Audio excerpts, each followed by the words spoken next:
Okay, got it. Okay. Um, for the record, welcome everybody to the first of two hearings for the fiscal year 2025 budget for the town of Riverdale Park. We're convening this meeting at 9:38 this morning on Saturday, April 13th, 2024.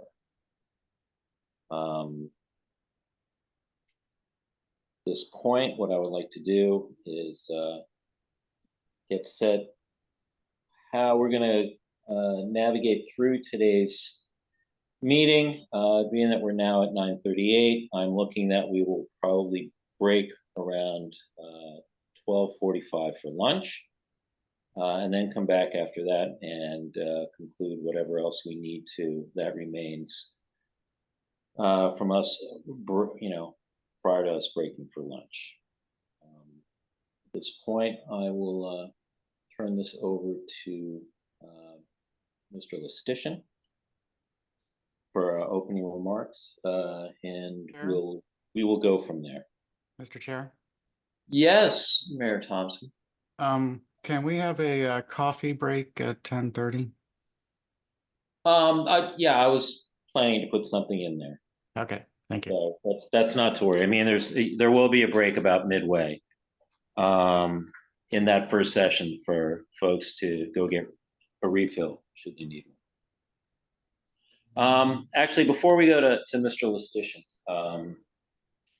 I would just like to say, I hope over the next two meetings and ensuing meetings that we have discussing this budget, that we all feel that we were able to have frank and earnest discussion about the document before us today, and in the coming days that we will be considering. And with that, I will turn this over to our town manager, Mr. John N. Listician. Thank you very much, Councilmember Lingwood. Good morning, Mr. Mayor, members of the council, the community, and the staff team. We have worked hard to develop and present a proposed budget for fiscal 25 that's balanced. I've mentioned in the previous meetings that this was a hard budget to balance. Every year you have some difficulties, but we are at a point in the town's growth and evolution where there's higher expectations, and we have to begin to grow the staff team to be able to deliver for the residents. And growing a staff team at any time, creating structural changes, can be taxing, shall we say. And that is even more so with the economic uncertainty that we've had over the past several years from the COVID-19 pandemic and the residual effects, the inflation that we still are facing. And so we're going to talk about all those different things. So if whoever's sharing the page, if you can pull up my budget message, and let's take a few minutes and kind of walk through the message to the council and the community.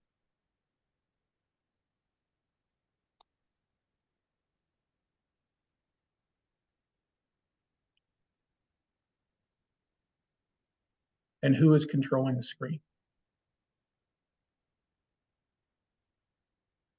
Director Barnes.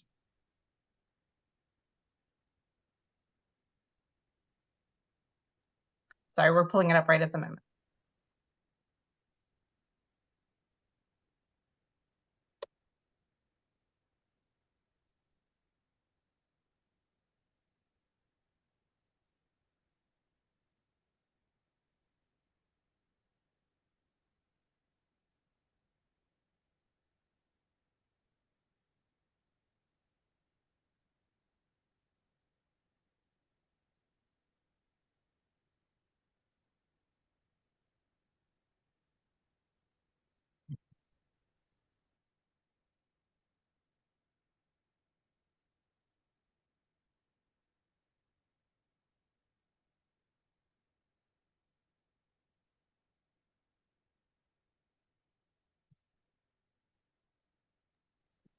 taking a few minutes to load. My apologies. It's a big document.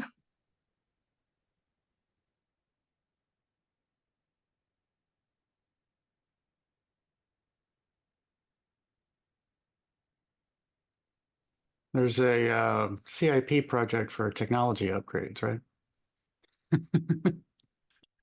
This one's quite, this is a big budget, as I was saying before. It's going to take a couple minutes. Sorry about that.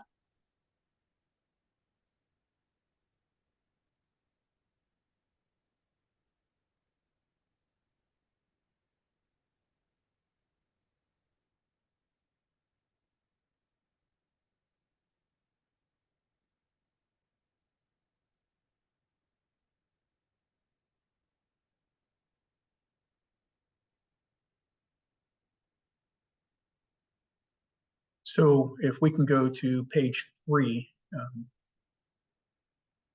which is the beginning of the budget message. So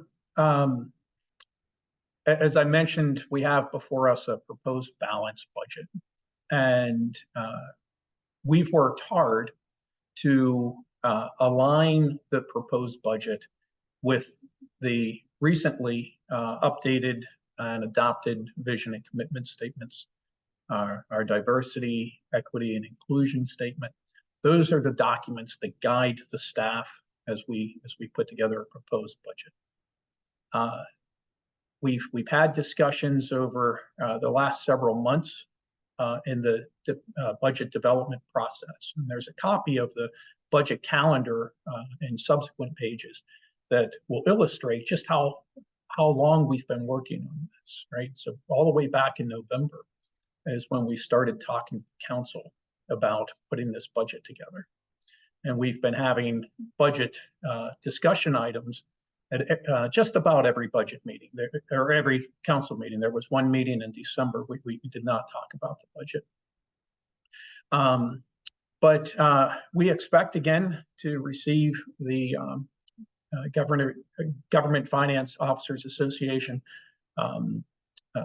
award for budget presentation, because we have adhered to their guidance, and we've changed things over the years, trying to make the budget more insightful in terms of where we are and where we're going, identifying challenges and stressors, and being more illustrative. Two changes I think are significant this year. That pun was not intended there, is the significant changes page.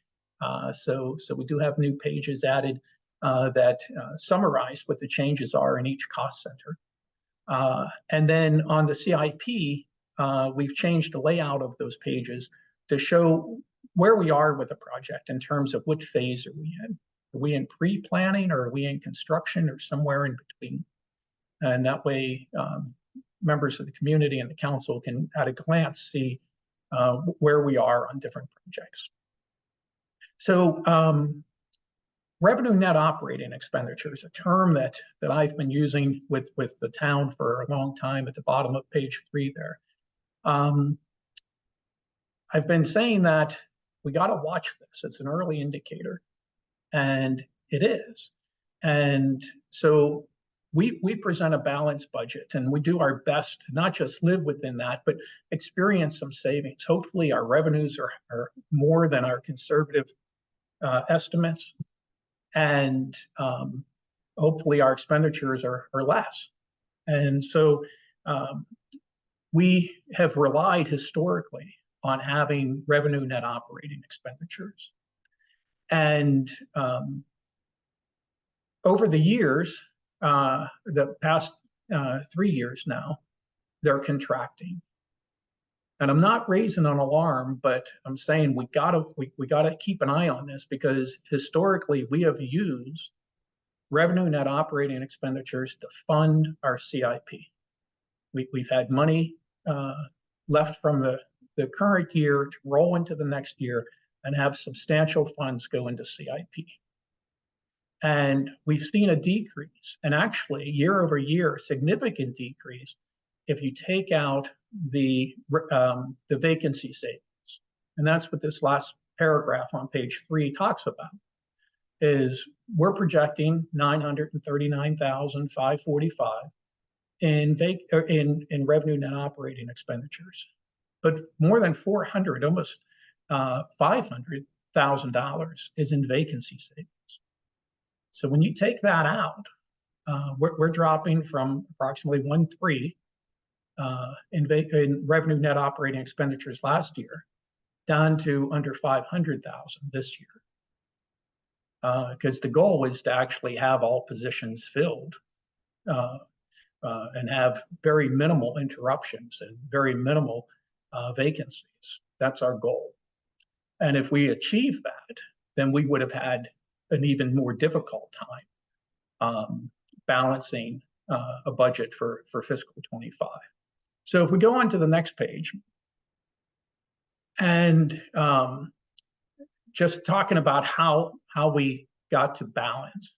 And I've mentioned this before. We got to balance by transferring some funds from one use to another use, increasing the fee for multifamily rental, expanding automated enforcement, delaying hiring for not just the proposed positions, but one significant current position.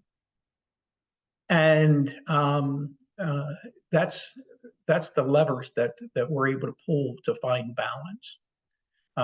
This budget also reflects a small increase in the contingency line item. We've never had to use contingency since we've added it. And that's me knocking on wood. But as the budget increases, it's prudent to put a couple extra dollars there.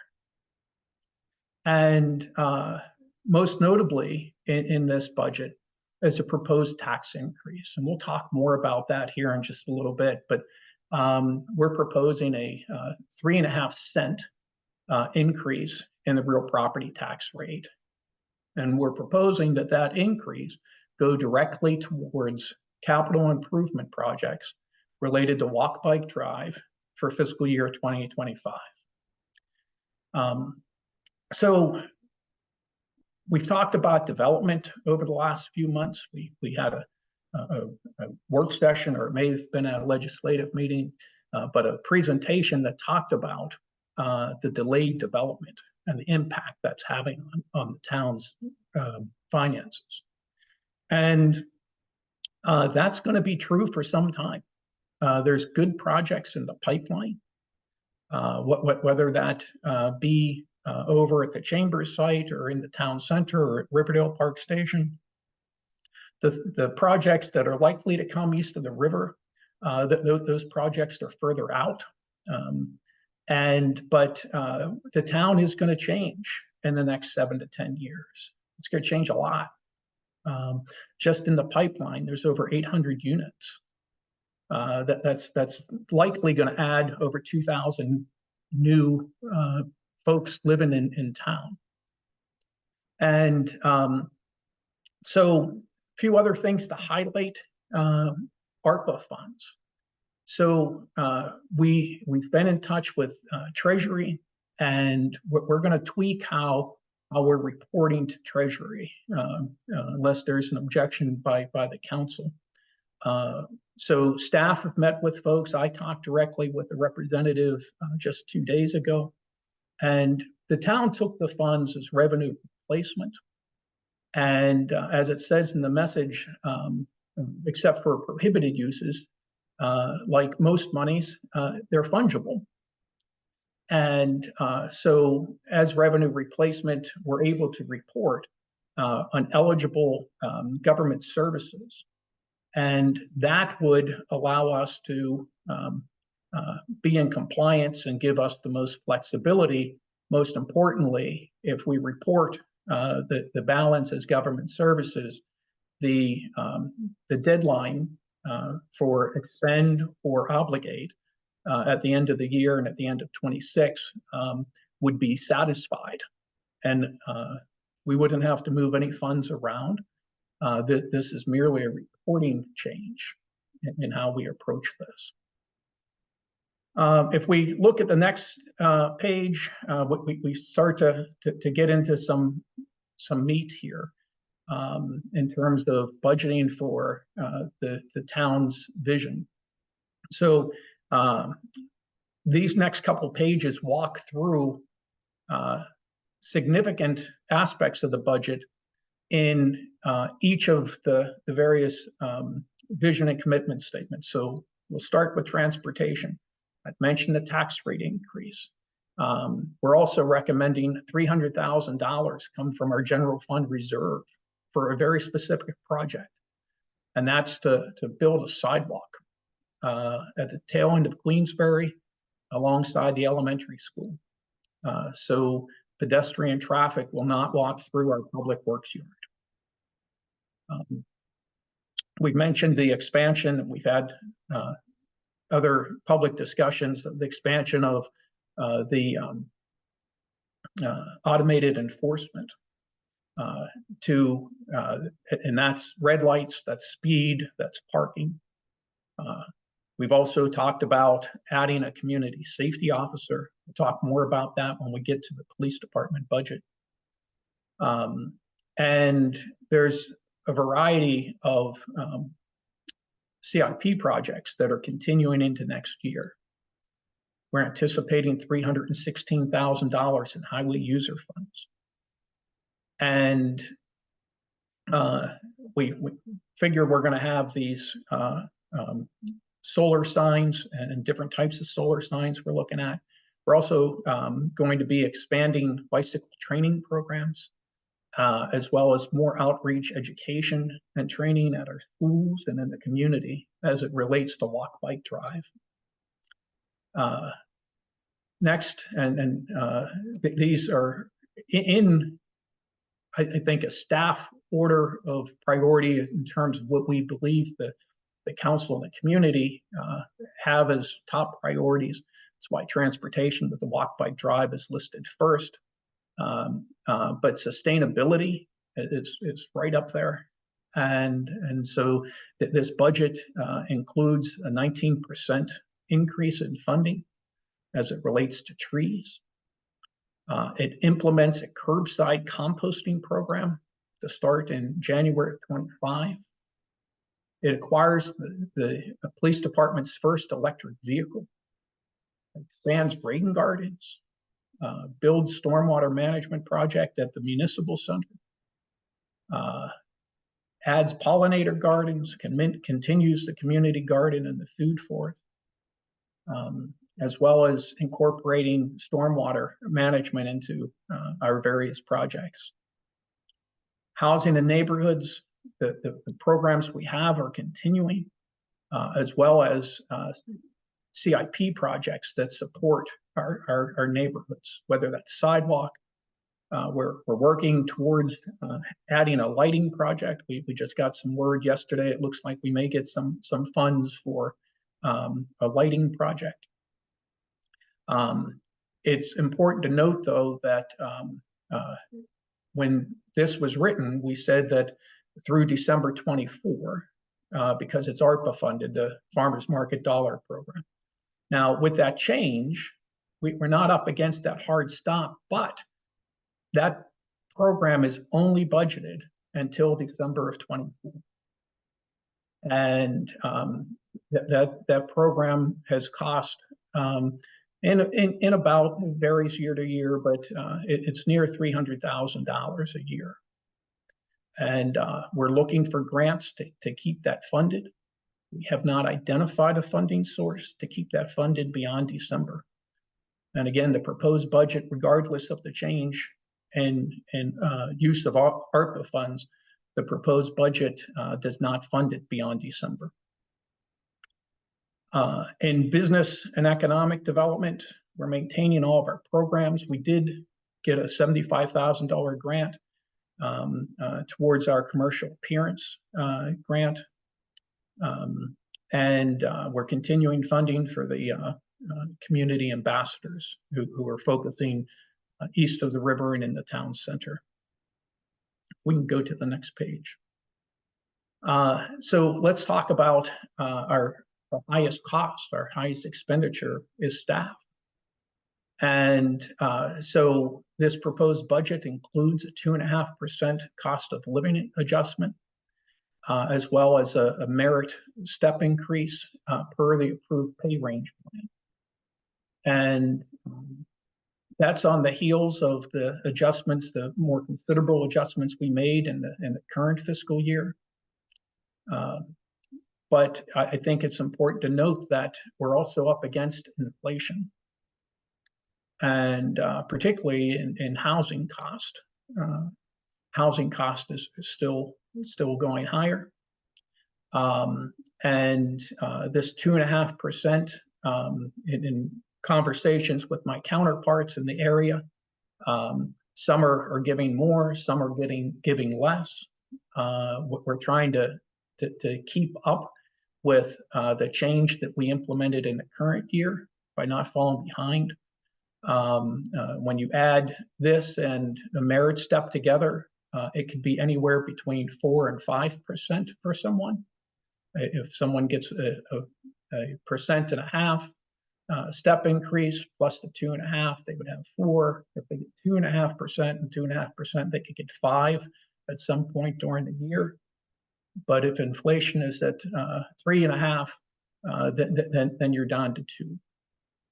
If you were on the high end, or you're down to 1% if you're on the low end of the step increase. So we are expanding our training, our online training. We're continuing to cover 78% of the healthcare, and we're maintaining full funding for the retirement programs. The infrastructure, we're going to talk a lot about CIP today, so we'll get into that. But there's funding for sidewalks and parks and road projects and things of that sort. The town vision for arts, we're asking for a new part-time events coordinator that will help with arts and recreation. Expands the town's event calendar, and then continues all the various programs that we have. And then this budget includes a celebration of the 105th anniversary of the town. In terms of community engagement and transparency,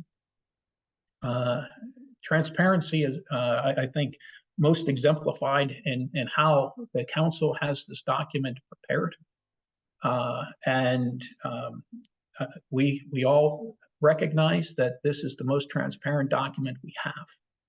And that's why we begin talking about it publicly months before, and then at least twice a month in between, and sending out information on the document and the development and the conversations and the feedback we receive from the community. That's all part of this, and this budget continues that. And it does seek a full-time communications manager. That's to have organizational-wide range of communications. And that position, like all positions except for all new positions except for the events coordinator, is slated to start in January. And a little aside here before I move through the last couple areas. That's being prudent to delay hiring, to delay organizational change, structural change, until we see how we're performing on our revenue projections. We don't want to have changes in revenue structure as is proposed here, and then make the expenditure change at the same time. We have to make sure that our projections are looking solid before we bring on additional positions. And so even if that wasn't a necessity for balancing the budget, I would have proposed that anyway, just to make sure that the revenue estimates are solid before we would make that type of a structural change. In terms of ethical governance, that also ties into what we're doing here. And I think we have a good process and a good product in this proposed budget. And we're using best practices, technology and data in formulating this budget. So new this year is calling out grants, earmarks, bond bills, and cost sharing a little bit more. Last year, this time, during my presentation, I said, you know, we're going to take our ARPA position and we're going to have it focused more on grants. And in the last not quite a year, we've brought in $1.2 million in additional grant funds.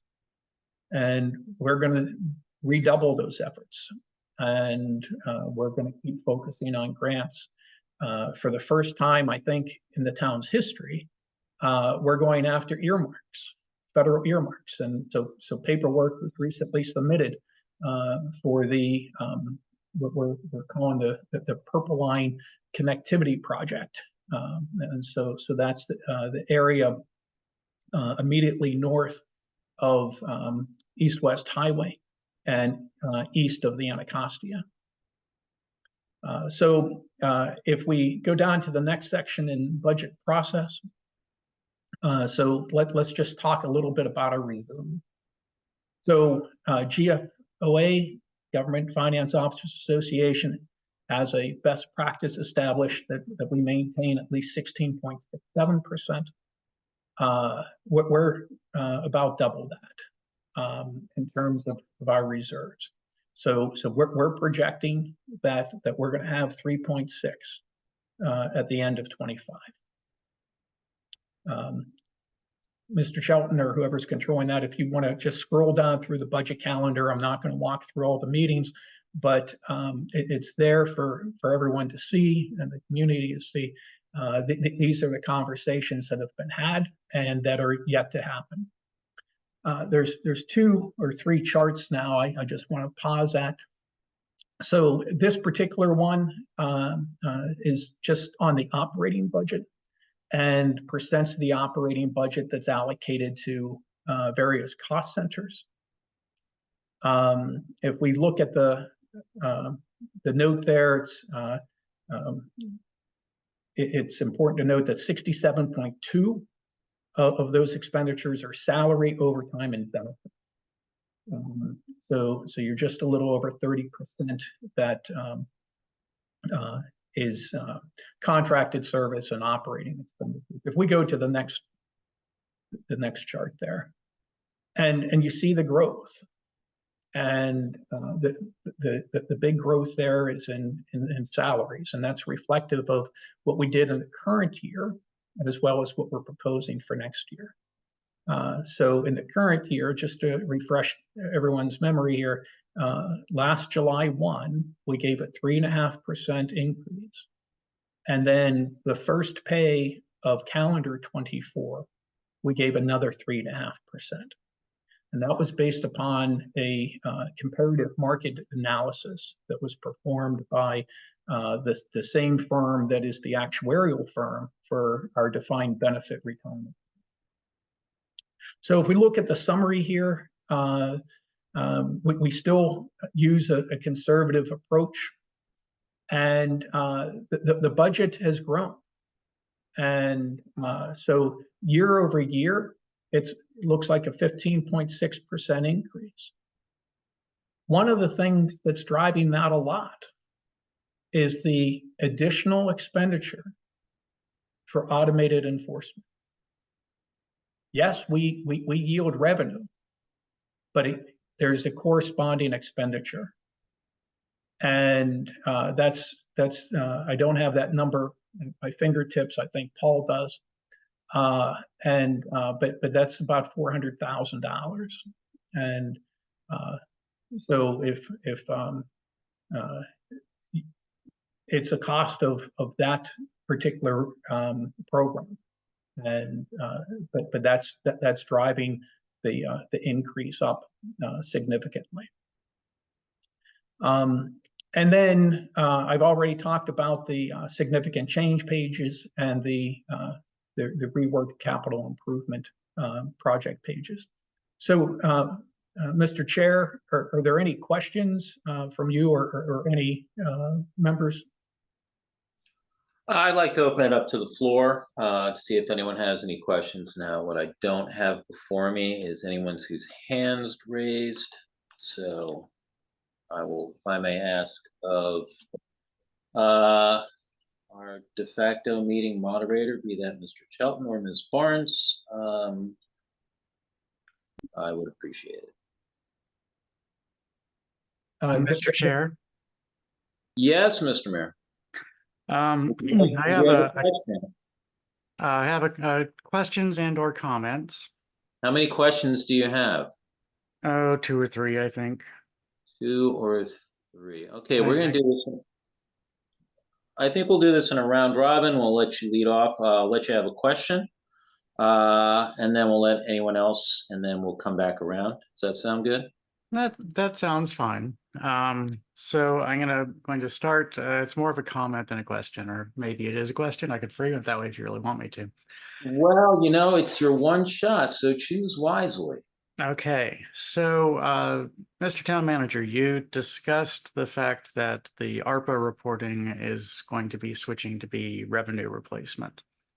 And just as a kind suggestion from someone who works in a large bureaucracy all day, it would probably be best if we could scrub some of the spending pages that currently say things. For instance, the Capital Improvement Program has a lot of projects that are funded by ARPA funds, and instead state that they are funded by general fund revenues, and then put the ARPA money directly into the general fund, just as a way of documenting this change in the actual budget that we're reviewing. And that's just my suggestion, and I'm interested. I would love to hear any comments on that if you have them. I do. And this is something you and I did not talk about, this particular aspect of it, but we did talk about the reporting change. But no, the staff team is already there, sir. And but until the reporting change is made, we wanted to present it this way. So we actually discussed that, and that's already in provided the council is good with this change, that's something we plan on doing. So when you go to vote on the budget, at least that change will be made. Thank you very much. Thank you very much, Mr. Mayor. Did anyone else have any questions or comments they wanted to ask at this point from the council? Any council members? All good here. Okay.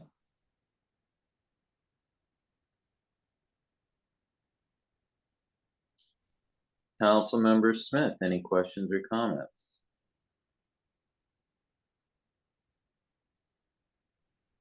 No, sir. Okay. Before we move on,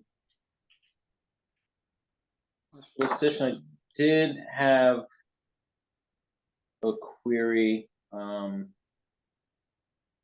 in terms of what you were asking for in your opening statement. It was the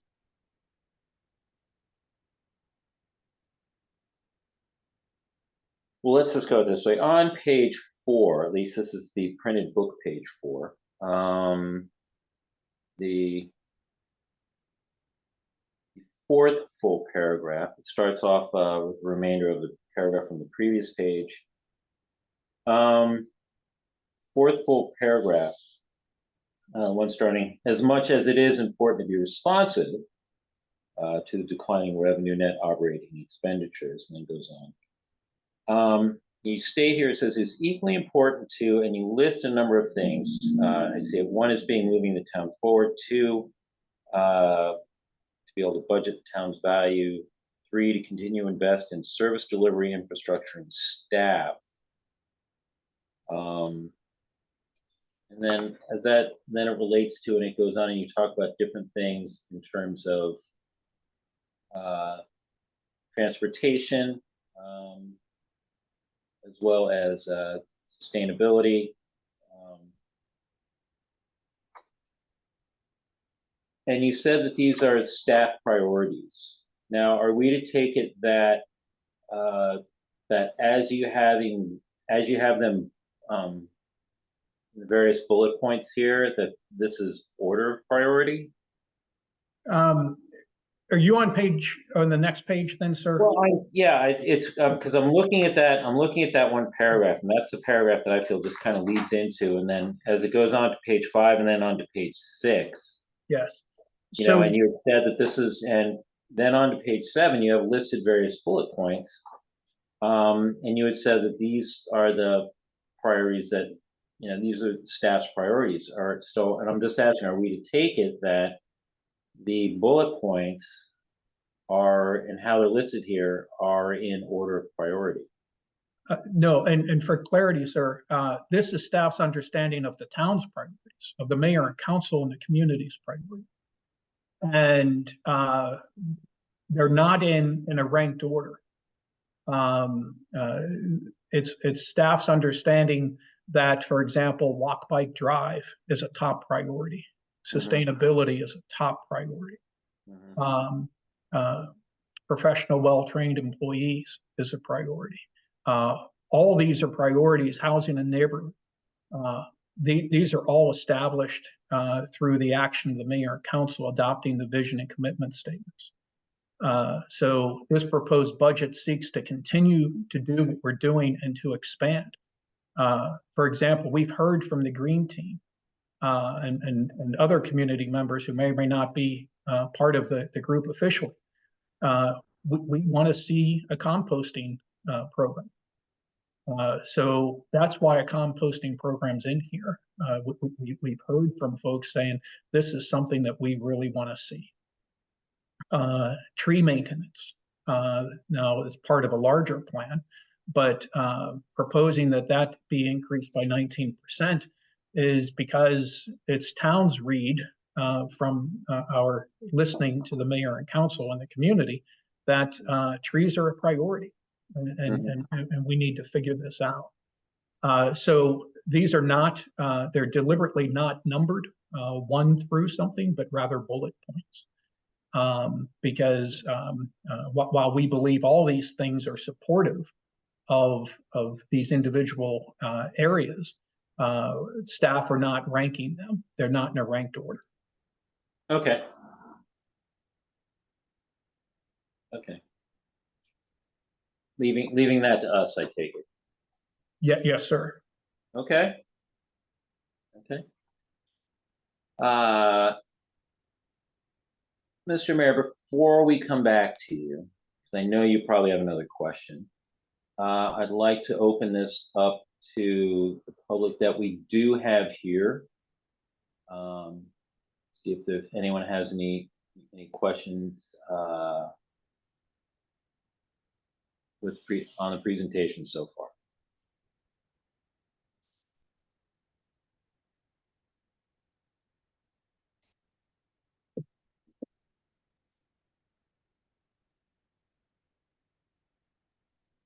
Okay, hearing none.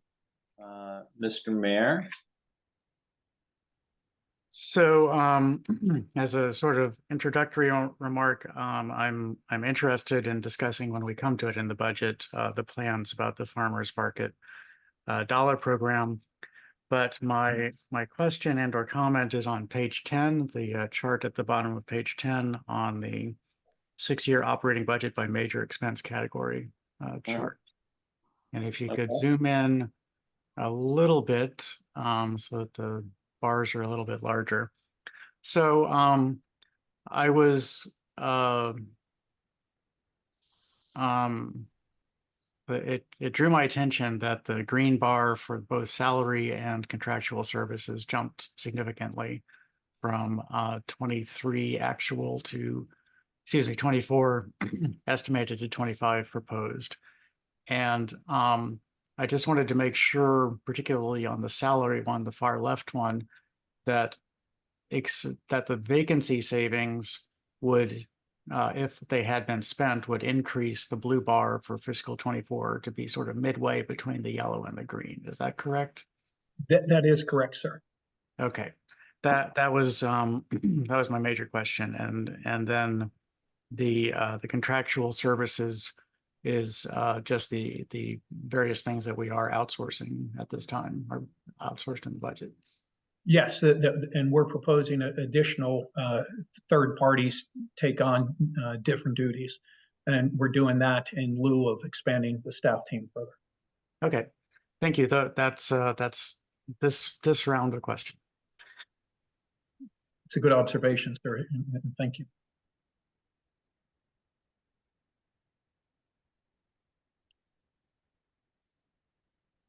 Okay.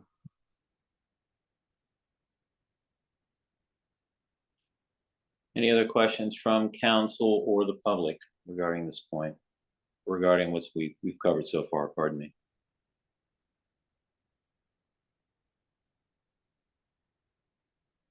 And I believe I owe an apology for an oversight. Councilmember Inyang, did you have any questions?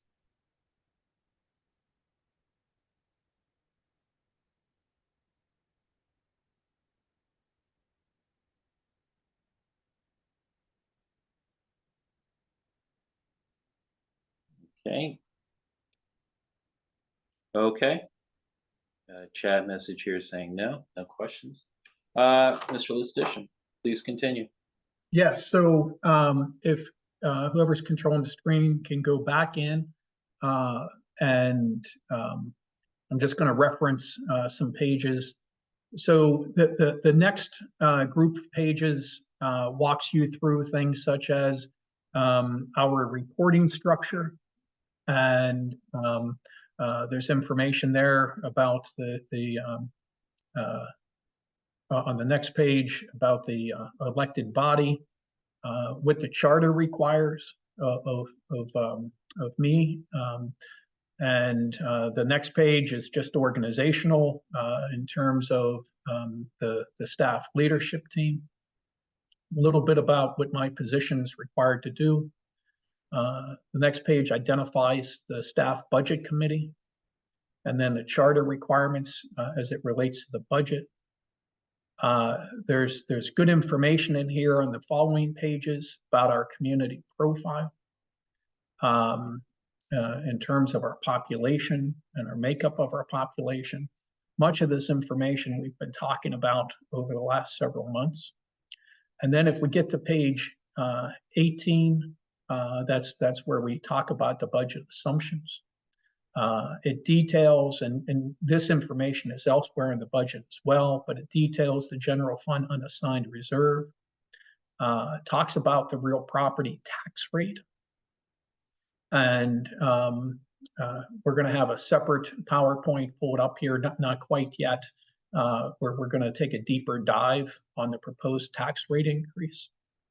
The business personal property tax rates proposed to stay the same with the operating tax rate to stay the same, the admissions and amusement tax rate to stay the same, a minor adjustment in the fee schedule, and that's also in the separate PowerPoint. We take a look then at the bottom of 19 and the top of page 20, and this is our debt service. And so overall, we're doing a good job. We're paying down the debt service.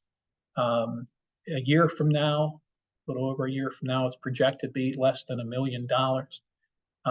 Really important date to look at is the PNC loan, the first loan there. The maturity date is June of calendar 26. So that's going to be helpful because we currently pay about $300,000 a year in debt service on that loan, and that's three positions, and so that'll be really significant when we can retire that in June of 26. The healthcare benefit. Shout out to Paul. He did a good job last year negotiating a 2-year deal on our healthcare benefits. So we're not seeing a increase in rate. We are seeing an increase in premium.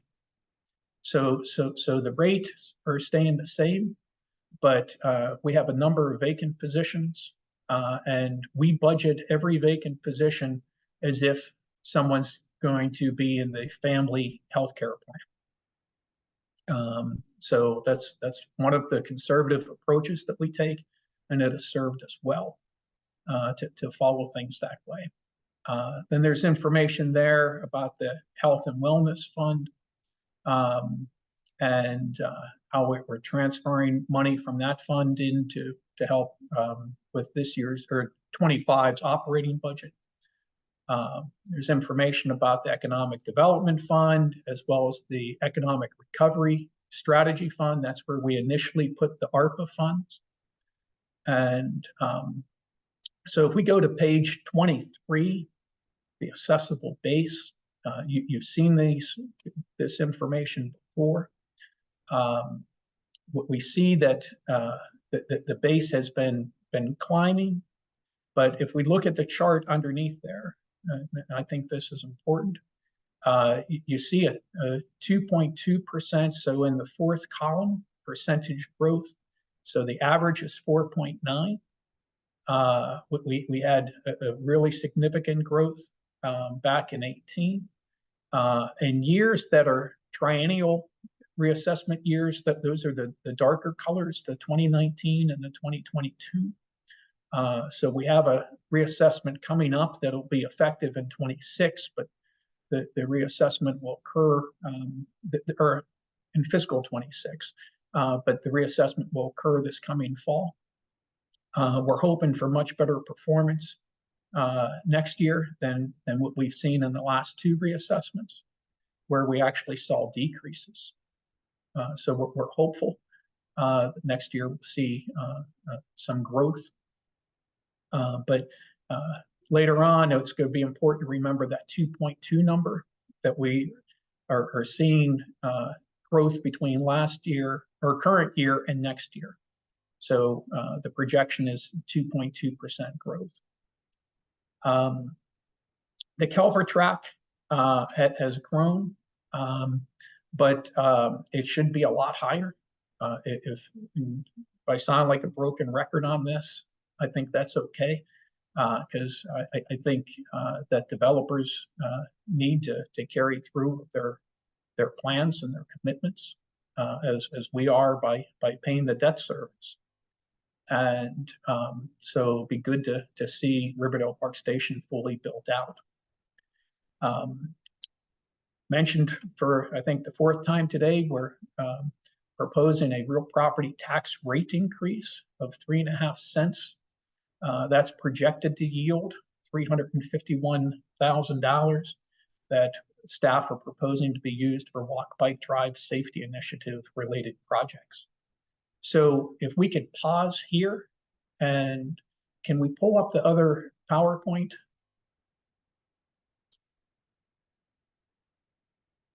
So I wanted to take a few minutes and talk about what does it actually mean. You hear 3.5 cents in terms of a tax rate increase. So if we look on the following slides. So our current rate is 0.654 per 100 of assessed value. The proposal is to take that to 0.689. That's a 3.5 cent increase. And again, that would yield $351,435 based upon the projected assessable base. So if we look at the history, tax rate has remained the same, proposing that it increases. So what does that mean to individuals? Well, I'm sorry. We're first going to do a comparison. Go on to the comparison. I had them out of order in my head. So this is just showing where we fit amongst the pack, if you will, of municipalities in the area. And we're not the lowest, we're not the highest. And that's current. This is our current positioning. I did not include College Park here because College Park doesn't have their own public safety operation. They rely on the county, and they also rely on, to a large measure, the university who operate in many areas of their city. And so these various jurisdictions all have a police department, so we wanted to come closer to comparing apples to apples. So that's what we currently are, and in looking in 25, our positioning doesn't change with this in terms of ranked order. So this is what it means in terms of impact. So I said, remember that 2.2% increase projected in values. Individual property values will vary. Some homes may go up more, some homes go up less. Some commercial properties may go up more, some may go up less in value. And so it depends on the individual property. But for illustrative purposes, we just take in fiscal 24, if you have a $350,000 house, and we say that value of that particular house is going to go up by the overall percent of the assessable base, 2.2% in value, and you apply the higher tax rate of the 0.6890 per 100, you see that the tax bill with the value increase and the rate increase, you're looking at $175 more per year, just under $15 more per month, or 48 cents a day. Now that's for a $350,000 house. If you go to the next slide at $500,000 house, you'll see that it goes to $250 a year, $21 a month, or 70 cents, I round up, per day. If you have a house that is a $750,000 house, value goes to $766, apply the higher rate, you're now $376 more per year, $31 and some change per month, $1.03 per day. And we're trying to break down the increase. So we then looked at apartment homes. And so we took an example of one of our larger buildings, property value, increased value, applying the same 2.2 cents, or percent rather, applied the new rate, divided by the number of apartments, and then the difference, and then dividing that out per year, per month, per day. And you see in the multifamily, the impact is less. And again, that will vary. If we could stay back on that for a minute, that will vary depending on the size of the property and the value, how many units are in there and everything. But we've done this just as an illustrative look, so folks can ask, how will this impact me? And my hope is that, and Paul and Gentry are hearing this for the first time, but maybe we can create an online tool and make available so folks can understand how it impacts them, and they can plug in their property values and see how that may impact them. If we go to the next slide, on the fee increase, we're recommending a $10 increase in the rental licensing fees for multifamily. And so from 115 to 125. And if we go to the next slide, but I don't think we've kept the amount per year, per month, and per day, but I'll do that quickly. But we're trying to do a better job of covering the expense of this program. And so by increasing the fee will be roughly 79% of the department cost will be covered through fees. And so as discussed previously with the mayor and council, we believe that this is prudent. And then that $10 increase, that's 83 cents per apartment per month. And it's 2.7 cents per day would be the increase there. So, Mr. Chair, any questions on this subsequent presentation as it relates to what things will or how a tax increase or fee increase would impact in different cases? I'd like to open this up to Mayor and Council and then the public. If they have any questions, I appreciate this added presentation as to this breakdown. Any questions from the council? I'll go first. Appreciate the presentation. I have a question for the rental properties. Do we know what the rental fee would need to be in order to get that number from 79% to, I think, would you say the ideal was around 90%? Generally, you want to hit anywhere between 85 to 115% in terms of covering your cost. Mm-hmm.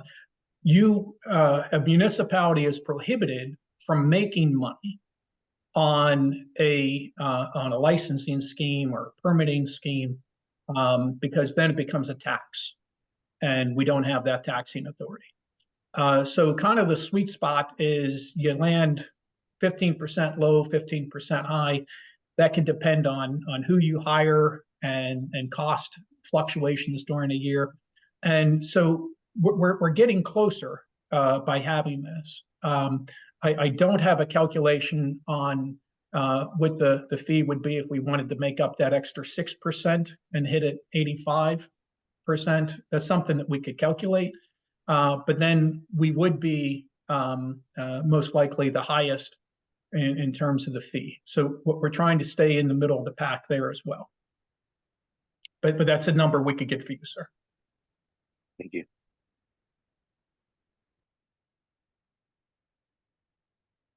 Mr. Chair, I have a comment to make. Mayor Thompson? The fundamental point of the comment is that when talking to residents about this proposed tax increase, I always have to point out to them that the tax bill that they get from the county every year includes contributions from the county.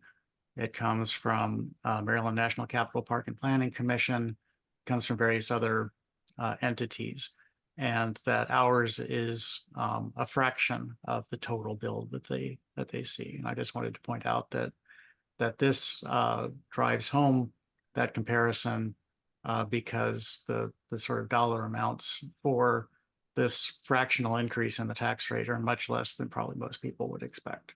So I just wanted to make that point for should members of the council be out talking to people, or should people be viewing this to our residents. Thank you. Thank you very much, Mr. Mayor.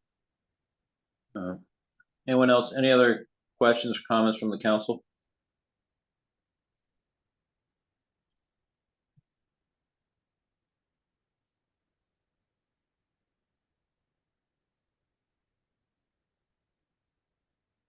Mr. Chair, can I go back to the other presentation then? Yes, in just a minute. I did want to make one comment regarding what the mayor just commented on about the relatively minor portion that this is compared to what it is the county charges us and all. Pardon just a moment.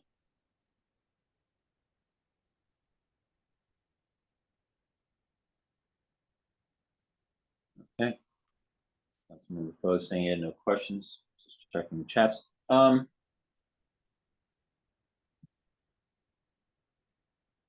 would agree. Yes, it is. It is a portion. It is a fraction. Yeah, we are seeing residents also being hit with other fractions that are coming before them. One of the other fractions is being, in general terms, what folks are seeing in terms of inflationary pressures, which we're now seeing are not going to be going away anytime soon. Not that we would see them going down to the historic lows that they were. But in terms of their dropping down to a rate that the Federal Reserve would like to see them at, being at 2.2%, it's probably not going to be coming for the end of this calendar year. The other one being is outside of housing costs, what contribute to those housing costs, insurance rates for people to have for their homeowners insurance, and how that affects our homeowners in town, and also how that affects those folks who hold properties in town that are using them as rentals. On top of that, I have not checked for the latest update, being that the session has come to a conclusion, where the state's effort was to looking at a tax increase at the state level. I think that's also something that we need to consider. My point being, as folks are being hit with various increases of fractions here, fractions there, as with anything, they all add up. And while we've been given a ballpark average here of what this could mean for folks in town, that roughly anywhere, the general announce saying if your property rate's at this, and that idea about, as an aside, is that idea that you just came up with, setting up a calculator for residents. And that's a great idea.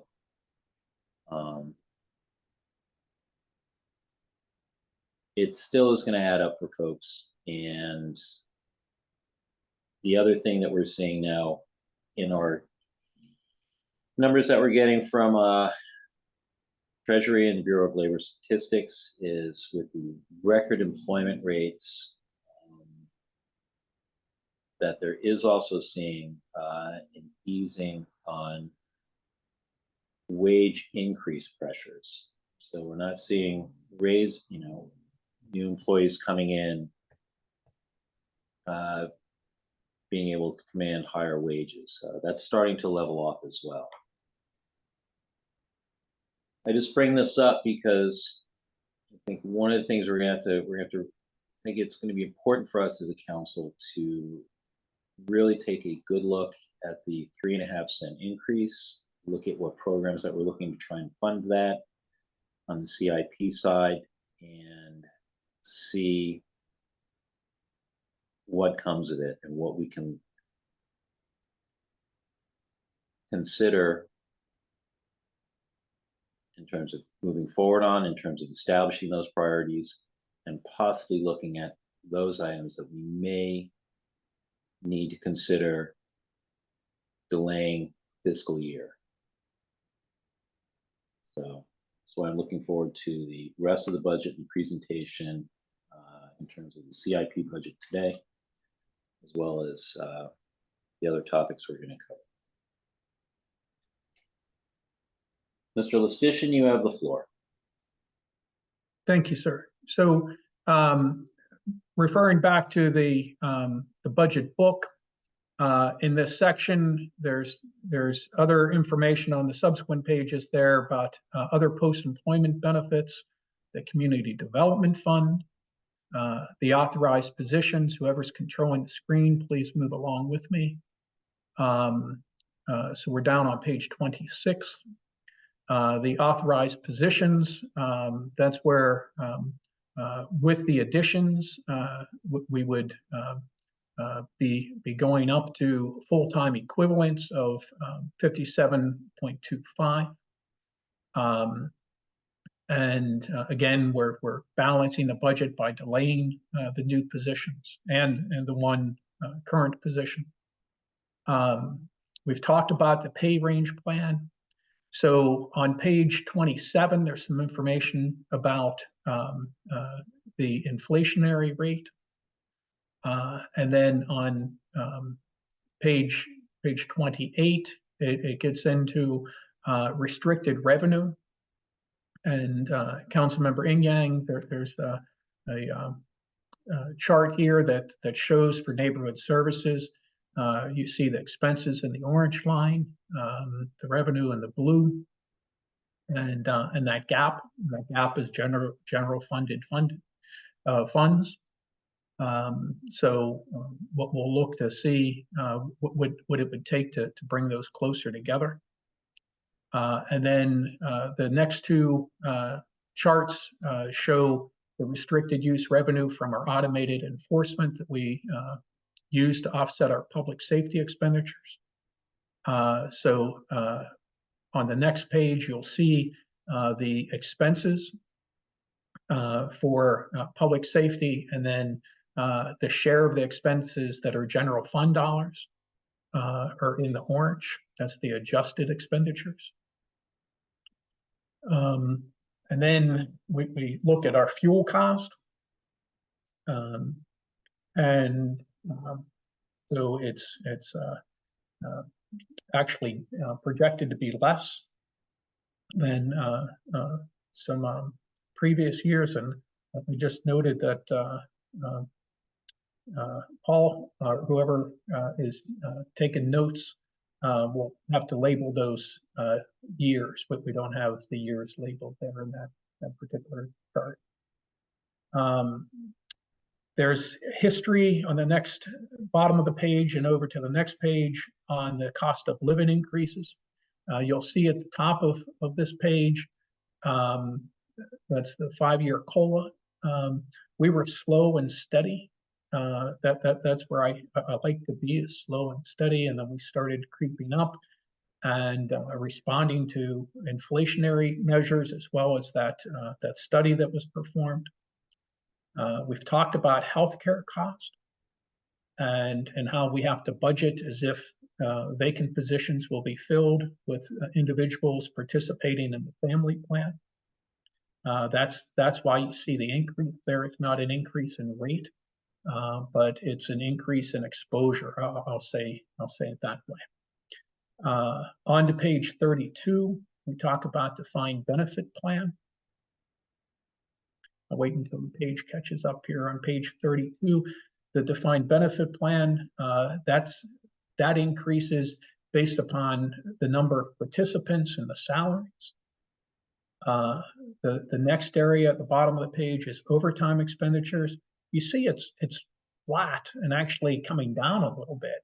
The leadership team, the department heads, they deserve credit for really trying to maintain and control overtime expenditures, because that's in the face of having increased wages. So our expenditures are actually, when you factor that in, our use of overtime, I'll say it that way, it is actually decreased. And we've done that in part by trying to have some part-time employees, primarily helping out in dispatch and police communications, to utilize part-time employees to drive down overtime costs. Workers' compensation, not a wonderful story here. If you look back in 21, we were under 200,000, and we're over 350,000. And some, as we've talked about last year, some accidents happen, and some injuries occur, and that's part of running an organization that has folks performing manual labor, as well as in the course of police services. So some injuries are going to happen, but the staff team is not happy with our numbers, and so we continue to redouble our efforts to drive down the frequency. Part of this is legacy, because once you have an experience modification number, and again, for everyone's recollection, you want an experience modification number that is 1 or less, because it's a multiplier. And but ours is above 1. So when they apply the experience modification to an adjusted rate, it increases the premium.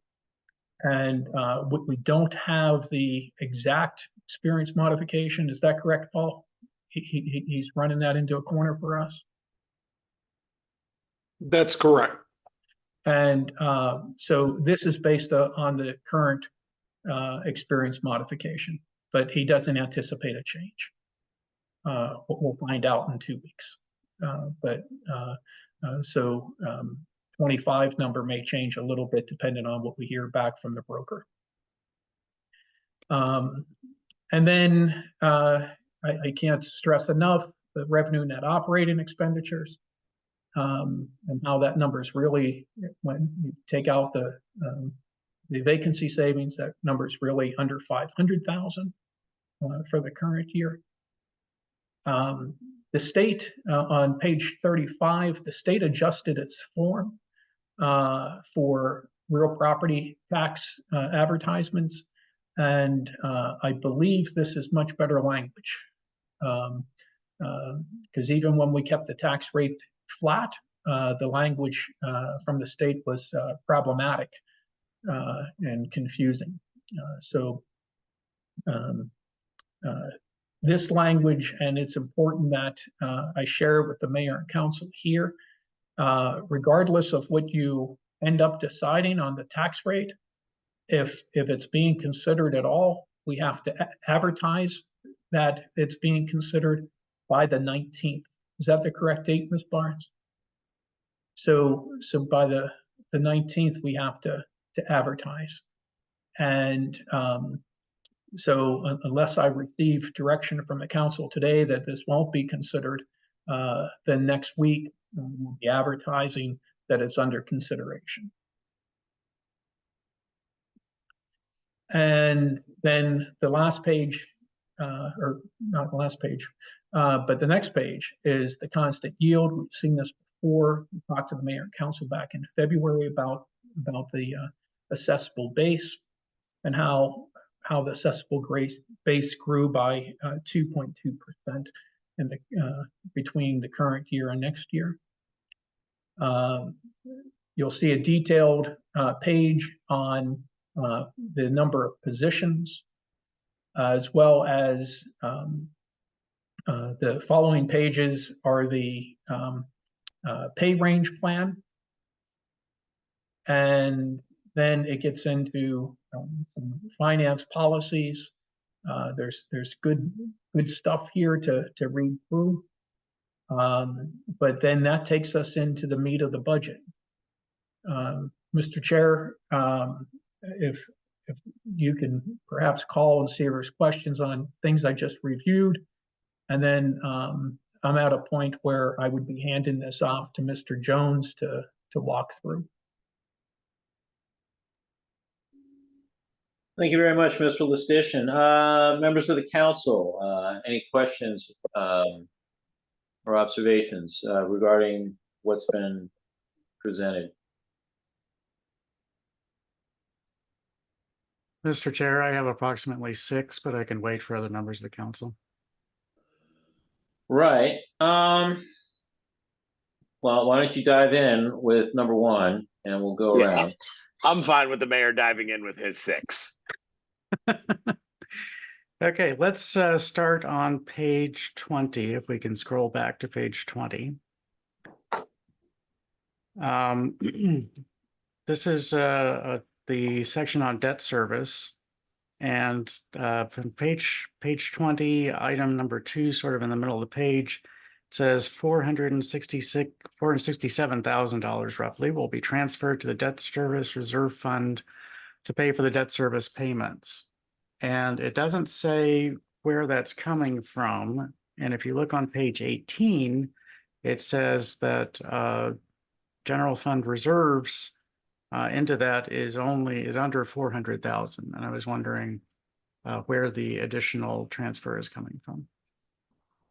So, Mr. Jones, are you able to address that? Or do you, Mr. Mayor, we may hold that until the next page because Mr. Jones is going to cover the fund balance activity. And you'll see exactly where things are going from one area of the funds to the other area.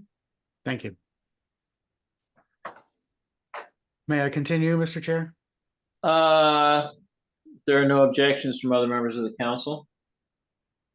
Fine by me. Okay, I'm going to take that as a yes. So on page 21, Health and Wellness Fund, you say surprisingly, the town received a premium refund for fiscal 24 of $80,000. And I was just curious as to why that was a surprise. Well, That's what we've been hoping for with going with this provider, was that we would get these. yes, and surprising because we're conservative in our approach. And Paul, correct me here or chime in. It's my understanding, Mr. Mayor, that we're receiving this because we've had some turnover in the last 2.5, 3 years.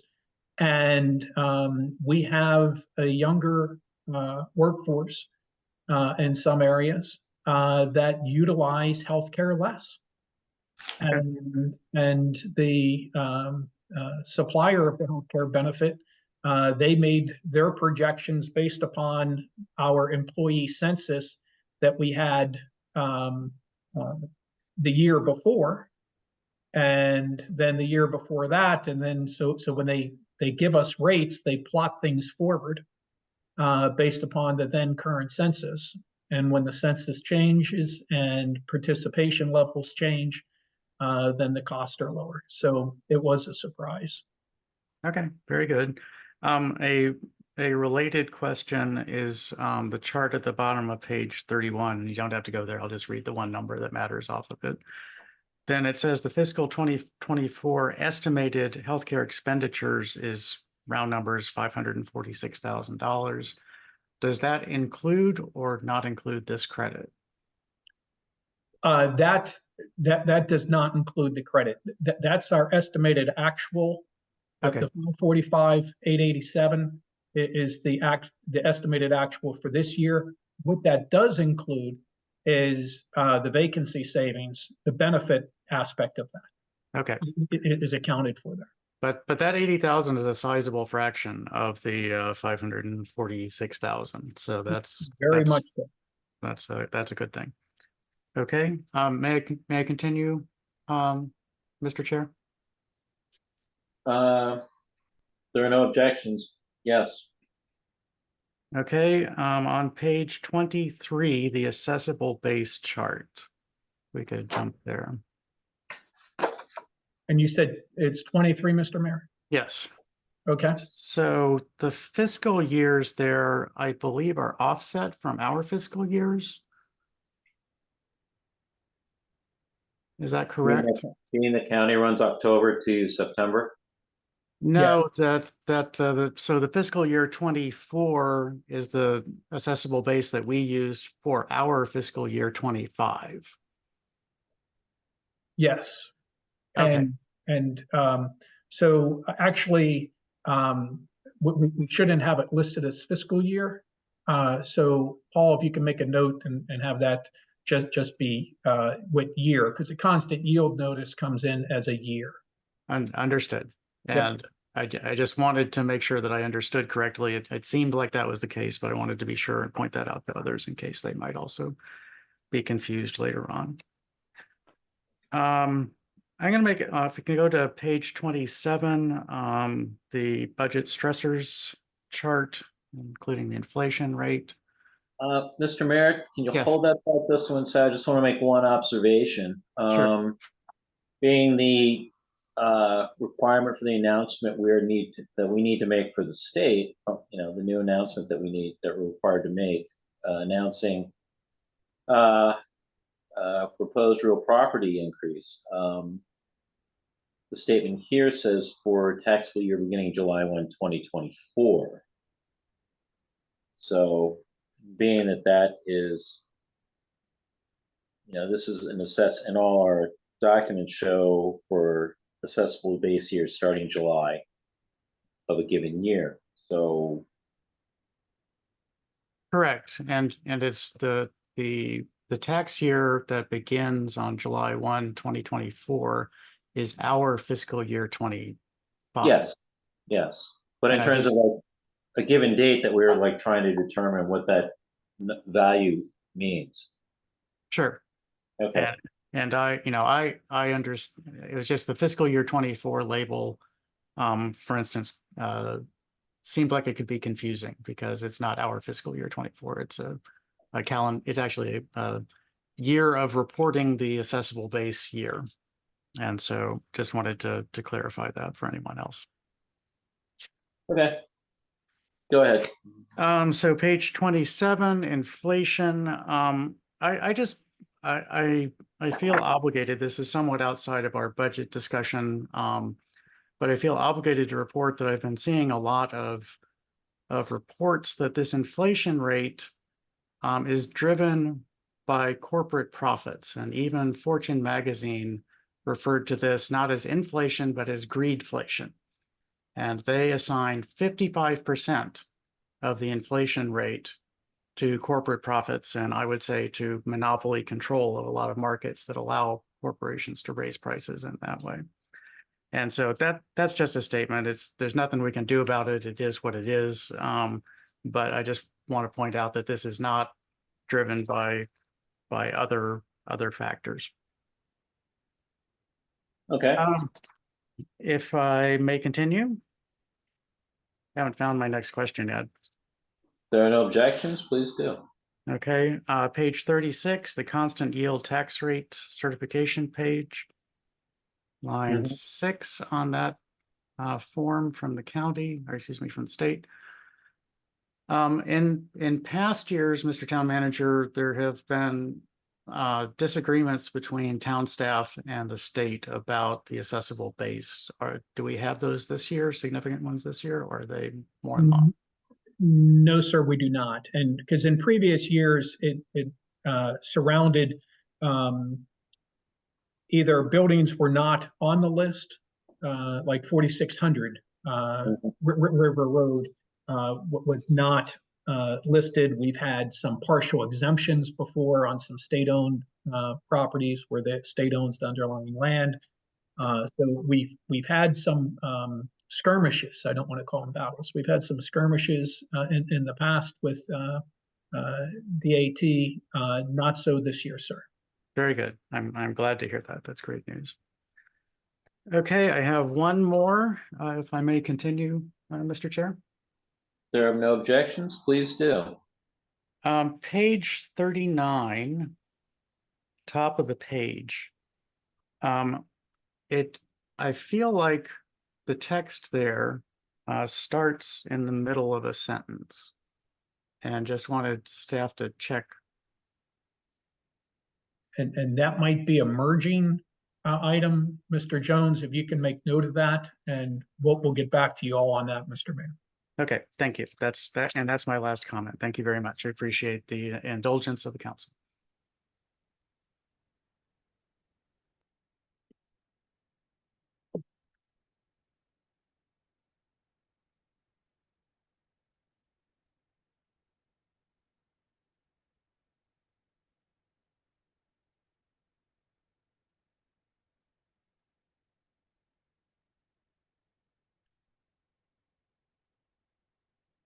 Mr. Chair?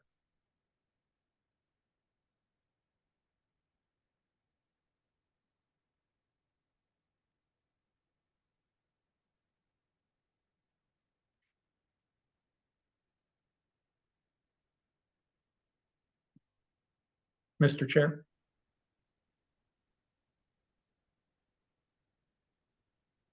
It appears we may have lost at least one of his connections. And the second one does not have an audio component.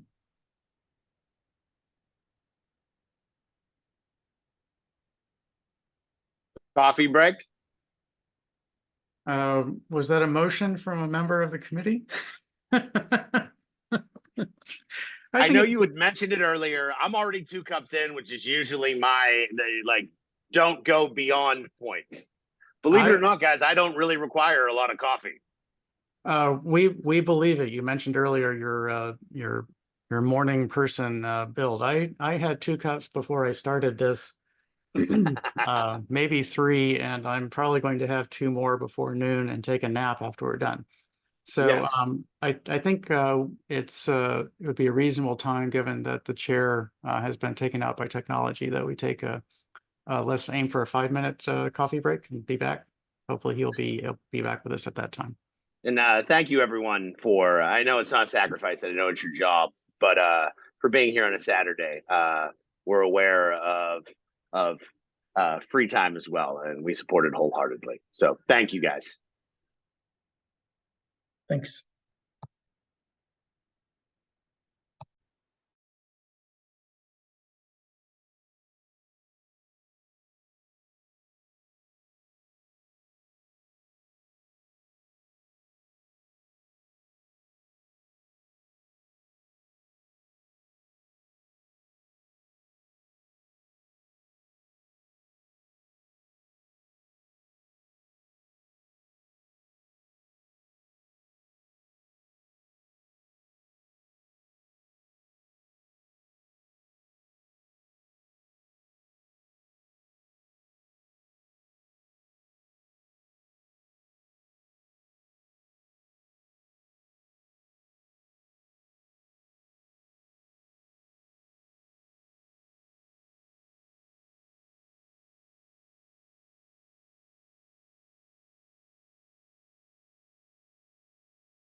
Here.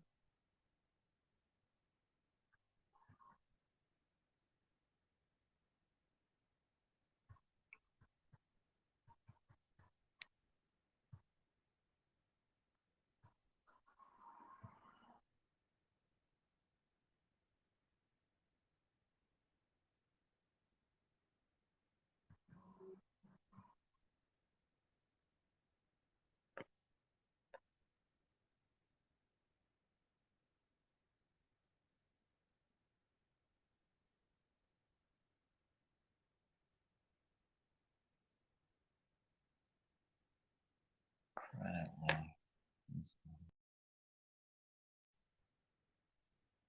David, I think they went on break. My phone dropped the meeting as well. So Just taking a quick 5-minute break. Oh, Be just back what I in- was thinking. Yeah, I have no idea what's going on. I was there and all of a sudden everything just disappeared. It's super windy here, so I don't know if you may be having that where you're located, but I'm concerned about power outages and things like that. it's Okay. very windy. I don't know if that's the case or what. I know I'm just working on Wi-Fi. So that's interesting. So is there a screen up or anything? No, right now it's just everyone's squares and pictures while we're on Okay. break. Okay. All right. Okay, Thank you. certainly. Yeah, the mayor had said a 5-minute break, and so that will actually be up in like 2 minutes or a minute and a half. Okay, great.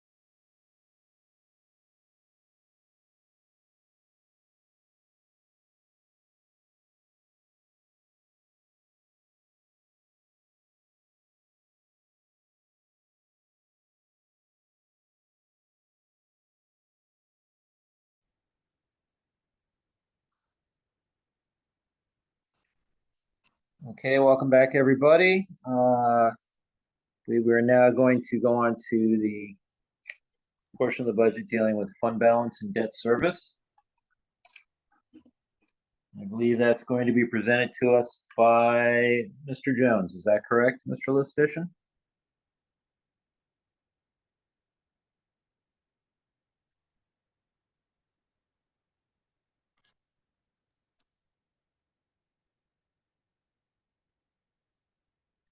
That is correct, sir. Okay. Good morning, Council. I will be presenting the fund balance and debt service sheets. The first sheet that we have is the debt service sheet for fiscal year 2025. At the top of the sheet, you'll see that we have the assessable base. This was pulled from the constant yield notice sheet that was presented earlier. So the assessable base total is 851,956. I'm sorry, 851,956,453.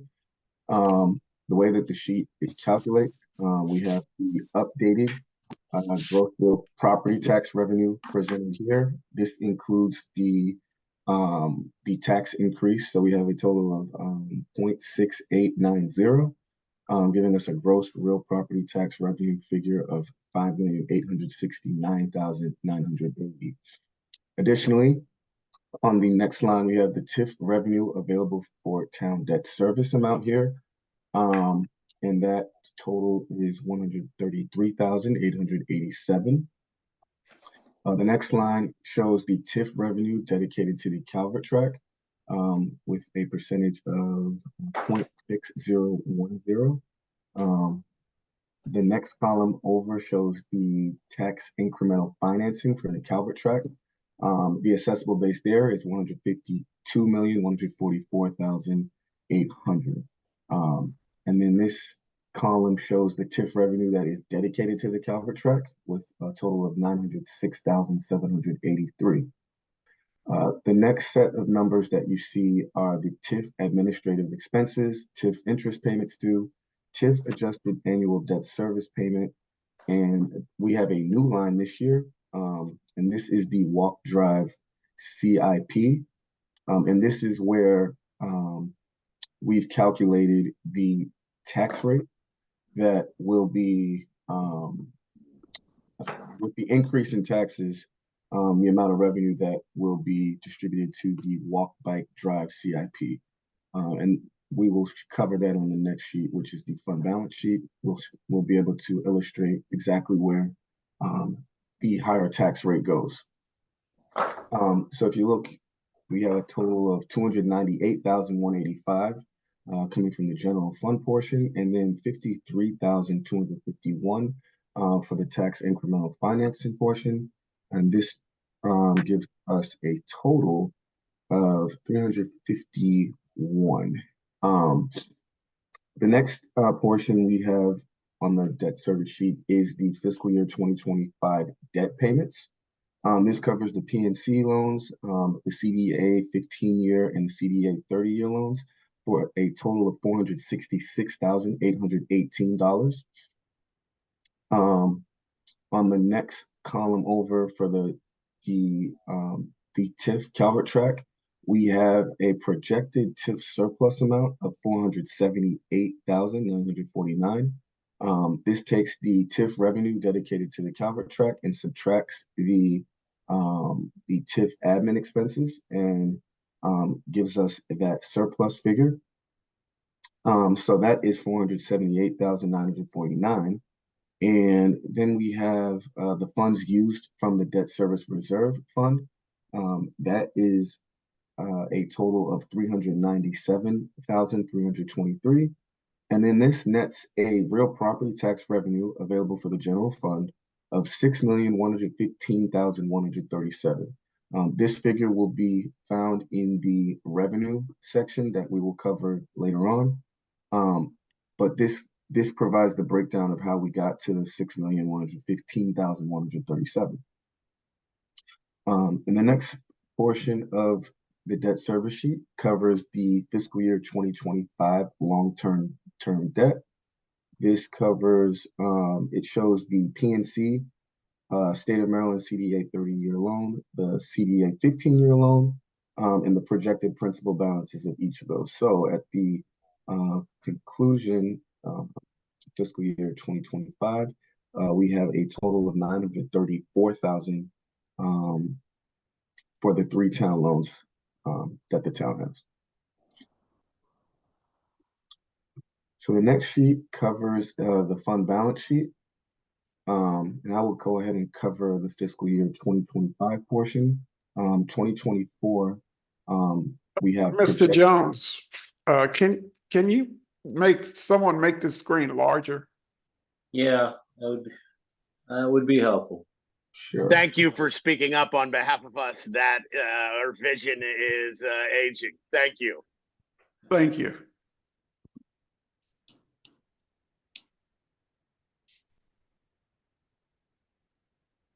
Okay.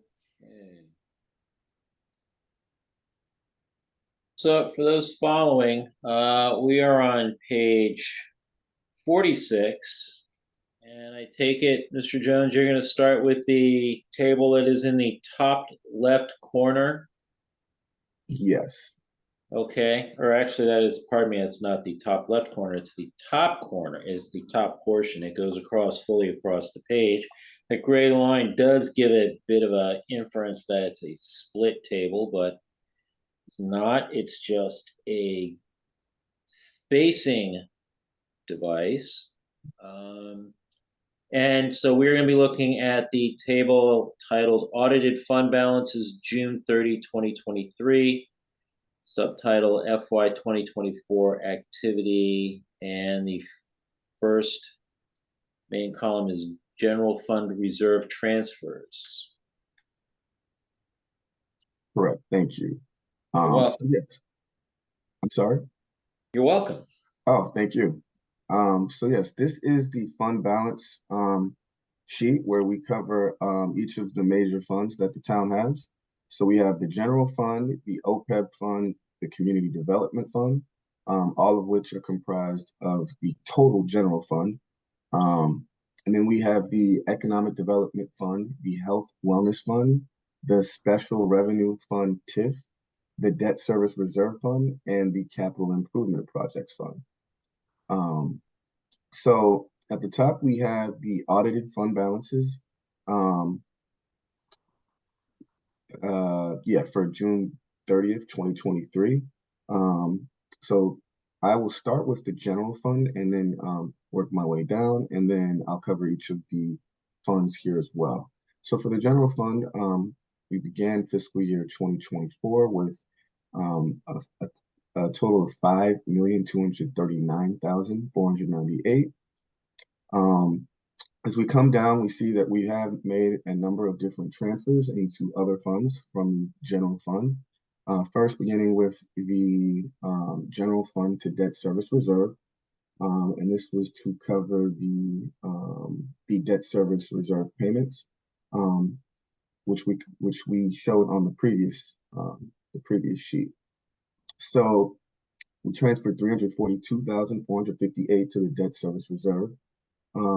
Total of 1,106,258 was transferred to CIP. the general fund reserve to operating budget, where we took general fund dollars to actually fund the operating. So 327,453 was transferred to the operating budget.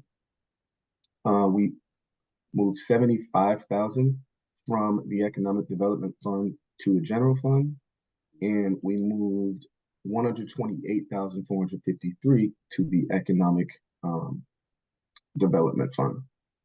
At the bottom, we have a projected amount, as Town Manager Stishin mentioned earlier, of 939,545, leaving us with a projected fund balance at the end of the fiscal year of 4,606,327. For OPEB committed, as I covered in the previous column, we did move 128,453 to the general fund. That leaves us with a projected balance of 271,547.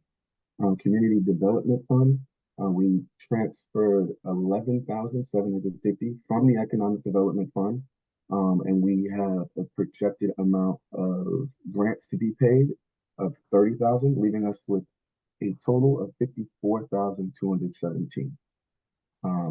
For audit purposes, the way that it works is the general fund, OPEB, and community development fund are actually all included in the total general fund.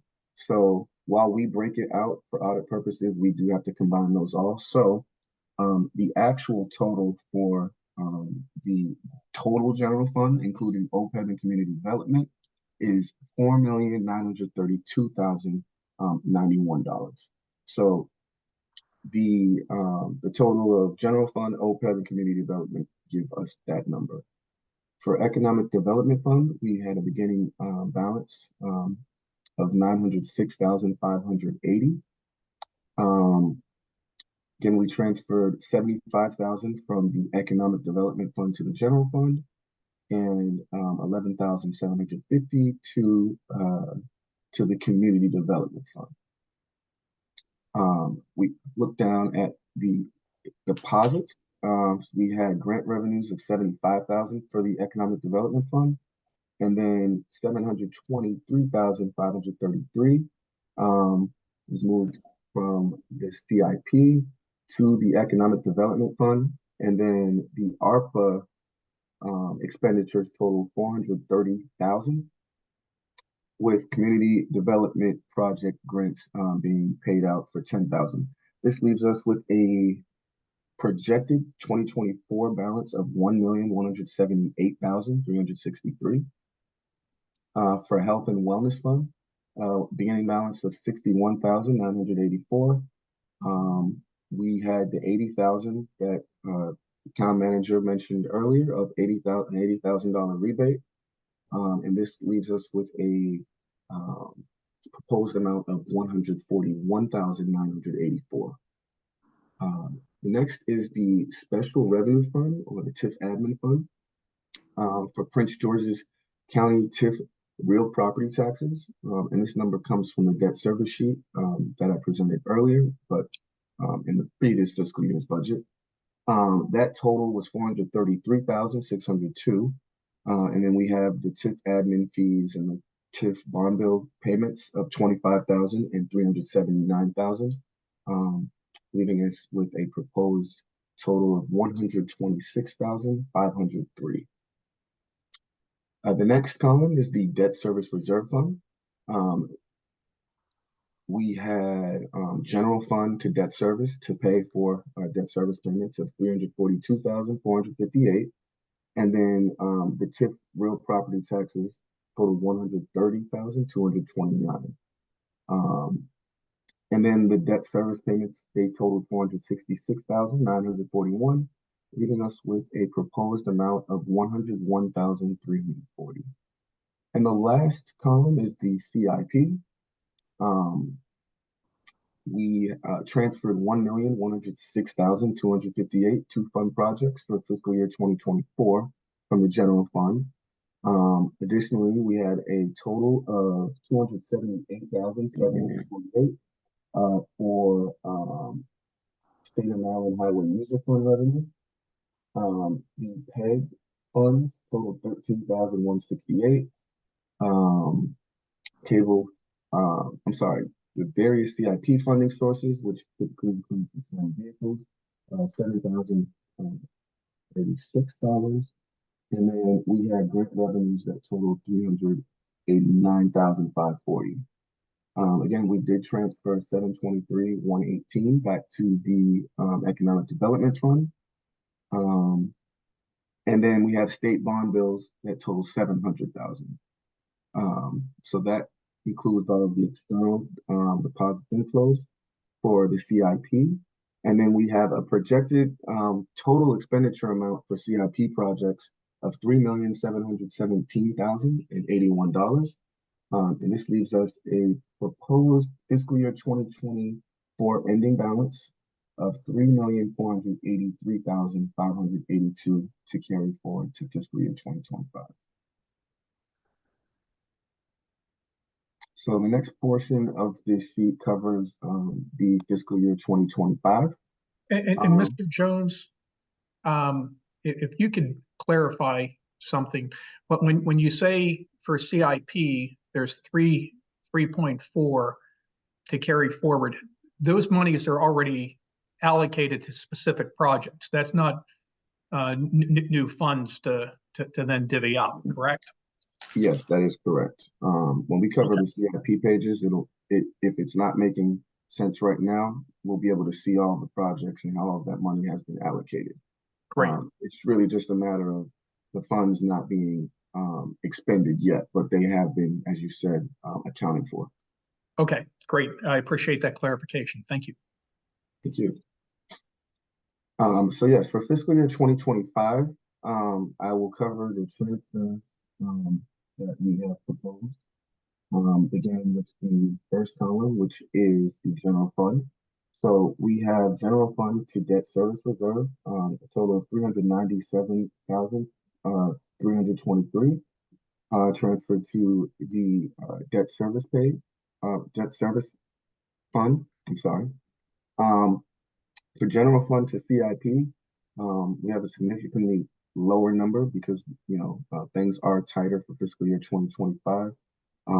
As I mentioned earlier, we were able to transfer a much higher amount into fund projects. That total was over about 1.1 million. This year, that number is just 244,665. Additionally, we have matching grant revenues that we have projected for fiscal year 2025 to fund some of the CIP projects. And again, we will cover that once we reach the CIP portion of the project of the presentation. But that total is 242,000.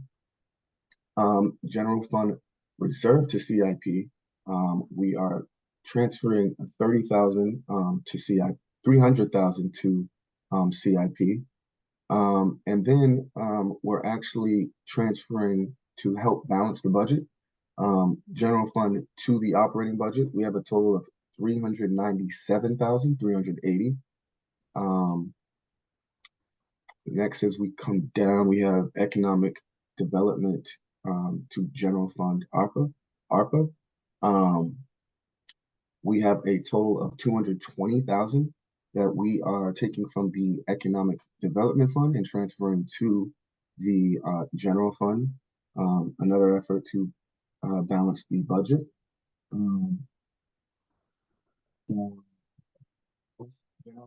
Have a $100,000 transfer from the Health and Wellness Fund.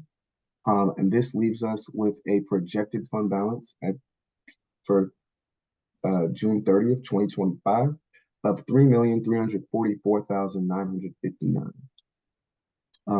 For OPEB committed, we don't have any changes or transfers for fiscal year 2025. That total will remain the same. For community development, we have community development projects projected to be paid out for 30,000, leaving us with a total of 24,217. So the total general fund amount we have projected for June 30th, 2025 is $3,640,723. As we move over to Economic Development Fund, as I mentioned earlier, 220,000 will be transferred to the general fund. We have 354,887 transferred to the Capital Improvement Project Fund, the CIP fund, to help fund projects there. And then we have 304,500 of ARPA expenditures. We'll go into more detail when we actually present the ARPA portion of the presentation. And then we have 50,000 of economic development grants being paid out of $50,000. This leaves a proposed ending balance of 248,976. The next column is the Health and Wellness Fund. I mentioned earlier we will be transferring 100,000 to the general fund, leaving us a ending balance of 41,984 for fiscal year 2025. For Special Revenue Fund TIF, we have an amount of 478,949. That amount was covered in the previous sheet, the debt service sheet, and the TIF fees paid and the TIF bond bills paid total 374,583, leaving an ending balance of 230,869. The debt service reserve fund, beginning balance of 101,340, transferring 397,323, and we had a total of debt service payments of 466,818, leaving an ending balance of 31,845. So for the last column, which is the capital improvement projects, general fund of CIP 244,665. The grant matching grant revenues 242,000, and then general fund reserve to CIP we have a total of 300,000. The next figure that we have here is the walk bike drive tax revenue, which includes the tax increase that Town Manager Lestition mentioned earlier. That total would be 351,435 transferred, well, not transferred, I'm sorry, being added to the capital improvement projects. And this is to fund walk bike drive initiatives. We received word that the town will receive 316,297 for State of Maryland Highway User Funds. We have cable franchise PEG funds estimated at $16,000. Sale of vehicles, a total of 33,000 is projected. And then we have grant revenues for fiscal year 2025 totaling 837,540. And then from ARPA in the Economic Development Fund, we're transferring 354,887 as the last remaining item to fund CIP projects. The total expenditures for CIP for fiscal year 2025 total 5,946,660. And that leaves us with a projected fund balance total of 232,747 for capital improvement projects. Yeah, so that concludes the fund balance sheet. And if there are any questions regarding any items here, we would be happy to answer any questions. Thank you very much, Mr. Jones. Any questions from the council regarding page 46? I am good, thank you. Mr. Chair, I have one comment, if I may. Go ahead. So this is referring back to my question on page 20 of the budget book.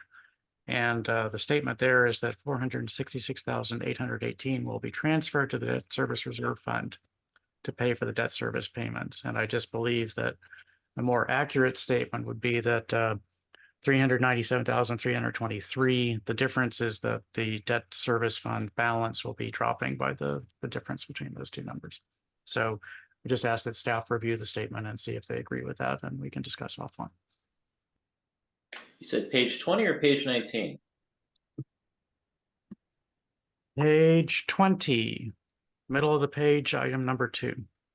We will review that, Mayor Thompson, and maybe Okay. come up with better language. Thank you. Okay. Thank you very much, Mr. Mayor. In this 2025 activity, I want to go back to a meeting where we were told that a number of projects were being, CIP projects were being backfilled. And I remember I can't remember, it was 3 or 4 projects, and numbers weren't really at that time determined on how much that backfill amount was going to be. Is that somewhere on this page that has been incorporated in as part of a transfer or something? Mr. Chair, Yes. Mr. Jones can answer directly in terms of it's incorporated here or if it's just from other projects. But we actually in CIP have another new page that walks the council and the community through everything that occurred in CIP in fiscal 24 and the quote unquote backfill that's occurring in 25. So we added a sheet. It's like maybe the 3rd page in the CIP budget that illustrates that. Okay, so those numbers will be coming up. Yeah, yes, sir. Okay. In detail. Okay. Any other questions from council regarding page 46?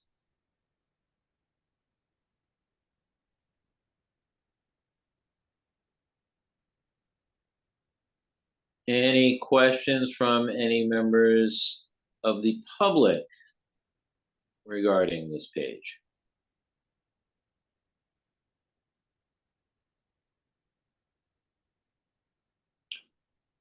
Okay, hearing none.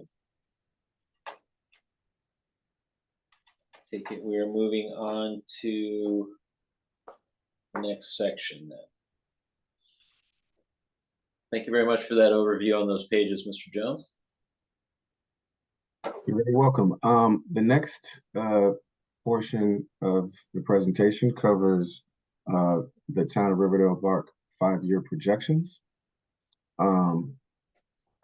So what I'll do is I will cover the revenue side as well as the expenditure side. Okay.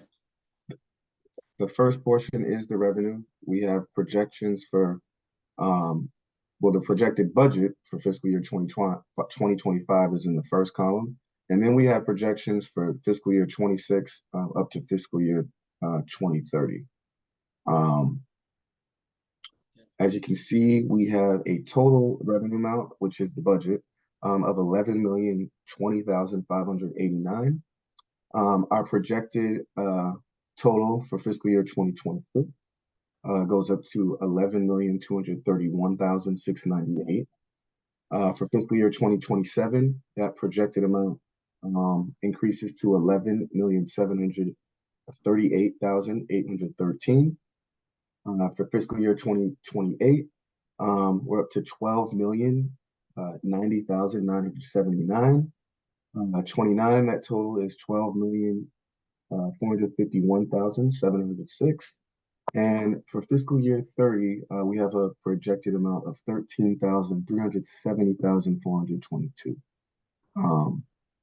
Currently, for the current fiscal year, we have increased, for the proposed fiscal year 2025, the total being $11,020,589. As you can see, the total has increased significantly when we project out to fiscal year 30. But again, we just like to make note that these are projections subject to change, but we just feel this is a very important to show where we think we'll end up in the next coming years. Uh, And Mr. Jones, can I add a comment or two on the revenue? yeah, sure. You'll see that in most categories we're staying relatively flat. 1% here, 0% there, 2% here. And local taxes is where we're projecting some growth. And so if we go back to the chart earlier that showed we averaged over a 6-year span 4.9% growth in the assessable base. So next year is a real wild card with the reassessment, because in previous reassessments we've actually contracted some. So we're being a little optimistic with a 2.5. We're hoping to then start seeing perhaps some more infill development, creating a bump. And really that 10% out in 2030 is the completion of a lot of the projects that are being discussed. So perhaps they happen sooner in 28 or 29, but we had lots of discussions about being conservative for when we're going to see the impact of pipeline projects as it relates to real property tax.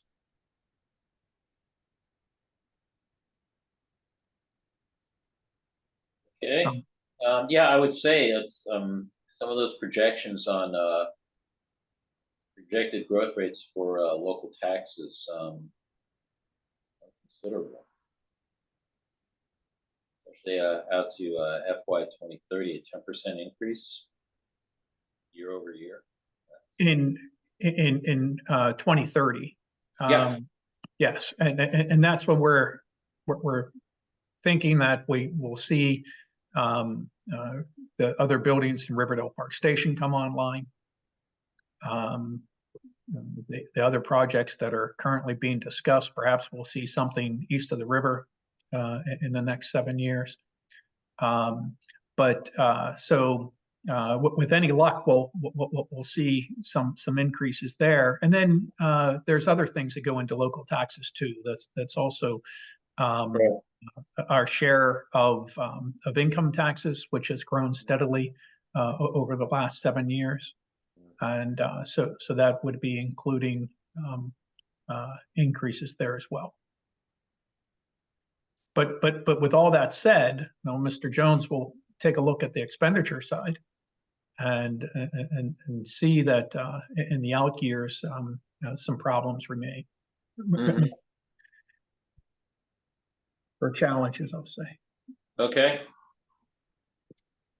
All right, thank you, Mr. Listishin. So as we covered the revenue, you'll see that the expenditures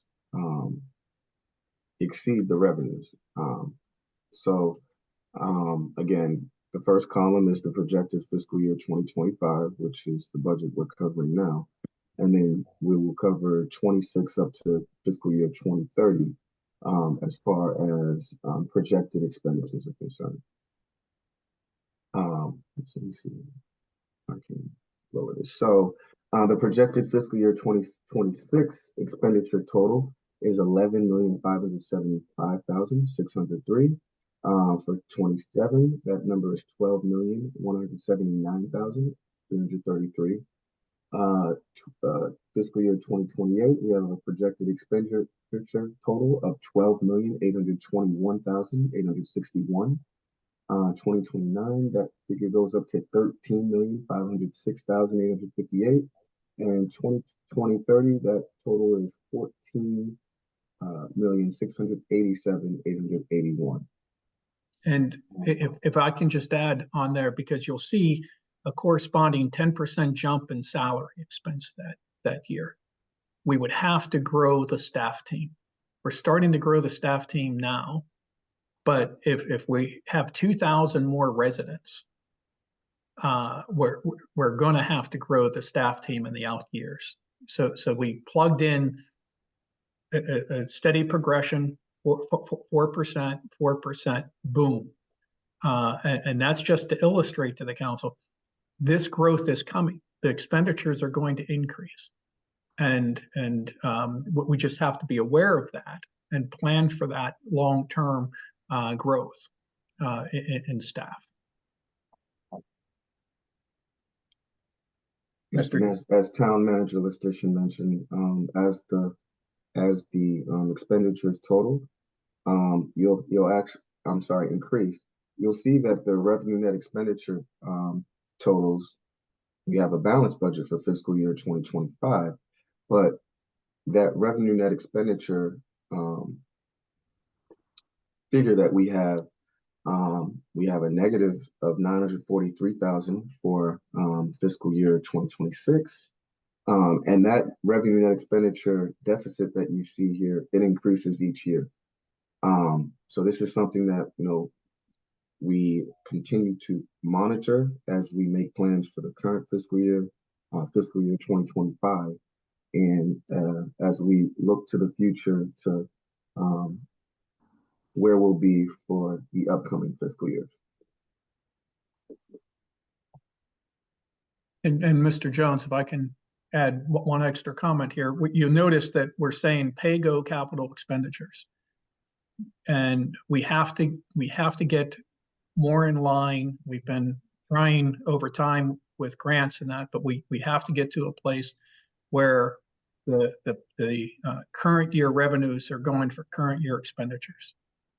And so we have to do that over time. So those deficits include a gradual $100,000 a year growth in current year money. And we'll continue to focus on grants and earmarks, and hopefully in the out years, the state will be healthier than only having $20 million in bond bills for the whole state. But we appreciate every penny they give us. It's not meant as a dig. That's just reality, that the state too is having some tight times. But I think it's good for the community and the mayor and council to know that in 2030, we're going to need $2.3 million more than what we're projecting that we'll have. So we have to, and we may see other growth. Perhaps Riverside Shopping Center is all redeveloped by then. Perhaps we bring in more grants and earmarks and that to lower by $1 million the pay-go. There's lots of opportunities here. This isn't a time to panic. This is just to say, hey, we have to be aware of what these out years are. So as we're looking to the future, where are our challenges? And that's what this is trying to say. There's going to be challenges in the out years. Mr. Jones. Yeah, looks good. Thank you, Mr. Restriction. So the next portion of this section is the revenue and expenditure budget overview. Here we have actual revenue for fiscal year 2023. We have fiscal year 2024's approved budget. And then we have the estimated actuals for fiscal year 2024, as well as the fiscal year 2025 proposed budget. So I will just cover the overview because we'll go into more depth for each of these particular line items. But yeah, the actual revenue total for fiscal year 2023 is $9,977,590. For fiscal year 2024, we had an approved budget of $9,505,270. We have an estimated actual for fiscal year 2024 of $9,766,619. For fiscal year 2025, we have a proposed total budget of $11,020,589. For expenditures, on the expenditure side, we had a fiscal year 2023 actual of $8,489,543. For fiscal year 2024, Again, this is just the approved budget, so it's the same as the revenue, 9,500,270. And then we have an estimated actual of 8,827,074. And this is where we have we've got our projected revenue net expenditure amount of 939,545. The fiscal year 2025 budget is balanced, so the expenditures match the revenue. That total is 11,020,589. So the next sheets cover the operating revenue and give a more descriptive line items for each of the major categories that were presented on the previous sheet. So we have the local taxes, which is the major revenue category, which includes real estate taxes, personal property tax. We have local income taxes, operating tax, and emissions and amusement tax. For fiscal year 2025, the largest revenue source is 6,115,137 real estate taxes. If this number sounds familiar, it is because we covered this in the debt service reserve sheet. That total 6,115,137 comes from real estate taxes that are calculated at sheet. The personal property tax total is 450,000. Losing audio there. Excuse me, I'm sorry. I didn't hear You're you. losing your audio. Oh, how do I sound now? Better? Sound great. All right, thank you. The next is local income taxes. We have a proposed budget amount of 900,000. For operating taxes, we have a proposed amount of 265,000, and the admissions and amusement tax a total of 1,000. So the local taxes category is the largest revenue source for the budget, and that total is 7,696,137. For the next major category, we have licenses and permits. The total for fiscal year 2025 is 229,125.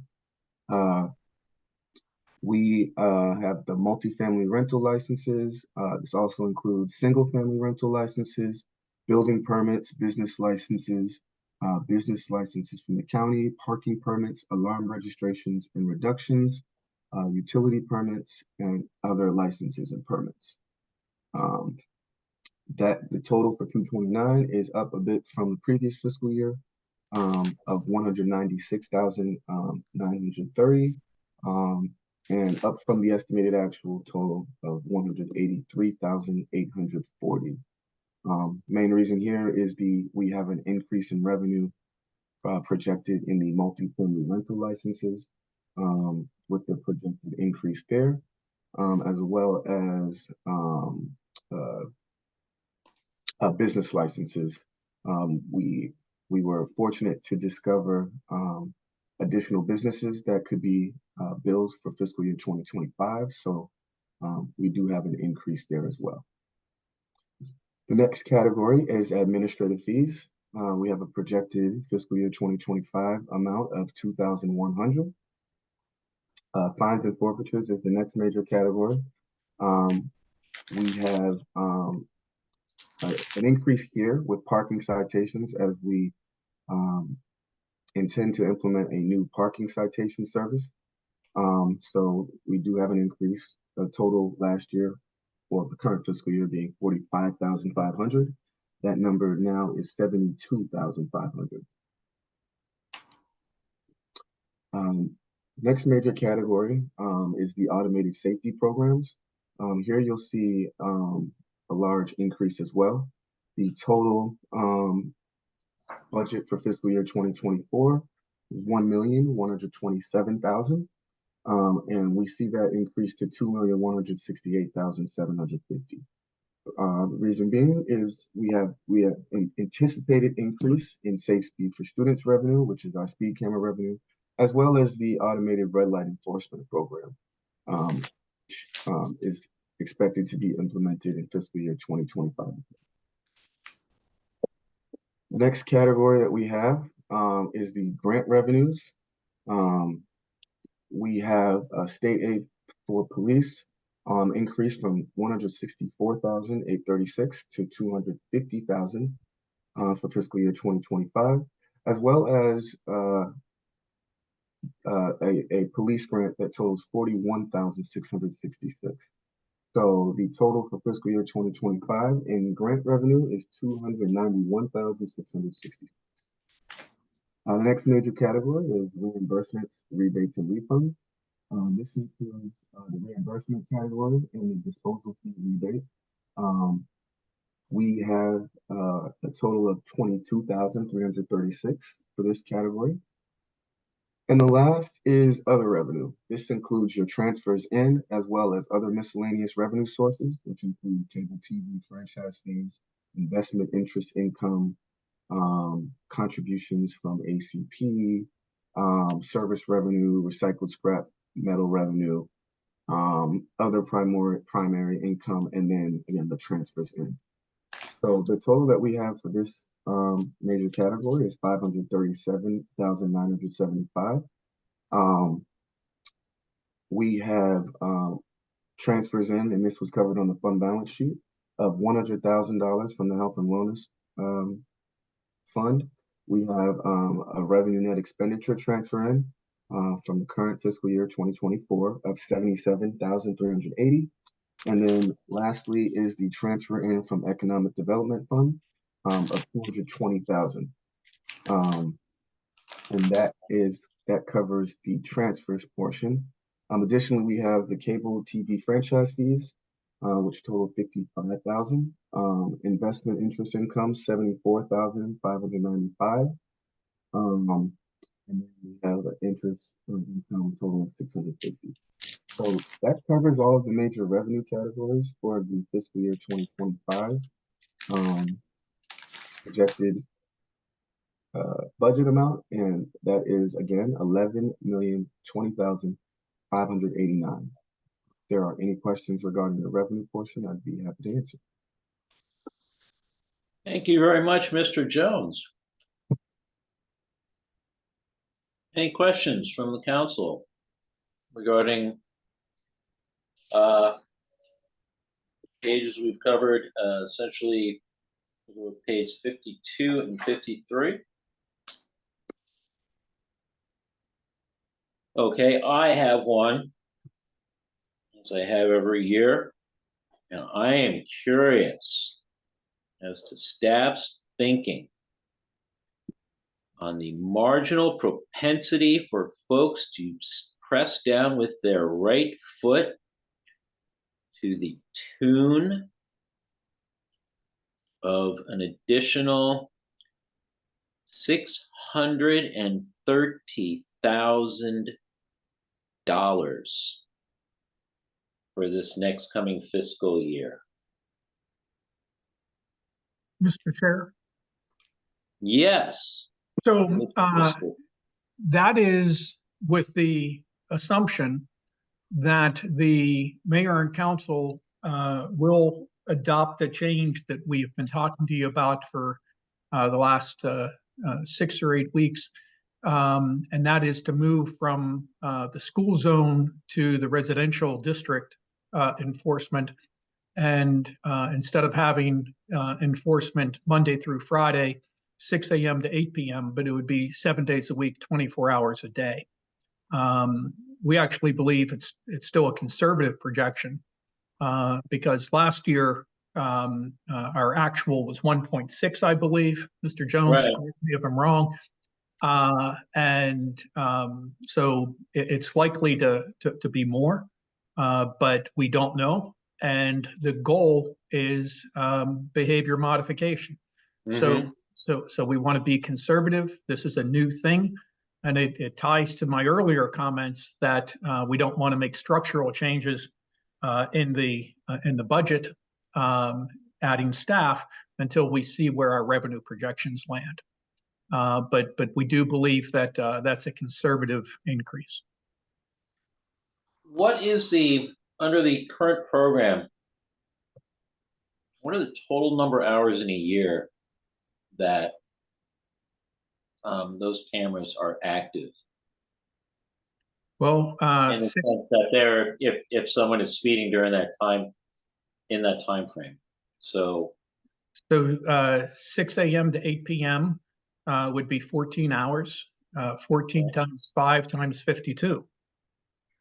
Right? Am I doing that right? well, you have times when schools are on vacation or when school's not in session. I don't believe that impacts it. Chief, Okay. is it just Monday through Friday and it doesn't account for days off? That's correct. It doesn't turn off when the schools are closed. It's on during the summer as well. Oh, Yeah. okay. Okay. So essentially we're going from 70 hours to 168 hours Per week. per week. Yep. Which is a factor of 2.4. Okay. Well, based on that, that sounds fairly reasonable. But we're trying to be conservative. Really, I hope we don't, I mean, not to knock your numbers, but in all, I hope we don't, well, I hope we don't exceed the number. I'll say it that way, sir.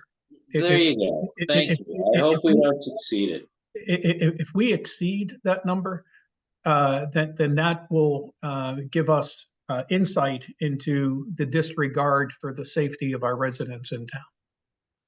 Yeah, I think if we exceed that number, it gives us that. It also is something for us to go back and figure out how to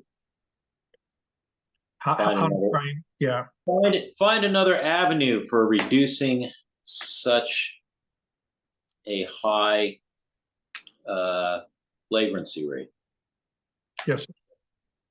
Okay, thank you. Any other questions, comments from the mayor and council? Public comments and questions. Council, Mr. Chair. Smith, yeah. Oh, Mr. Smith, I see your hand is up. My apologies, sir. Go ahead. No problem, Mr. Chair. Oh, I am getting an echo. It's really bad. Oh, buddy. Watch out. Come back to me in like a second. Okay. I'll give you a stall count of 10 and then I'm coming back to you. So. Can you hear me now? Stall 7, stall 8. Okay, you're on. There you go. Sure. So I know in the past we have not I don't want to say accounted for, and that's not correct, but we have not budgeted based on assumptions on enforcement revenue, because that is, revenue we would prefer not to get because we want compliance, but this is significant increase in revenue from the automated program. I'm sure that how we're handling that accounting wise is outlined here. But I'm a little dense. So if we could just talk through that, I'd appreciate it. Yes. So this is on the revenue side.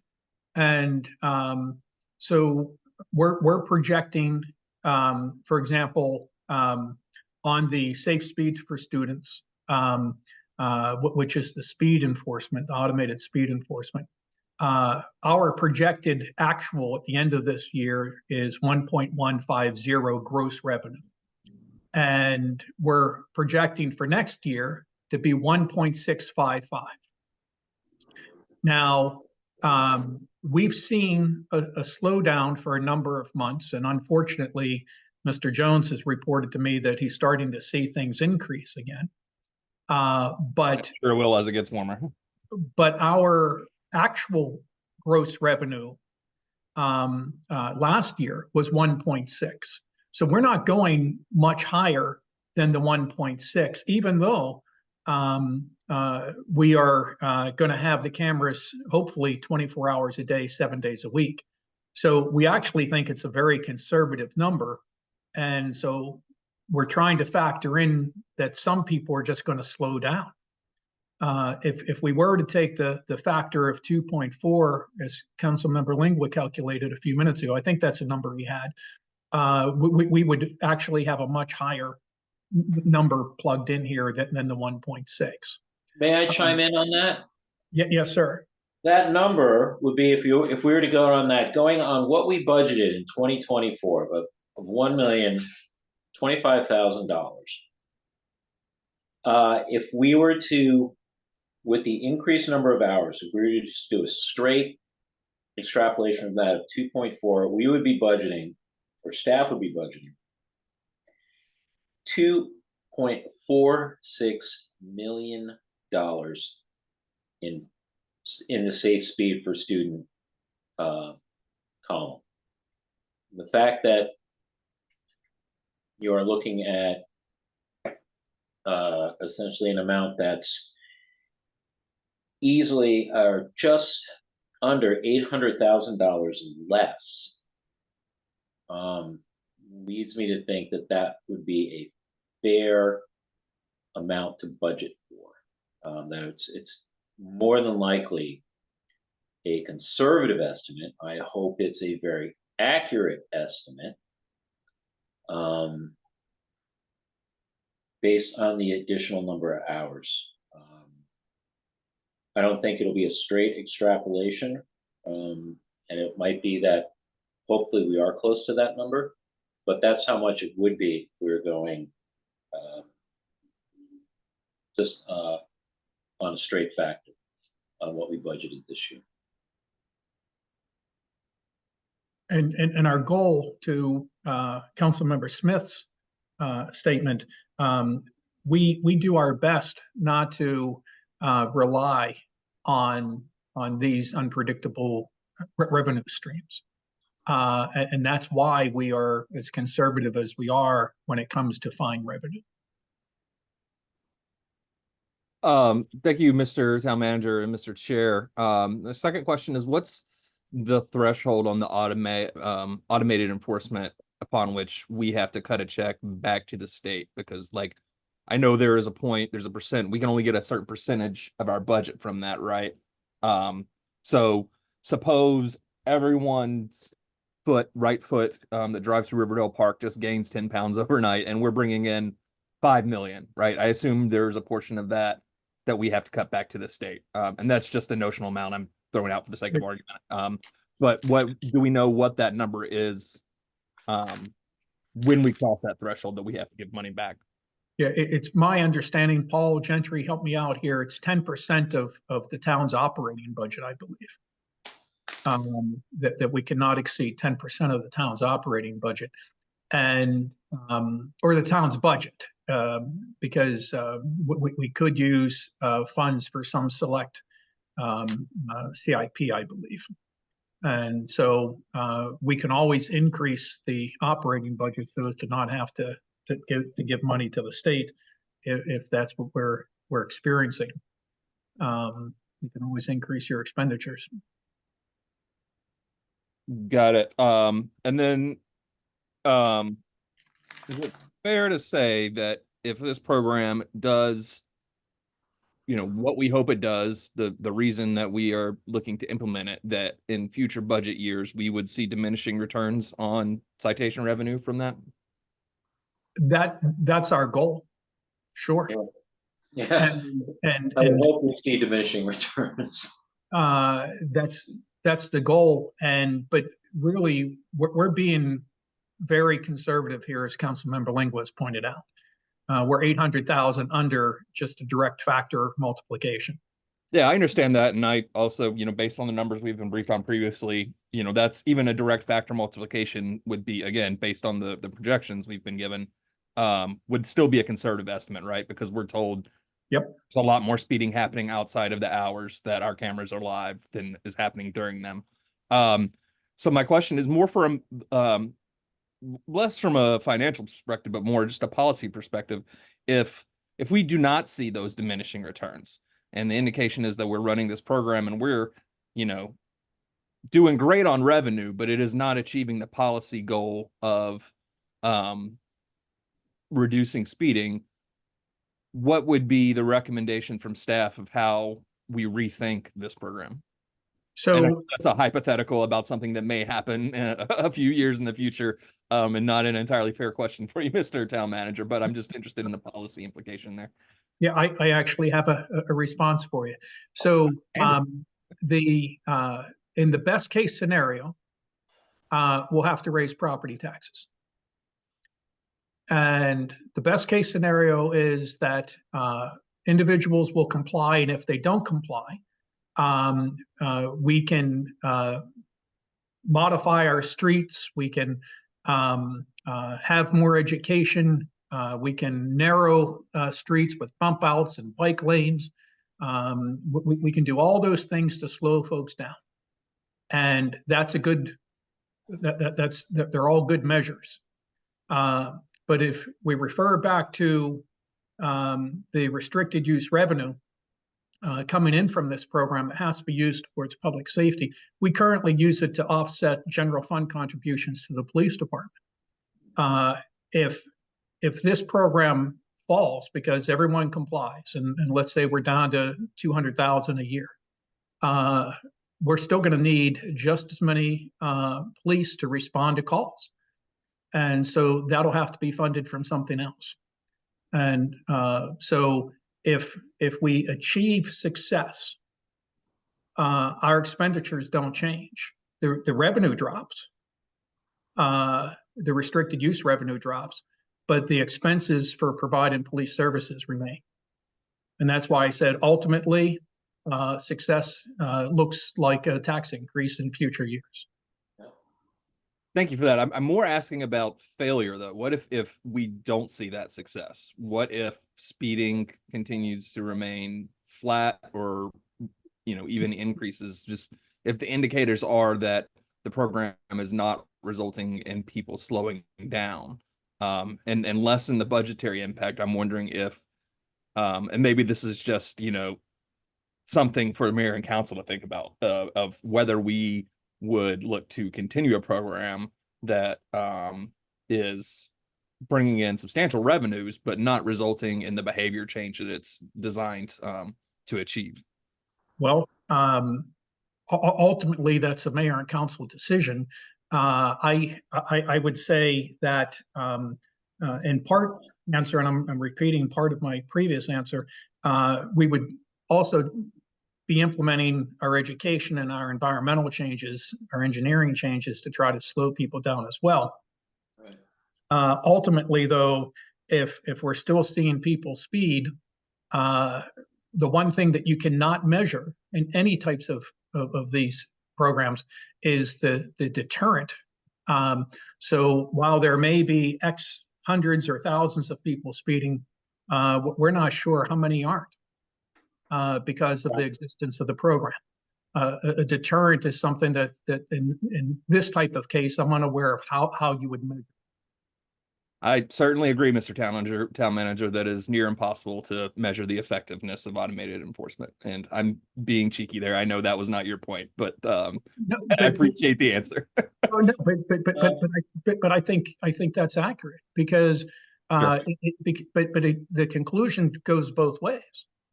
Certainly, because we're not sure how many folks are slowing down, because there is a camera and the Google says, hey, it's time to slow down. And we've heard in these meetings that historically we have seen a decrease. I know my counterparts that have red light camera programs have seen a significant decrease. And so when we talk about what we're projecting here for red light cameras on the revenue, 510,000 gross revenue, that's a good number. But what we have seen in other jurisdictions, red light cameras more so than speed, is that those numbers in like year 4 or 5 will be in half as what we have seen from other jurisdictions. So that 510, 4 years from now, that's going to be 250, and that's what we're hearing from jurisdictions that are in like year 4 and 5. Understood. Thank you for the response, Mr. Town Manager. If I may, please. If folks don't mind.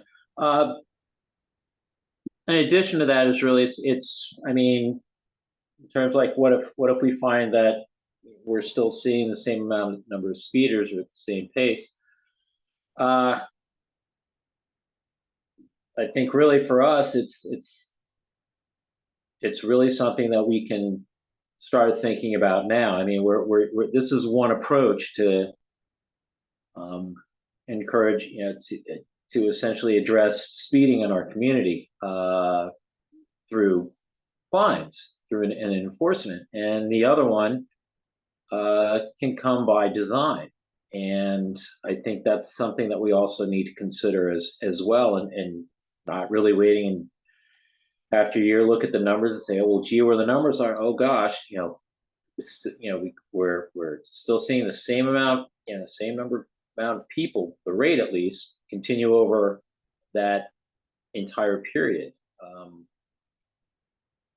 So that's, I think, something as this body needs to consider, and working also with other municipalities, because it's not just us. Lead feet know no boundaries. That we're all trying to work together in a coordinated effort to all of our communities be able to have safer streets for the residents in this area. Mayor Thompson, you have a question or a comment, I see.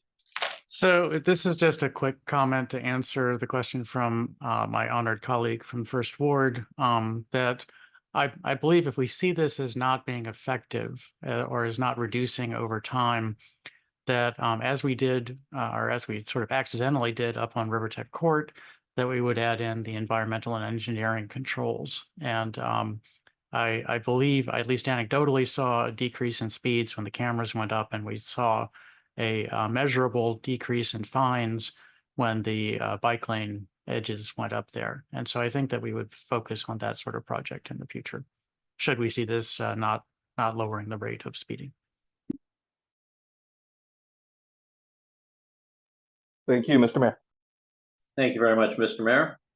Any other questions or comments regarding Councilmember Inyang, please? Thank you. A couple of questions that I did have were answered. One I wanted to clarify was that point that if speed cameras revenue increase gets to a particular point before we have to like reimburse the state, that's regardless of what we budget in terms of revenue. So us being really conservative doesn't change that amount, right?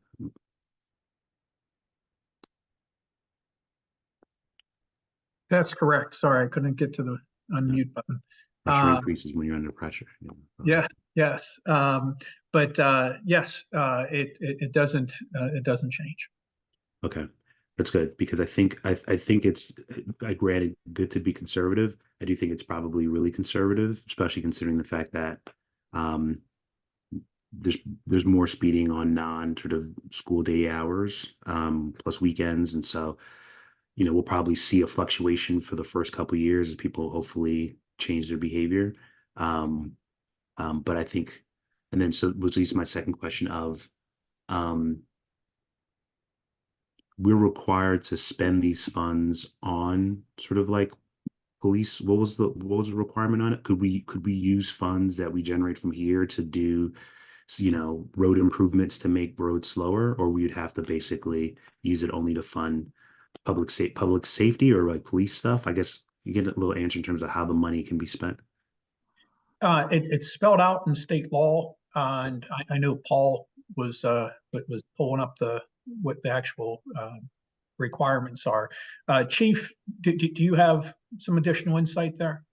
Public safety related expenditures. I believe it can be used as well in public safety projects such as road improvements and signage and curb painting as well. Great. If that answers the question. Yes, it does. It does. And so I think there's a natural I would say that then if fines increase substantially, being able to use the proceeds to actively try to lower that, I think it's like a worthwhile flywheel that we can we'll engage in if that becomes the case. And then I guess lastly, I've been looking through the budget in terms of like, because I know it's balanced as it is now, and sort of like what are areas for potential wiggle room. And from what I hear, I think this is probably an opportunity, or no, it's an opportunity, an area where if we needed to increase to cover something that's not currently in a couple $1,000s, that would you say this is probably one of the areas that we may change the levers in terms of increased revenue to sort of balance the budget, or are there other places you would sort of point towards? I actually would recommend to the council that if you want to add programs that are not here, that we cut programs that are. Okay. I would not recommend, I mean, you know, we can go back through and crunch numbers and maybe get a couple $1,000s here or there. But depending on what's being proposed in terms of an increase, I would look for what we're not going to do, as opposed to inflating or increasing is more gentle term, increasing a revenue, because I get nervous, frankly, when it comes to the fine revenues. And Mr. Jones and Mr. Smith know this to be true, and the same with the chief, because it's a behavioral thing. And if folks start slowing down, I don't want to have to walk someone to the door. And so I would recommend that we first look, if the council wants to add something, I would ask that the town be directed to come up with areas that we can cut as an offset, as opposed to increasing the revenue. Thank you.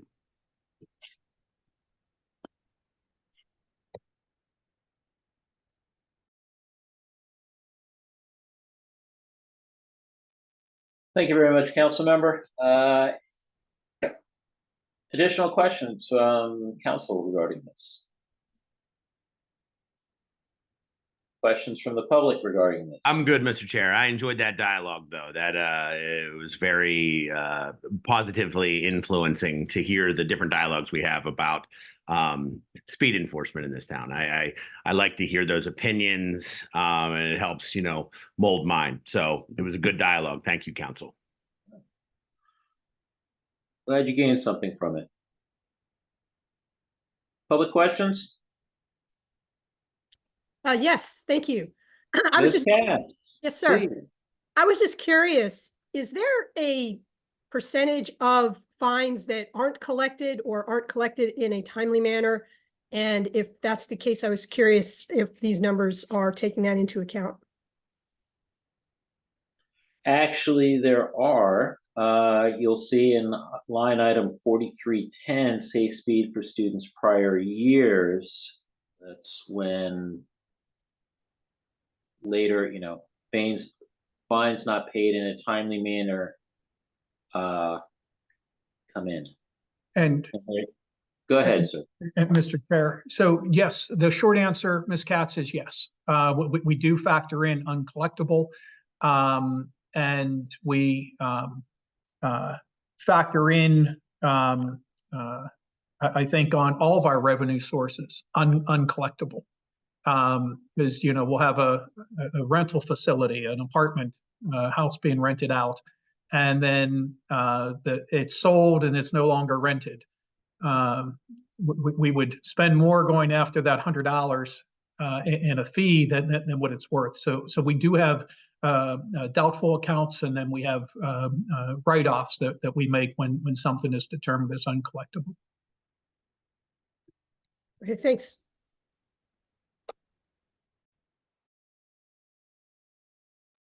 Thank you very much, Ms. Katz. All righty. There are no more questions on that. You're at a point, let's see, we are at 12:25. I know we said 12:45. I'm looking what's coming ahead, and I'm thinking this probably is as good a time as any to break for lunch, because what we have coming up next is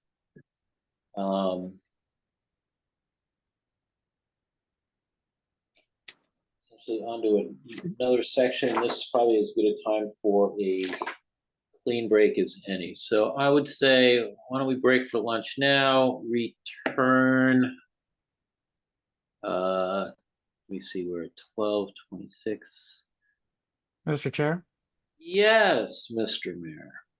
this is just through the revenue overview. Do you think we could go through the expenditures overview and then break, get to the end of section 3? We still have that, correct, Mr. Town Manager? Yes, sir. And I think the department reviews would go kind of quickly with the addition of the significant change pages. If we go through the expenditures, the department individual pages should go quickly, because CIP is it's gonna take some time.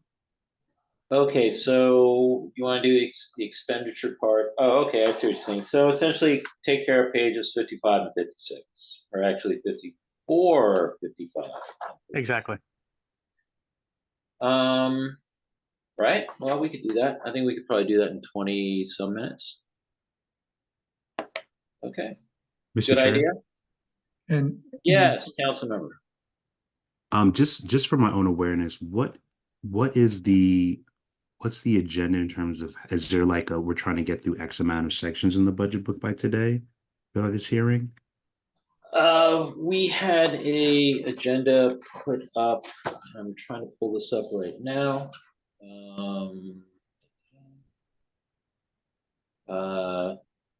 The agenda that we have for today, and my apologies for not bringing it up earlier.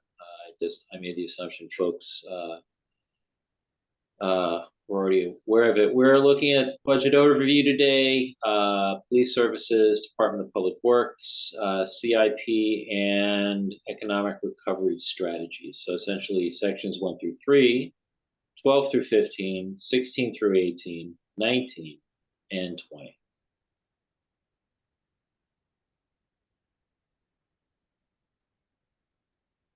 Is that still the plan? That's what our agenda is for today. I understand that, but my question was more so in light of the fact that we're not through section 3 and it's 12:30. Like, is that still a reasonable plan in your estimation? I think it would be. As staff was, as Mr. Listician was saying, the ensuing sections, it seems that they'll go fairly quickly. Let's proceed. Is that correct, Mr. Listician? I believe so. Actually, I think all the departments, the individual cost centers, Okay. If we were to focus on the significant changes year over year, I think that will speed things along and make the meeting very effective if we focused on the significant changes. Okay. And we'll leave the rest for homework? Yes. Within those sections, I mean. Yes, if that's what the council requires. And then I would say that from a staff perspective, we're fine with a snack break as opposed to a lunch break if you wanted to speed things along. I would support that. A snack break versus a lunch break. Well, yeah, I was looking at probably we're going to be doing half hour for lunch. So why don't we get going here on pages 54, 55, and 56. Let's try and see if we can break within the next 15 minutes and go from there and decide about lunchtime at that point. So, staff, you have the floor. Mr. Jones. FY 2025 budget detail expenditures by cost centers. Mr. Jones. Great, thank you. So I'm going to cover these expenditure sections, but as Mr. Listician said, we'll be covering the individual cost centers individually. So this will just be an overview. So the first category is salaries and wages. We have a total of $4,911,341. For benefits, that total is 2,386,373. And then the overtime total is 108,000. Again, these three sections are the town's largest operating expenditures, and we will cover each of the individual line items in the individual cost centers. Contractual services had a fairly large increase this year for fiscal year 2025. Most of which can be attributed to the community safety programs, which we spoke on earlier. So this is the expenditure side, if you will. We had a total of 375,000 in the current fiscal year for 2024, and that number is jumping up to 813,000. And again, this is due to the increase in projected revenue for the automated safety camera program. So that's where the majority of the increases for contractual services. Again, we'll go into that in more depth when we cover the individual cost centers. Okay. So operating expenditures, the total is 1,138,597. The current fiscal year, we were at 1,042,846. And again, the expectation is that we will go into these in more depth. Okay. With the individual sheets. Yes. Other operating expenditures, a minor increase here. We're at 255,000 for fiscal year 2025, up from the 239,500 in the current fiscal year. Next, we have the individual town buildings as well as the weather response services. We're keeping weather response services flat at 28,000. Town buildings and for town hall, all of these will be covered in the public works presentation. But the total for the town hall building is 28,950. Public safety 29,500. Public works building 38,500, and then the auxiliary town buildings have a total of 11,700. Community events and community grants are the last cost centers that we'll cover in the overview. That total has jumped up from 44,200 in the current fiscal year up to 106,500, mostly in the town-sponsored events. We'll get into that in more detail when we cover that specific page. Community grants went up a little bit from 99,100 up to 117,000. And again, that will also be covered on the specific sheet. So again, the total expenditures, because we have a balanced budget, match the revenue. That total is $11,020,589. Mr. Jones, thank you very much. Any questions, comments from Mayor Council regarding this overview?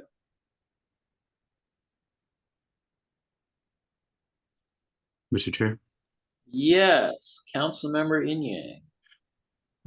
Yeah, the only thing is I know for the expenditures, we've talked earlier in previous council meetings about salary and wages or salary for mayor and council. I know I think it's still an order of new business or unfinished business. And I would sort of suggest staff to sort of anticipate resolution there. And so reflecting an increase in that base rate. I'm not sure if that will then also impact the benefits portion for mayor and council as well, if it's like tied to the salary, or is that just like a fixed price per person or something like that? Yeah, the benefits is basically just taxes, the taxes that we pay. So this particular budget would have 30 days of change. So if the mayor and council did adopt a change to their compensation, it would only be for June of 25. And we have contingency funds budgeted. So if we depended on what type of change, there would be monies in the budget that could be moved. Thank you. Any other questions or comments from council?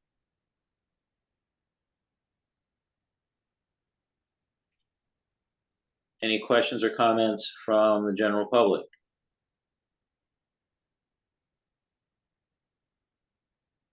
Okay. There we go. Mr. Jones, thank you for that review. Okay, we are at 12:36. I say we take a stop here, take a break before we go on to ensuing sections that are on the agenda. I'm going to call this a meeting will be adjourned until 10 minutes past the hour of 1 o'clock.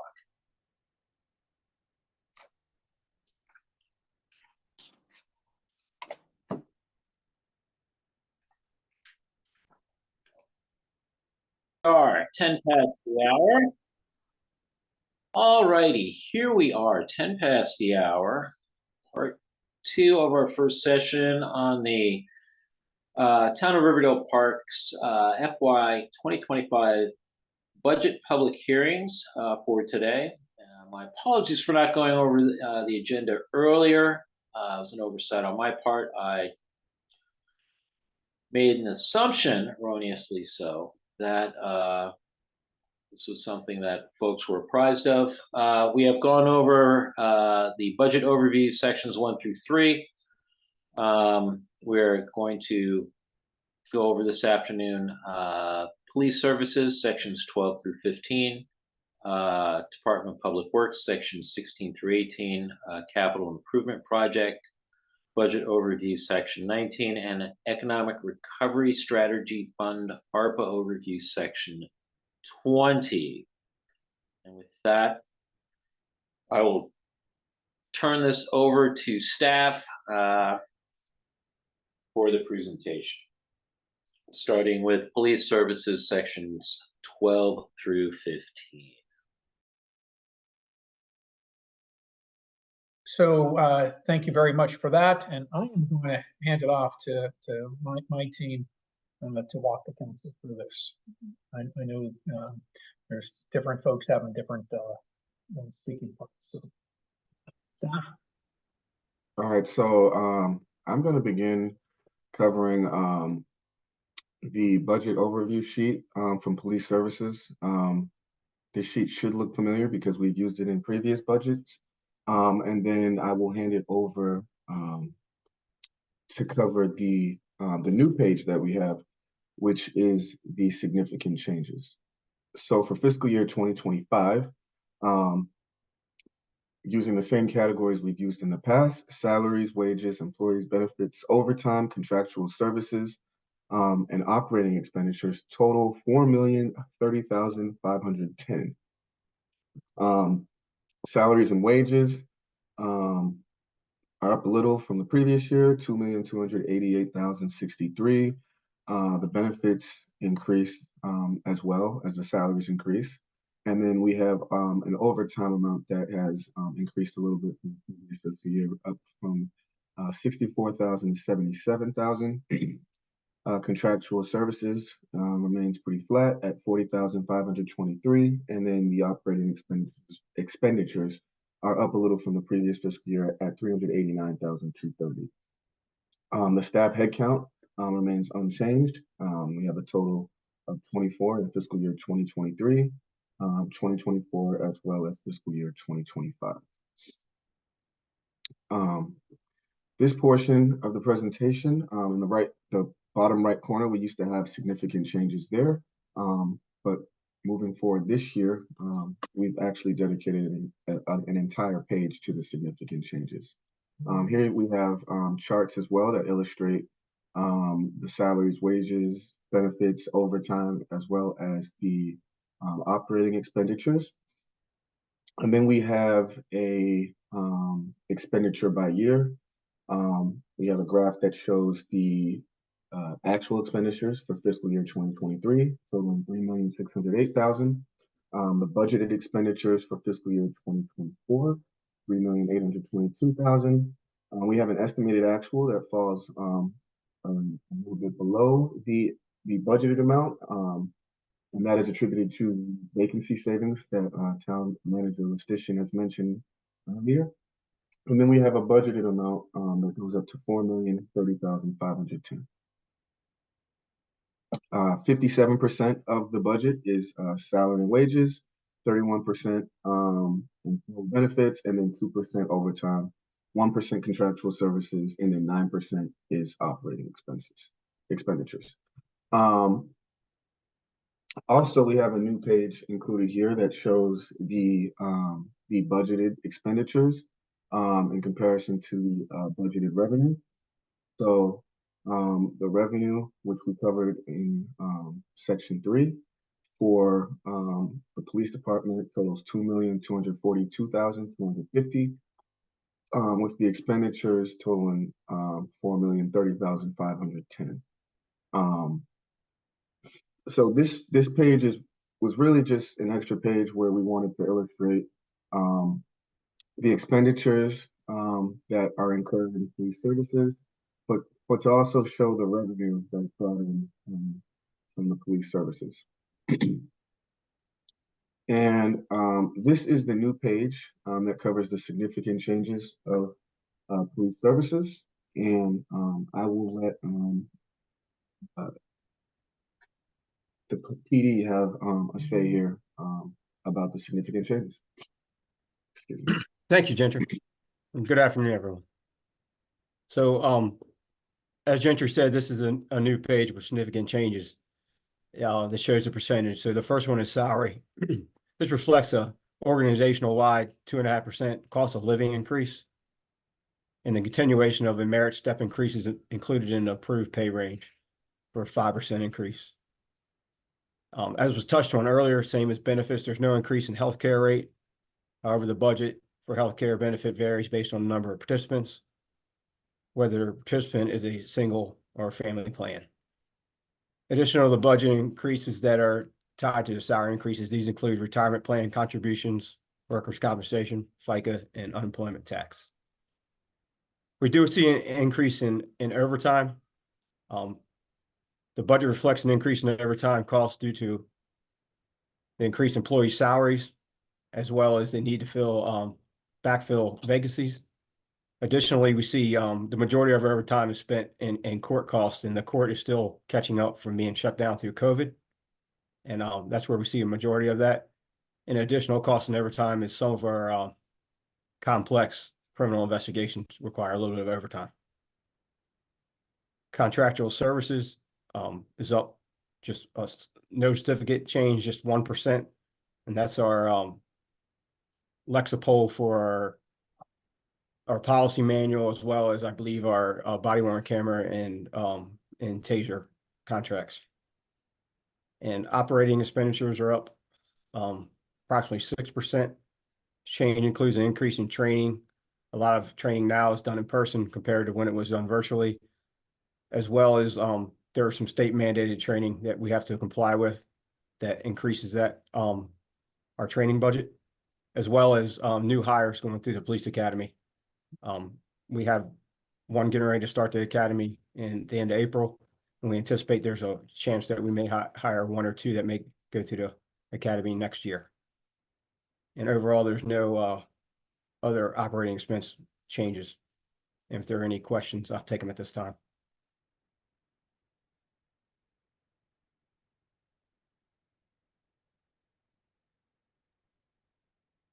Any questions from Mayor Cancel at this point?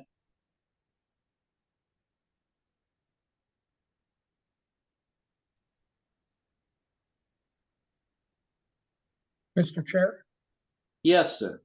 I have a question of you. Is it sufficient to show where these changes are and noting that overall there's a 5% increase year over year? Or do you want to look at the detail sheets in addition to this that points out where changes are? The only thing,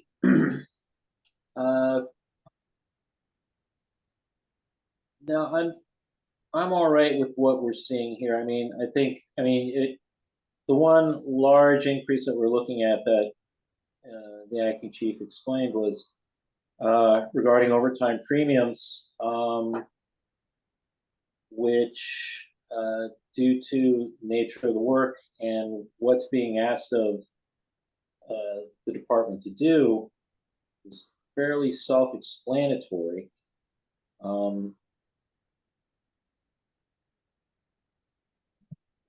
The other parts we're just seeing are new projects coming online. So, I'm not really seeing anything that's really glaring here. And I would say that if anyone has any, questions on any of the items, we can touch on it at the end. At the end of the presentation, or we can handle it as part of next week's session as well. So, Thank you, sir. does that make sense? It does to the staff team. So we'll focus on the significant changes. But Yeah. you do have a question from Councilmember Smith. Okay. Yes, I do see that. Council member. Thank you, Mr. Terr. Mr. Town Manager, you see the increase here. I believe it was mentioned that pertains to filling a vacancy.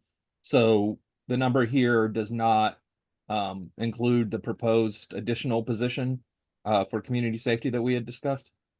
Correct, sir. That's in a different cost center. That's Okay. in the automated enforcement cost center. Understood. Thank you. Okay. Any other questions from the council?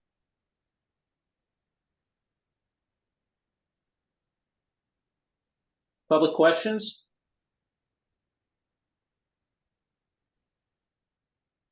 Okay, hearing none.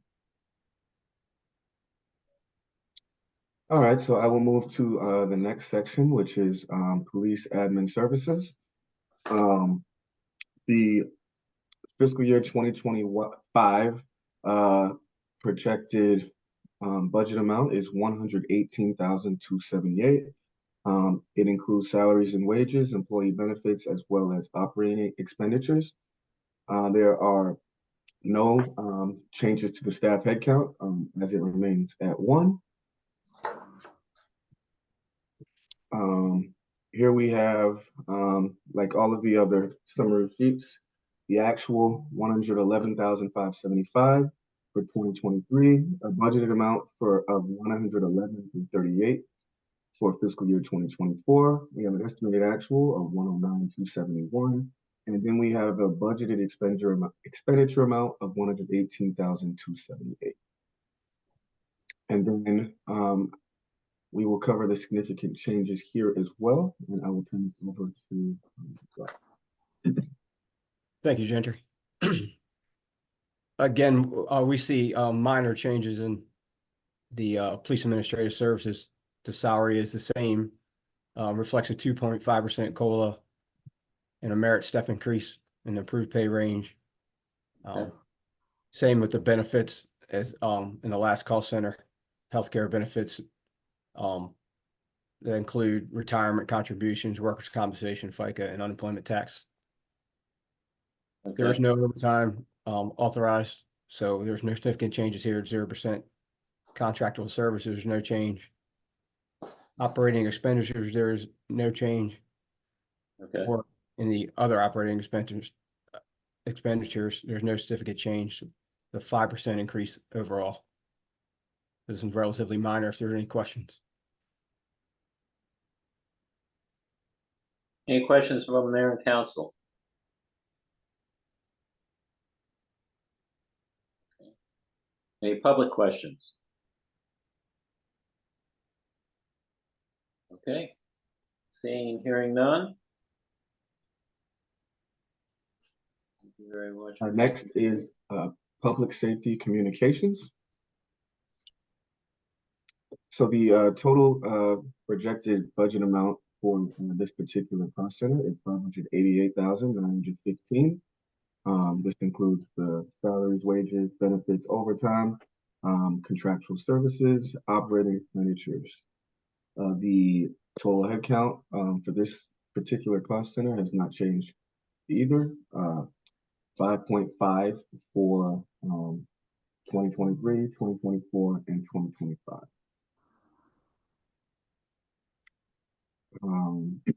And then 2023 actual expenditure, 512,198.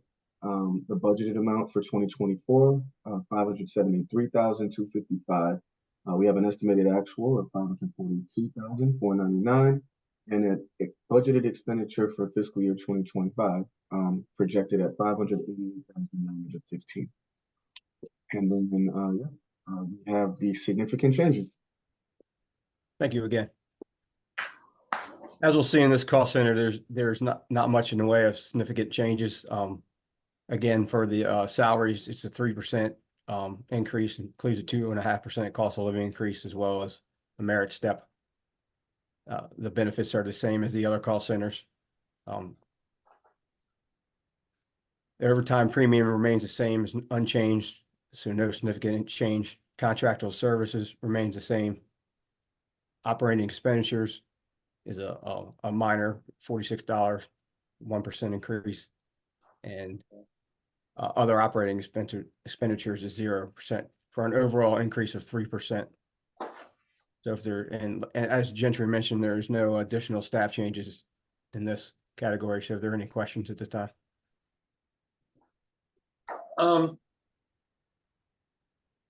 Review on the half. I take it you have a part-time employee. So I'm saying 4.5, or do you have someone filling in? So we have there's 2 part-time employees, and it equals a half. Okay. Okay.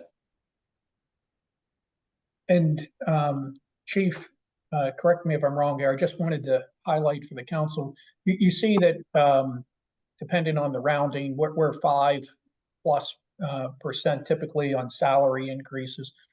Here we had some longtime employees retire, and we've hired new folks at lower rates, and that's why it's only recorded as a 3% increase.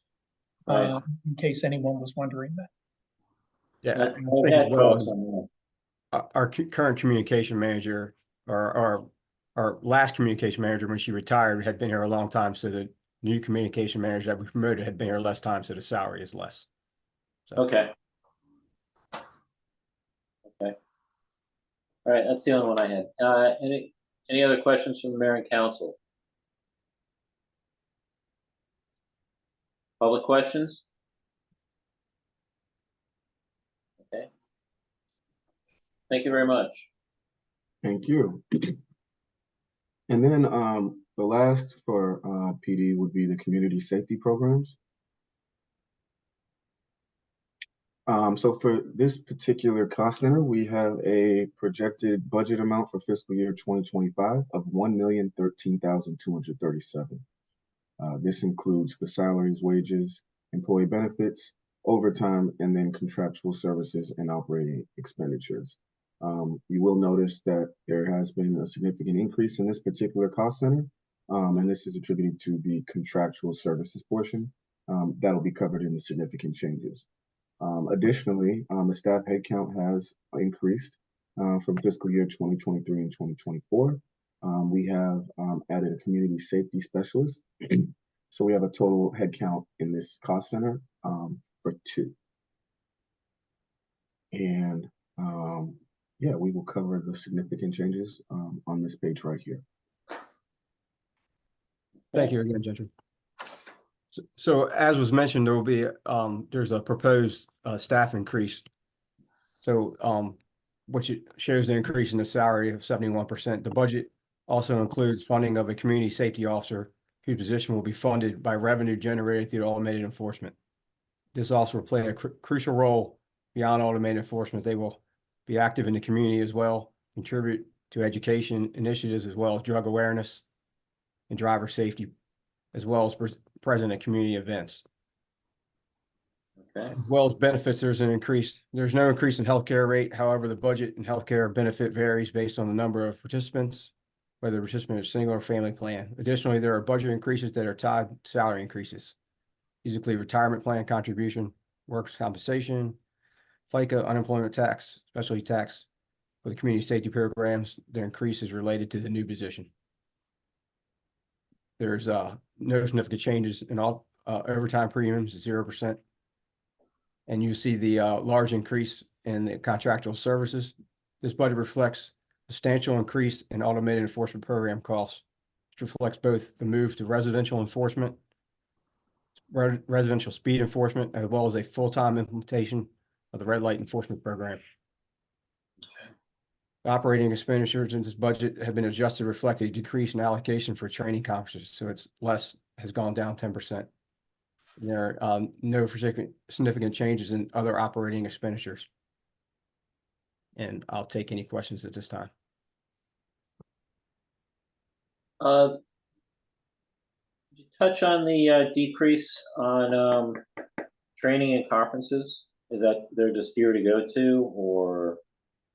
So there's mandated training for speed camera, which we are up to date on, and we don't foresee any need for it this year. And Chief, if I could add on to there, also, Mayor and Council, I've cut back on training budgets wherever possible. That was part of the final budgeting balance. So you'll see that as the chief talked about in the police services area, we had a little increase, I think 6% increase. That's mandated training. That's going back to in-person training, things of that nature. But wherever we could trim things a little bit, we did. And that's across, I would say, all cost centers. Okay. Does that seem more as a temporary step? I certainly hope so, sir. We, as I mentioned, this was a tight balancing act this year. So we grabbed a couple $100 here, $1,000 there, type of thing across the different cost centers. Okay. Okay. All right.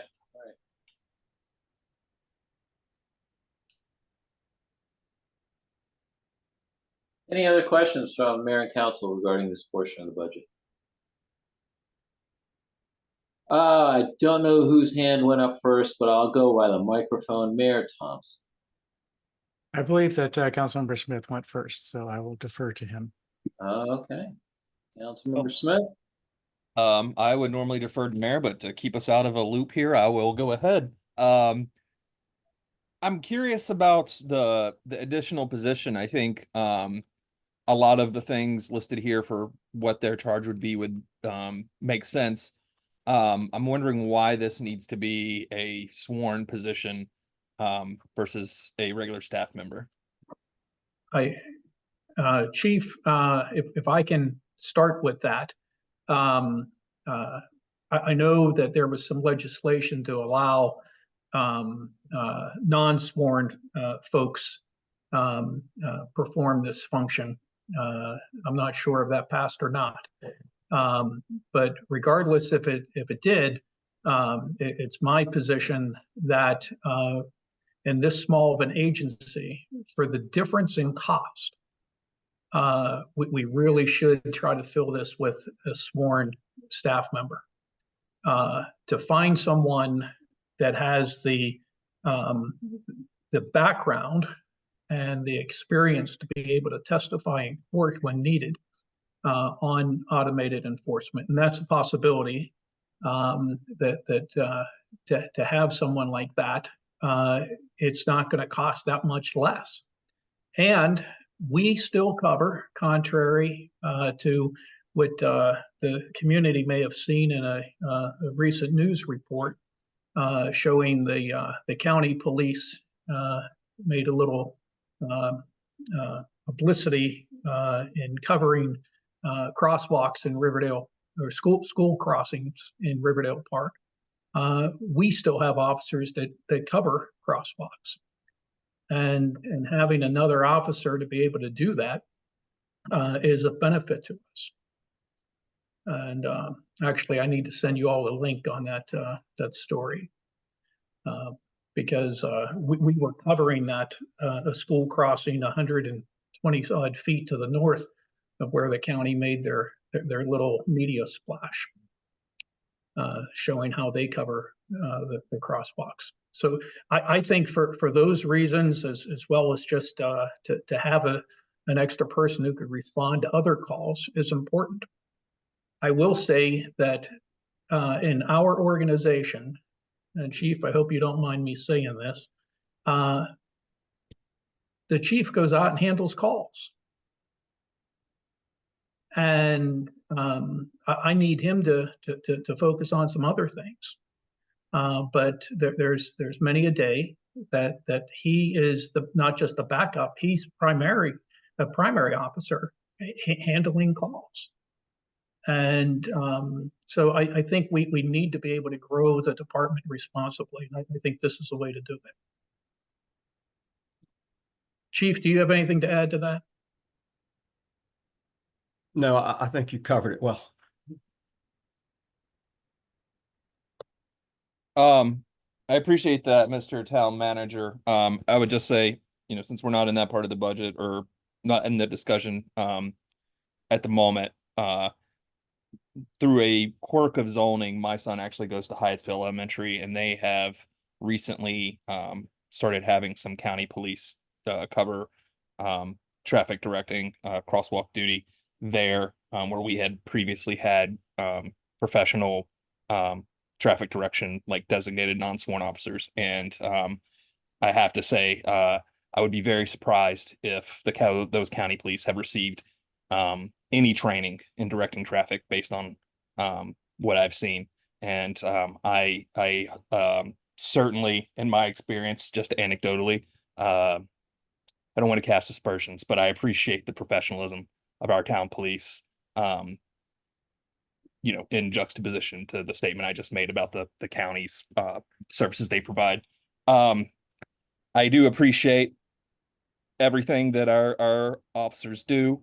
But as you said, it's a tight budget, and it's hard for me to look at the budget and all the conversations we've had about the challenges, see the incredible percentage of our budget that goes to policing when you consider police services, administrative services, communication services, and CIP. And then see that we're talking about adding another sworn position. Yeah, that's a difficult priority for me to reconcile. And I appreciate that.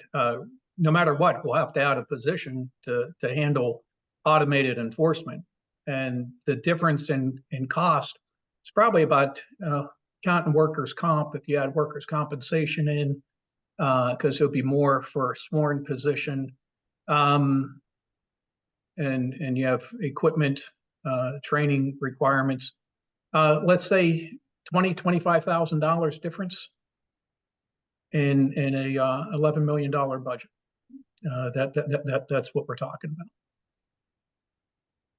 I appreciate that, Mr. Town Manager. It just strikes me that for all our talk about challenges, similar to how I feel about our vehicle acquisitions, and I love that we are looking to electric vehicles, even for the police department in this budget. I do really appreciate that. But in the past, for our talk about sustainability, we consistently found justifications to purchase more internal combustion vehicles. And that's an understandable justification you've just provided, but the fact remains that for all our talk about challenges of budget, there's the department that, however you want to move around things on a spreadsheet, by my count, it approaches 60% of our budget. We always find a justification to spend more money there. Yeah, again, in terms of priorities, that's a difficult one for me to reconcile. I understand, sir. And if the council wants to provide direction to reduce expenditures in the police department, we await that direction. I appreciate that, Mr. Town Manager. And again, I'm not trying to, direct any criticism towards police department as a department or our individual officers who, again, all of my interactions have been professional. I think they are impressive. I would put them up against any department in our region. But the fact remains it approaches 60% of our budget, and we don't seem to contemplate, at least on our end. I know the staff puts a lot of thought into the budget, but as a council, it strikes me that we have a lot fewer questions when it comes to that 60% than the balance. And that's, I don't want to keep going back and forth and take everyone's time, but I appreciate the responses, Mr. Lustician and Acting Chief Turner.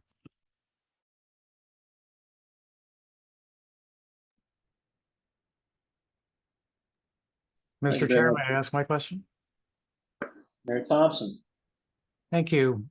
So looking at the automated enforcement dollar amounts and that we saw both in revenue and here, we're budgeting a little bit over 1.6 million for say speed for students. We're budgeting $500,000 and change for the red lights, which adds up to, if I'm doing correctly, 2.1 million. And if you subtract the 800,000 here for contractual services, that leaves us with 1.3 million of net revenue. And the 10% number that we discussed earlier for when we have to start giving money back to the state would be 1.1 million. And so did I do these numbers correctly, or have I missed something? You are correct in those numbers, but we're able to include all of the police. So it's not just only this cost center. So we will be able to, when we have a SMS1 speed monitoring system report, and we include more than just this particular cost center total. In terms of the costs? Yes. Okay, thank you.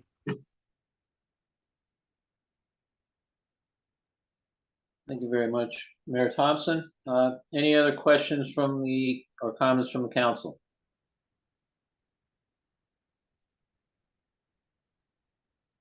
Public comments?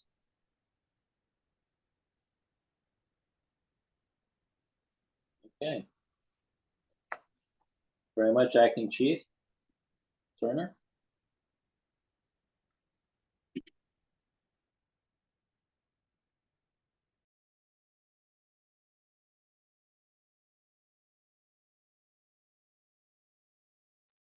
Mr. Jones?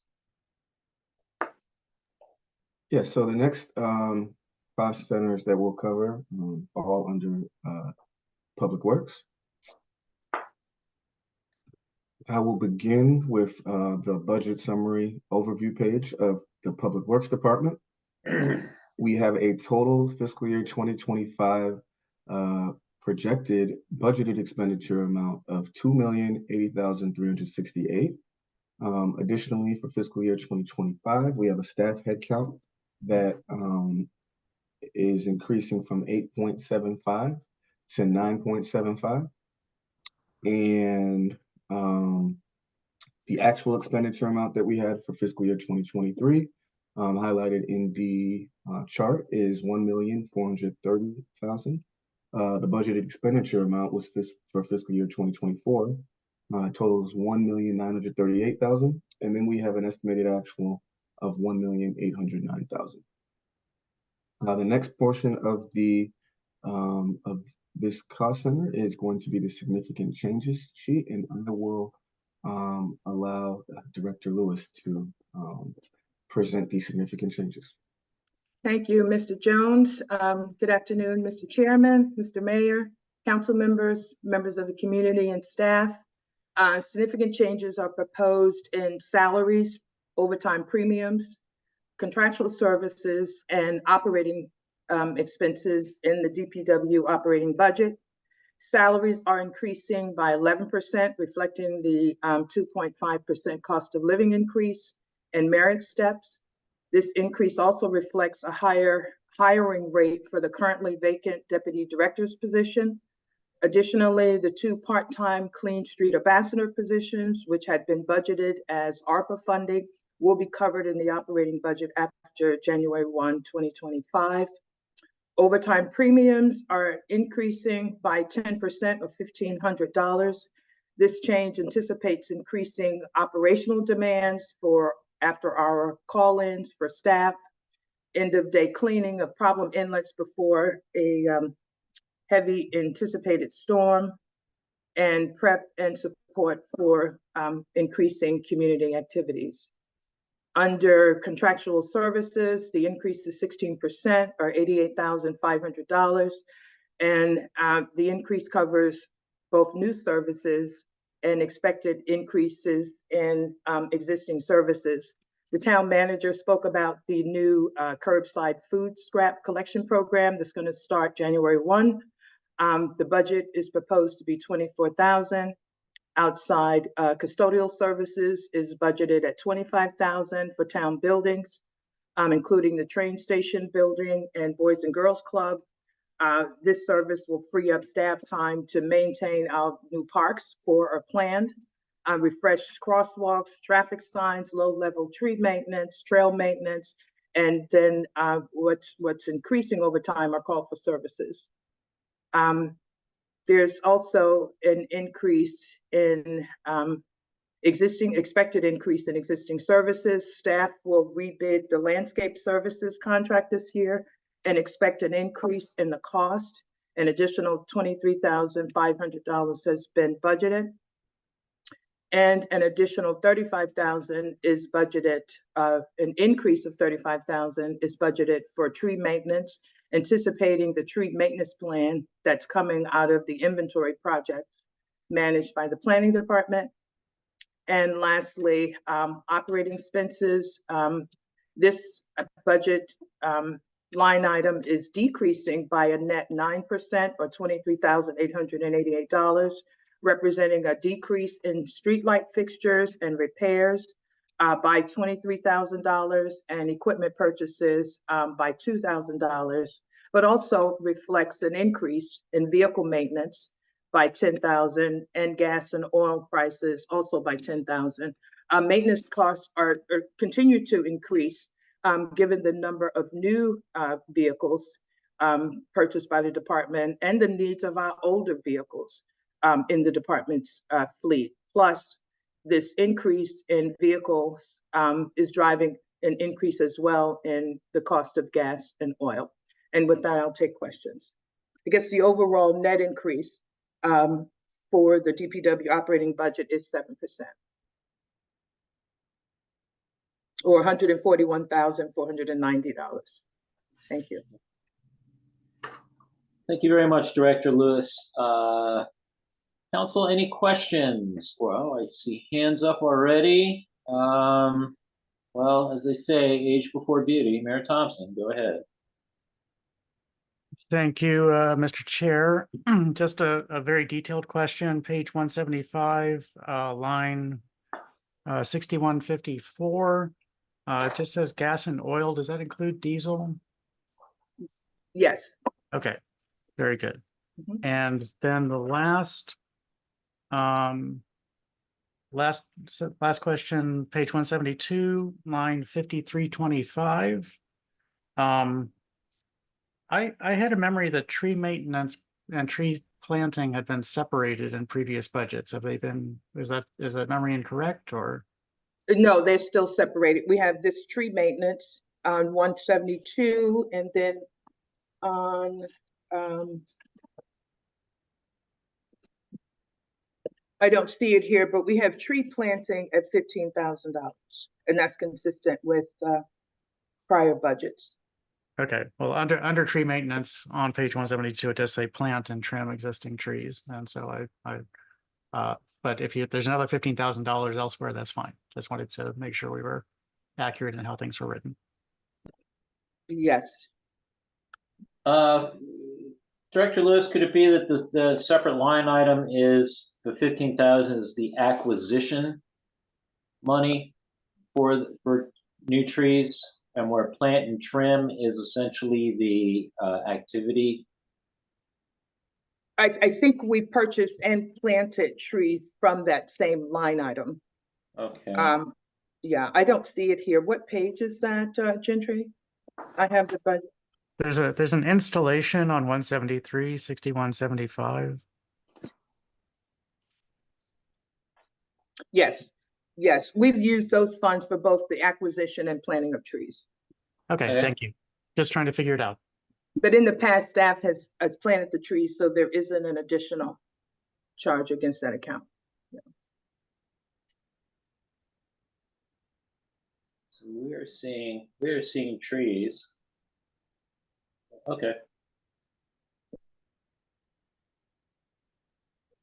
Okay. Councilmember Smith. Thank you, Mr. Chair, and thank you, Ms. Lewis. I'm wondering if staff explored at all, like for the composting program, like going with collection points rather than curbside, and if so, what the cost difference there might be. Actually, I spoke with my counterpart in Hyattsville about collecting from drop-off points, about 10 of them in town, and that cost was around a rough estimate of 15,000. They would do a weekly collection from those 10 locations, and it included the dumping fee. We reached out to our current hauler, asking the cost for providing the service for all 1,300 residents that currently participate in the trash and yard waste collection. And it's only an additional maybe $10,000, and that would include the provision of a toter. And so between the two, we are actually recommending that food scraps be collected by our hauler. That's what this number represents.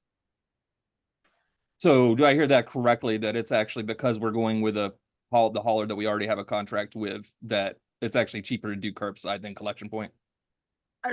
Well, dollar for dollar, no, but it'll be a better service to residents, so they won't have to go to those drop-off locations. The one thing we might want to consider is providing 1 or 2 drop-off locations for multifamily residents. Right now, our trash and yard waste only serve single family and townhouse, I think up to duplexes.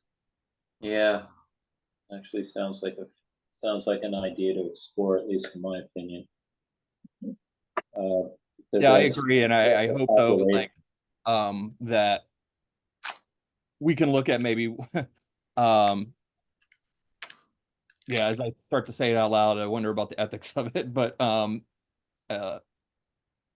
noting where our neighboring communities have drop-off points. For instance, as of right now, all of our compost in my house goes to a Hyattsville town collection point, because that is the we can walk to it. It's not, it's on our dog walking route right now. So if we were like, it wouldn't make much sense to put a collection point, near our border with Edmonston, if Edmonston has a collection point nearby. And I don't know if they have a program at all. I'm just, for the sake of argument, I'm sure Edmonston might have something to say about that as well. But just as I think through it out loud. Thank you for that. And then in terms of vehicle replacements, and maybe this is, we'll get into this more in CIP, and happy to hold for an answer until then. But just wondering if you project that any vehicle if we would be within this fiscal year covered by this budget, acquiring any internal combustion vehicles, with recognition that, there may not be sustainably fueled options for the sort of size and of a vehicle that we need for like a trash truck or something like that, that's on the market.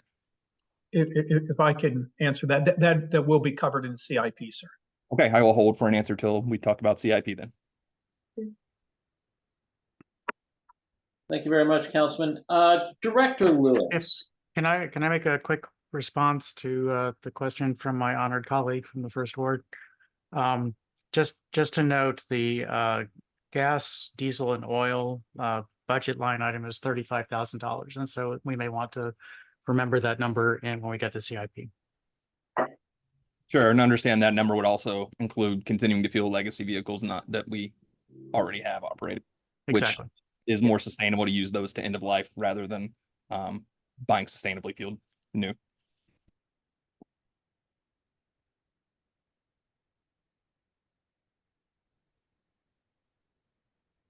We can have that discussion when we get to CIP. Director Lewis, I was wondering if you could please afford us a quick explanation regarding staffing over at Public Works, because I see your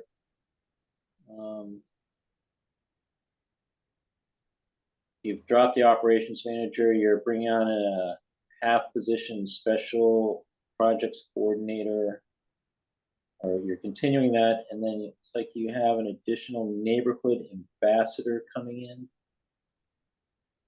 Actually, 2 part-time Clean Street Ambassador positions, I believe, was added to the budget in 2024. We filled just one of those positions about a month ago and are hoping to fill the second one within the next month or so. We haven't received as many applications lately for that position. We had filled the deputy's position for a couple of months. It didn't work out for that individual, and so that position is again vacant, and we hope to fill it within the next couple of months. Okay. All right. And you've decided to forego having an operations manager. That decision was made about a year ago. Yes, sir. All right. You're continuing on that decision. Yes, and hoping to hire a deputy director. Okay. Okay. Okay. That's all I had. I was just curious as to what the structure was over there. Okay. Okay. Yeah, that's all I had. Any other questions from the council? Public questions?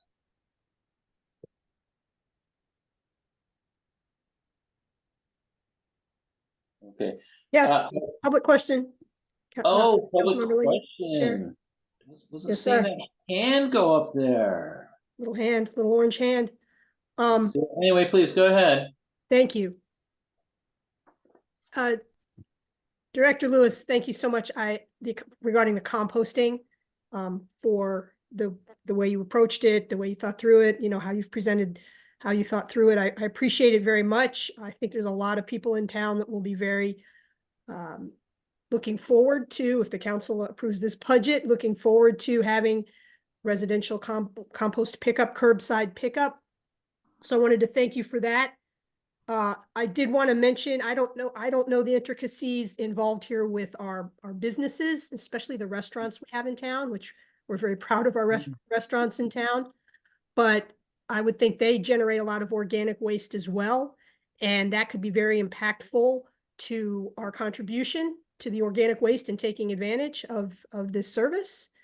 If they could somehow be included, maybe that idea you had about the points, the collection points, could help with that, with the caveat of even without organic waste pickup, we've had some issues with rat population in certain parts of town. And so this also would need to be thought out, I think, pretty well, as far as restaurants would generate, I'm sure, a lot more organic waste.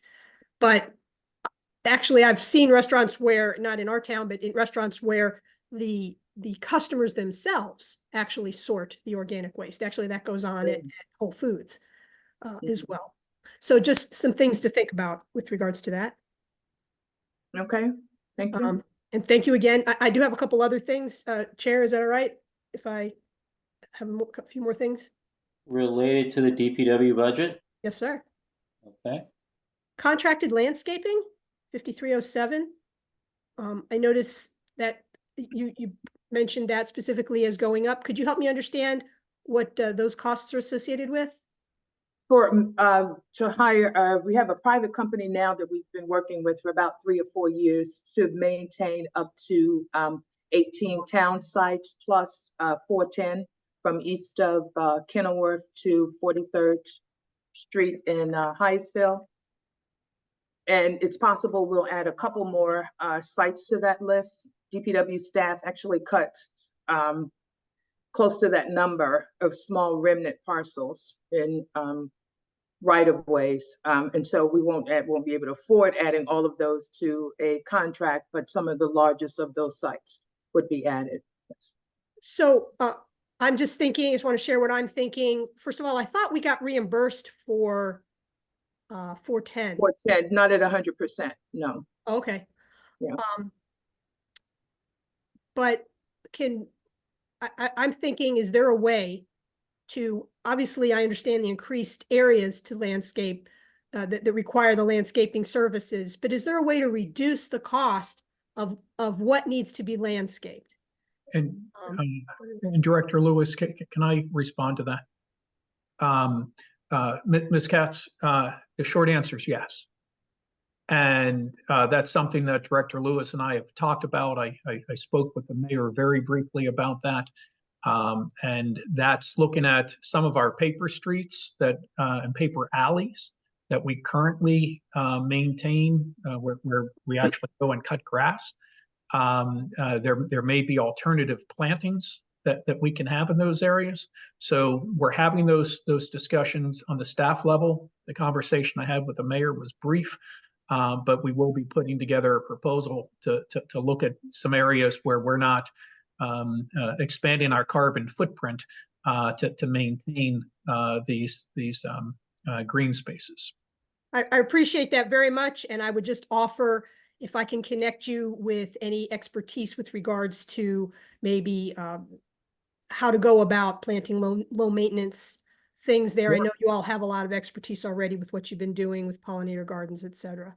But we would welcome the input, sure. Okay, that's fantastic. And it's an opportunity, not, because grass is, but it's an opportunity to meet other goals that we have for increasing our canopy and different diversity of wildlife and things like diversity of plants and things.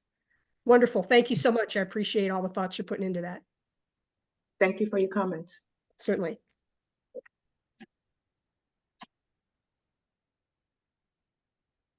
Thank you very much, Ms. Katz. Councilmember Foe.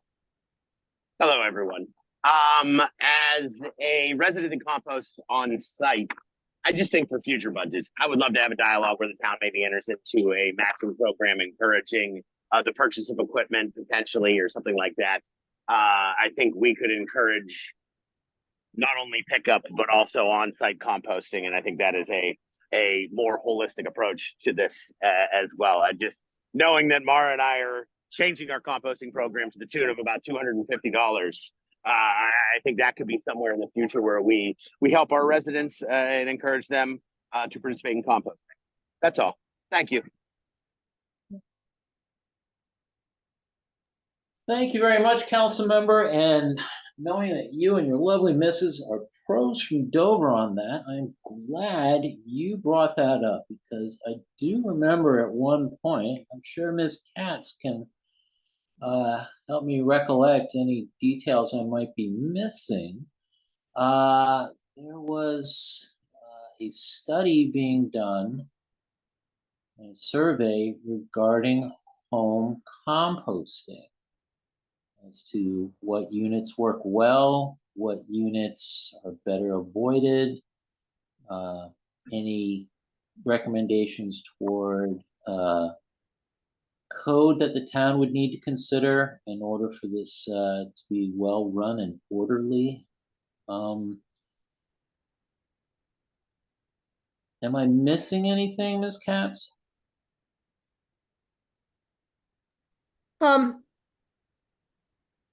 I guess not exactly. There's definitely some follow-up we can do regarding that pilot project, which was, it was very interesting to do. I think we learned some things. We learned that obviously not everyone wants to compost on their own in their yard, and that's certainly okay. I think the numbers of people that have participated, I don't know how much interest there's going to be, but I think certainly the towns around us offer composters for a small fee. I think they get price break, they offer that on to their residents. And I think Right. it would be really nice, but you have to be like a resident of that town. So I think it would be, I think this is not a one and done solution, which I think Director Lewis is already thinking that way, looking at different ways. The goal is to collect as much organic waste as we can so that it doesn't turn into methane at the landfill. So as many different ways as our town can afford to do that, I think is worthwhile. Okay. So you think that this is a policy-wise, this is a good first step forward to see how much participation can be generated this way? I think this is a huge step forward, and I think more people have been talking about curbside composting in town than have been talking about, can I get a composter for my backyard, to be honest, from what I've heard. Okay. Okay. And Mr. Chair, Yeah. if just to wrap up staff's perspective on the composting, this is budgeted to start in January. So there's a lot of work to be done over the next 8 months to refine what it is exactly the program is going to look like. And a lot of these questions will be answered at several work sessions in the coming months. And I imagine a substantial amount of communication to residents of the town as well. Absolutely, sir. Okay. All right. Thank you for that. I see 2 set of hands up here.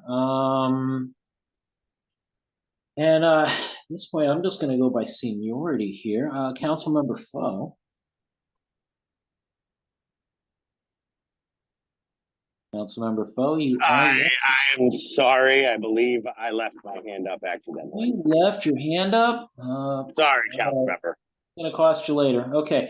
Councilmember Smith.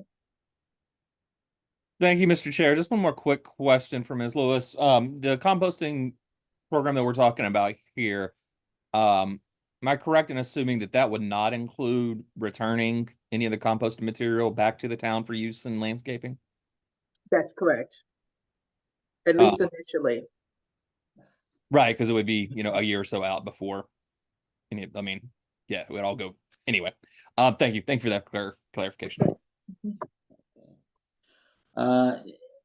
Thank you, sir. Any other questions, Mayor, Council, public regarding this topic? Ms. Katz.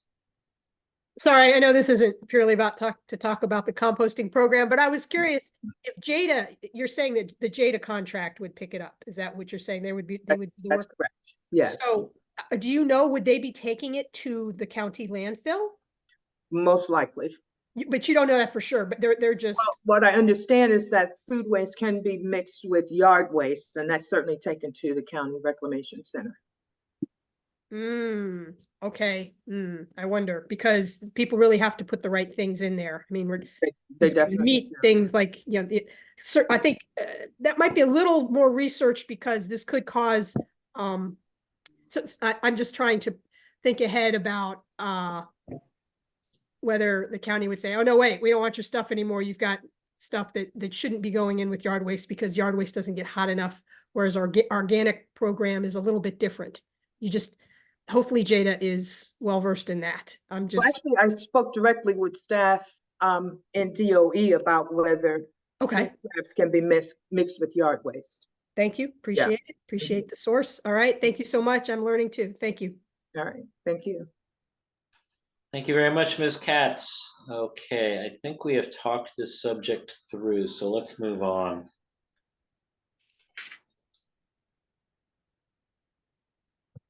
Okay, any other questions regarding this portion of the budget?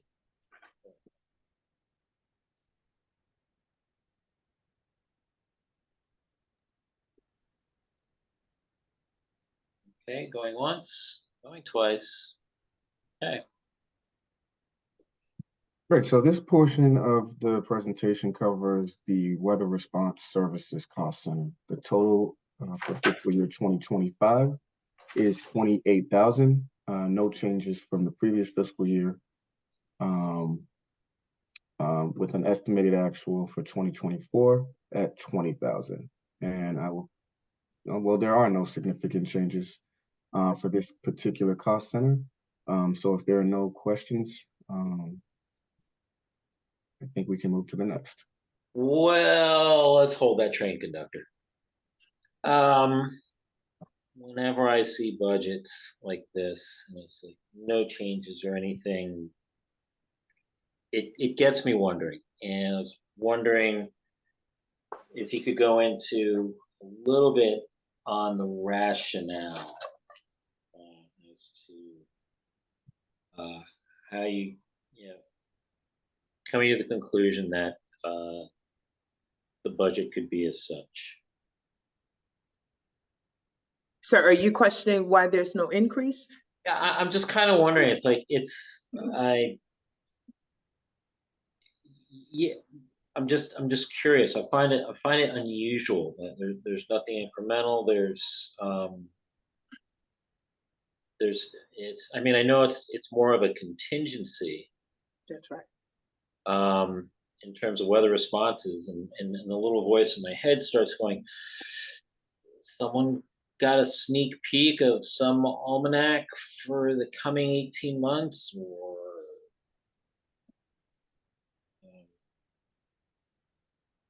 I think that budget over time has been sufficient. I don't know that we've spent Okay. to the total budget, and certainly in my tenure with the town.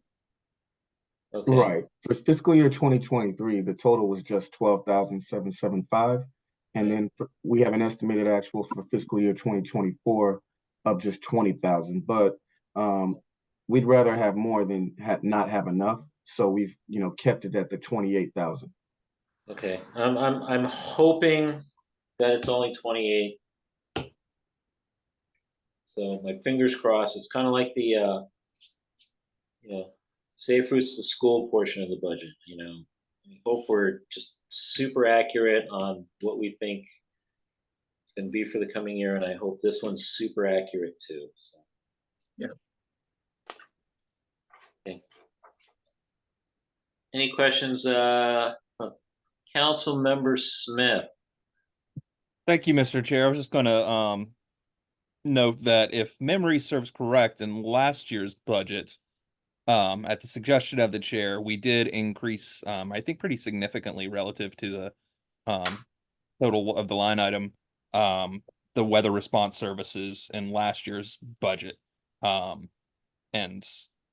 not with that significant increase, and then not expending all of those funds, that would also, I think, contribute to why we haven't increased for this year. Actually, that was for tree maintenance. Oh, you are correct, Mr. Chair. Thank you very much. Point taken. Anyway, any other questions, Mayor and Council? Public comments? Okay. Director Lewis, thank you very much. Thank you. Okay. Municipal Buildings Town Hall. Yes, so the fiscal year 2025 projected budget amount is 28,950. For fiscal year 2023, we had an actual of 26,114, and a projected estimated actual of 22,900 for fiscal year 2024, against a 28,218 budget. Okay. I will then, I guess, cover the significant changes sheet here. Okay. And, with us not having any significant changes over 5%, yeah, there are no significant changes for this town building. I see. Okay. And it's still under construction, I take it. Yes. Yeah, that's correct. Okay, and we'll be talking more about that in CIP, I take it as well. Yes. Okay.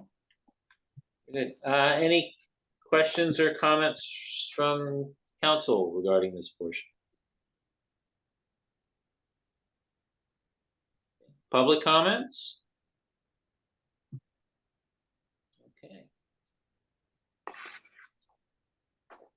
Director Lewis, thank you very much.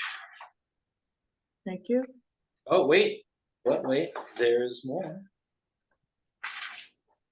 We have the budget overview for town buildings and public safety. Yes. Joe?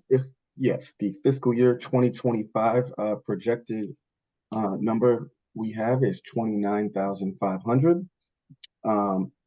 2023, we did have a number there for 36,918. A budgeted amount of fiscal year 2024 with an estimated actual of 32,750. And then fiscal year 2025, we have a budget projected number for 29,500. And we actually do have some significant changes here. And I will allow Director Lewis to cover this. The significant changes affects building supplies for public safety building, a 6% decrease, anticipating that we'll outsource janitorial service, and these supplies at the original or previous budgeted amount wouldn't be necessary. Okay. So this budget is decreasing by $1,668 for building maintenance. Okay. Or operating expenditures, building maintenance. Any questions, comments from council? Any questions or comments from the public? Okay. Dr. Lewis, thank you very much for that overview. Next one we have is the Public Works Building. Yes, so fiscal year 2025, Public Works Building, we have a projected fiscal year 2025 amount of 38,500. For fiscal year 2023, we had an actual expenditure of 29,910. We have an estimated actual of 33,500 against a 35,500 2024 budget. And then, yes, the projected amount for fiscal year 2025 is 38,500. And we do have some significant changes listed here as well. Yes, just two significant changes impacting operating and other operating expenditures. $5,000 originally budgeted in operating for EV charging stations was actually moved to other operating expenses. And then there's a $3,000 increase in building maintenance, anticipating an increase in maintenance due to the age of the building and the limited scope of planned building renovations. Okay. Any questions? I have none. I do find it interesting, the use of the line item other operating expenditures. It's I mean, I know it's outside of the regular realm of operating expenditures for that building. You know, some of these are somewhat new and unique. I guess my query is there will there come a time when these are seen as more regular costs, as opposed to being an other operating expenditure? They're considered an operating expenditure due to their ubiquity. And Mr. Chair, yes, if I could give you a brief response on that. Sure. And Paul, help me out, because you've been with the town longer than I have. But it's my understanding that other operating is a legacy category. Okay. That's correct. And that's something that Paul Gentry and I have talked about, and we didn't get to do it this year, but I think we're just going to merge the two categories in the future, and perhaps we could even get that done by the time you all work through the budget over the course of the next 6 weeks? You could, you know, you could do a merge, and then, or if you did a merge, you know, breaking down the lines a little bit more, in terms of how you've broken down, how you break down costs on other categories, because operating expenditures within that public works building are somewhat unique, and it'd be good to have an overview of just what expenditures are going where in terms of operations. Understood. So we won't rush it then. It doesn't need to this budget. Okay. Any other questions from the mayor and council on this portion of the budget? Any public comments or questions on this portion of the budget? Okay. Lewis, thank you on that part of the budget. And last but not least,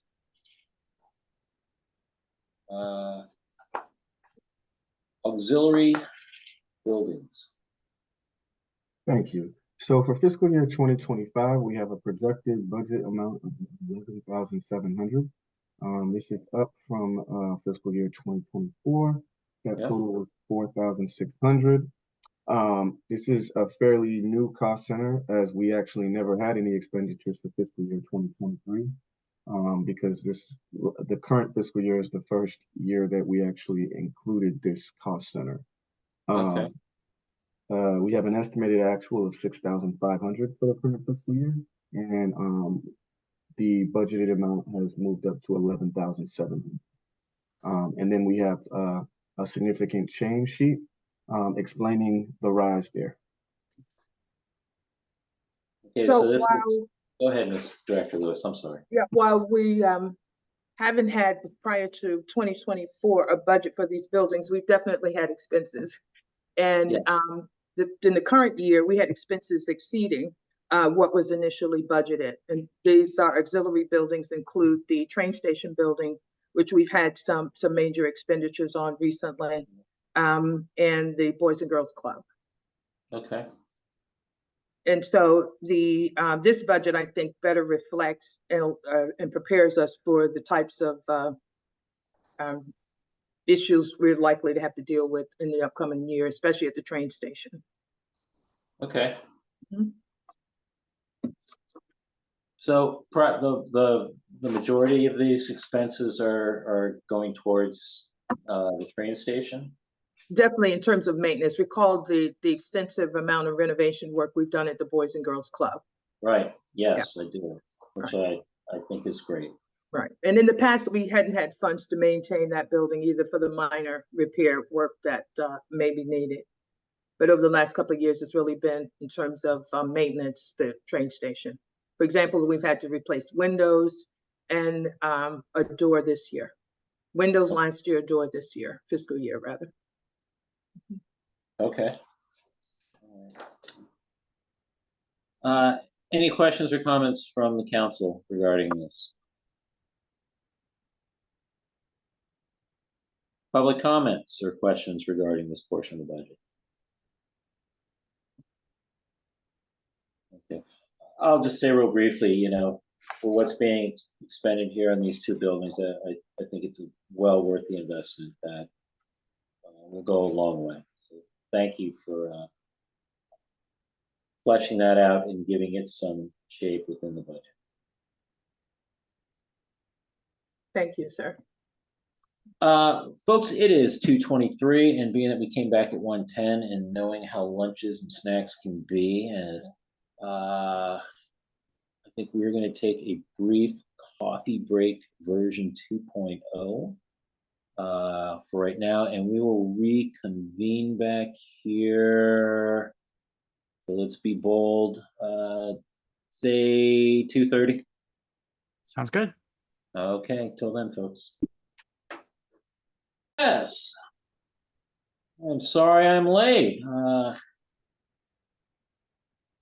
If, At the nearby spot to go get myself, I thought I'd go grab myself a quick little soda, and I came to find out that that soda machine in the hallway to our police department is good at drawing electricity, and that's about it.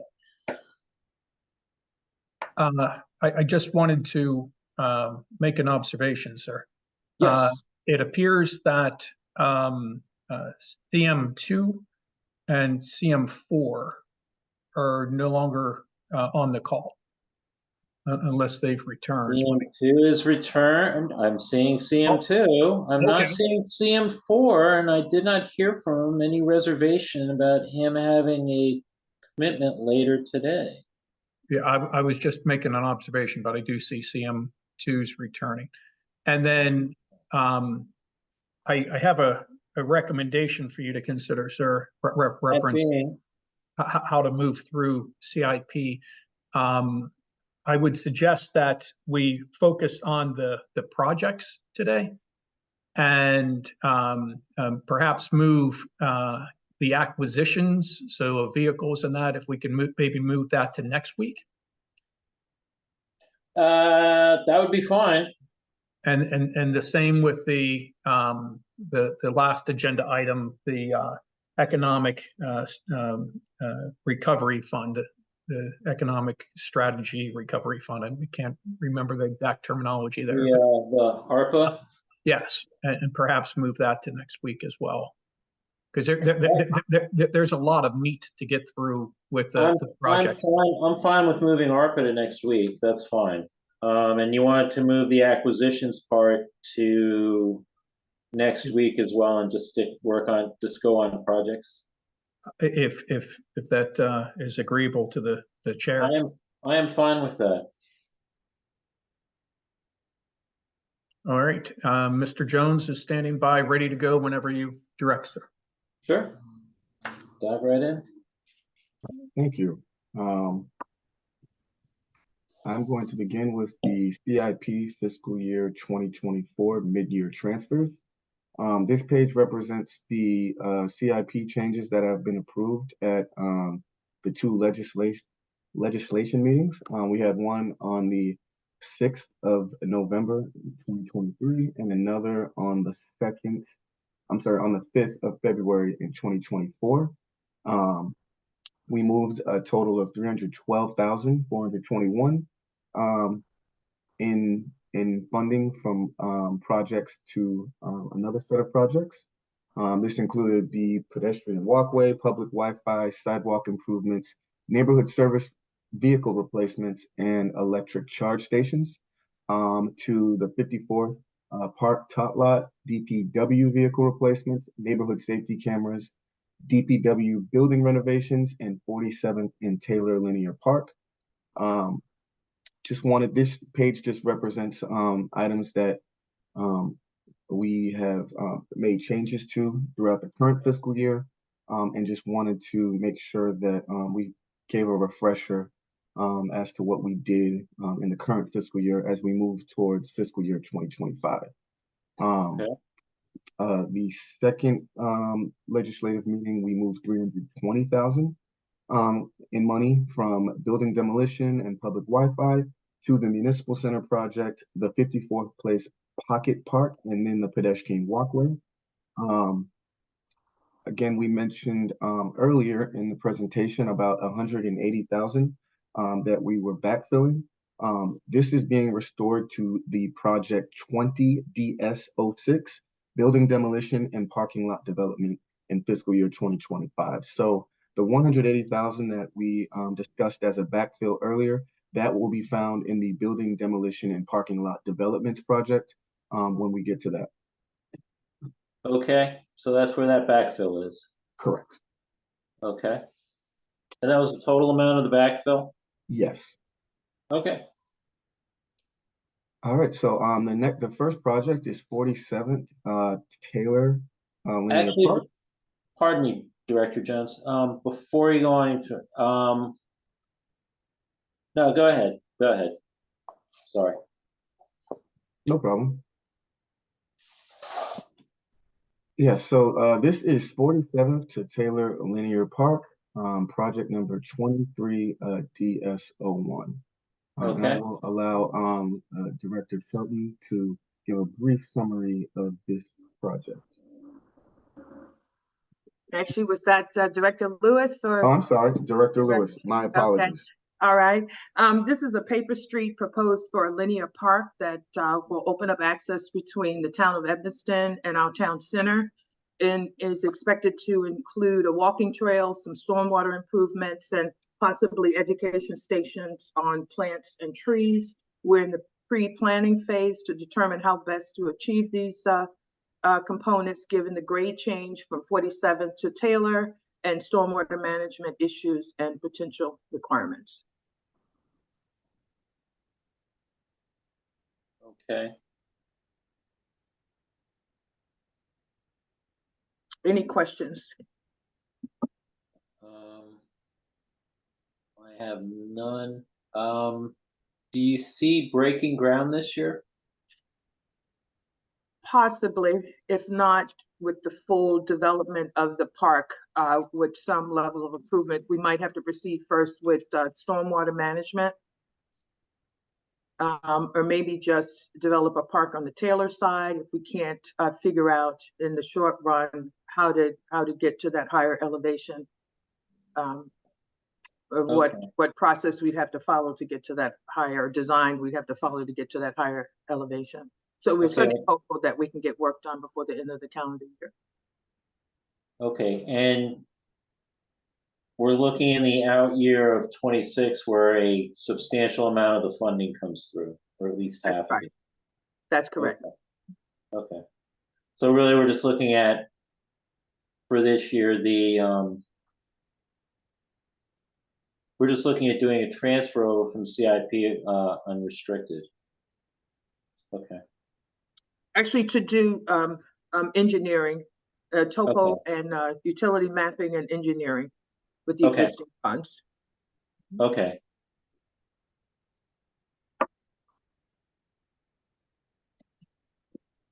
Okay. I'm just going to do is as opposed to move this along. If anyone has any questions, just give an ask, and we'll go from there. Okay. That was the only question I had. Anyone else have any questions on this? Okay. All righty. Okay, Mr. Director Lewis. Actually, I defer to Director the pollinator garden. I'll be speaking on this one. Director Shelton. Yes, hello everyone. The pollinator gardens are designed to attract, support, and maintain local pollinators. We've actually installed our first pollinator garden at the circle pictured here on the CIP sheet at the corner of Lafayette Avenue and Rivertech Court. We're seeking to install an additional pollinator garden location down by Madison, and I believe that's also Madison and 47th Avenue.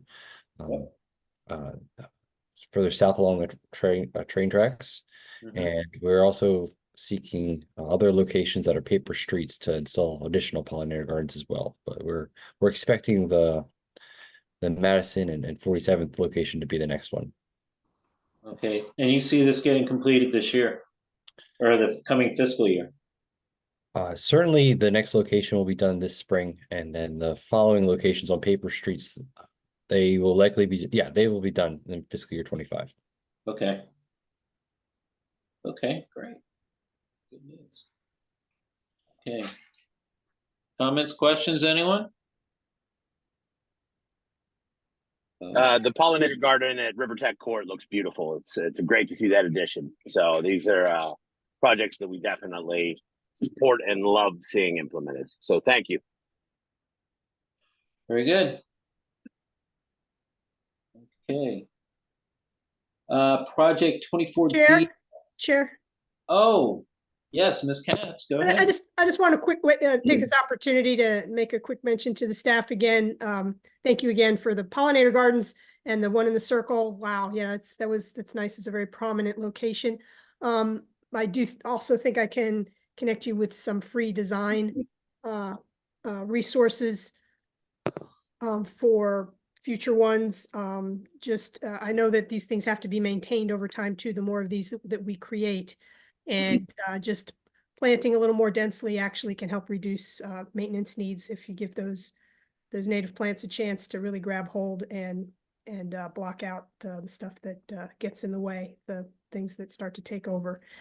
Just wanted to mention that, but thank you for all that you're doing with the pollinator gardens. And if you, sounds like you're pursuing other locations that you know of in town, the paper streets and stuff like that. But I know in the past, the Sustainability Committee has offered input on locations. So if you need any more input with regard to that, please let us know. Okay. Absolutely. Thank you, Ms. Katz.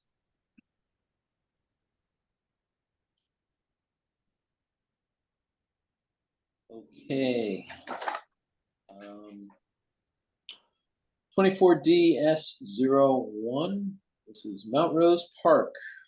Director Mr. Shelton. Chairman, actually, Oh, I'll yeah. take this one as well. I'm taking Mr. Oh. Shelton's projects. Mount Rose Park is located on Madison Avenue, west of 47th, part of the Lafayette Place Paper Street. Yep. Pre-planning, design, and engineering and community engagement are currently underway. In fact, we might have a task order contract before the council on the 29th for engineering scope of work. So this project is moving forward. So this was something to be definitely wrapped up in FY2025. Yes, sir. Right. Great news. Fantastic. Thank you. Questions, comments, anyone? Going once, going twice. Don't be bashful. Okay. Project 24DS02, ARPA Public Wi-Fi. I know Director Barnes has actually been helping me out quite a bit with this, and I was hoping that Director Barnes, you could provide a little bit of update on the provider conversations you've been having with Peak and what we've been able to find so far. Certainly. This project is moving forward with the 2 initial locations at the train station and the Boys and Girls Club. We're currently working to secure our internet service provider because unfortunately that's not the current provider that we have for our other municipal buildings. So we expect to have this portion of the project wrapped up in the coming weeks, and then additional locations will follow with other CIP projects because we need some infrastructure, well, some way to secure the infrastructure for the Wi-Fi in other locations in town. Okay, so is this something that we're gonna, well, it says here you're looking at seeing this wrapped up by the end of this calendar year. Well, this project is ARPA funded, so that's probably why the date is there. But we will likely have other locations.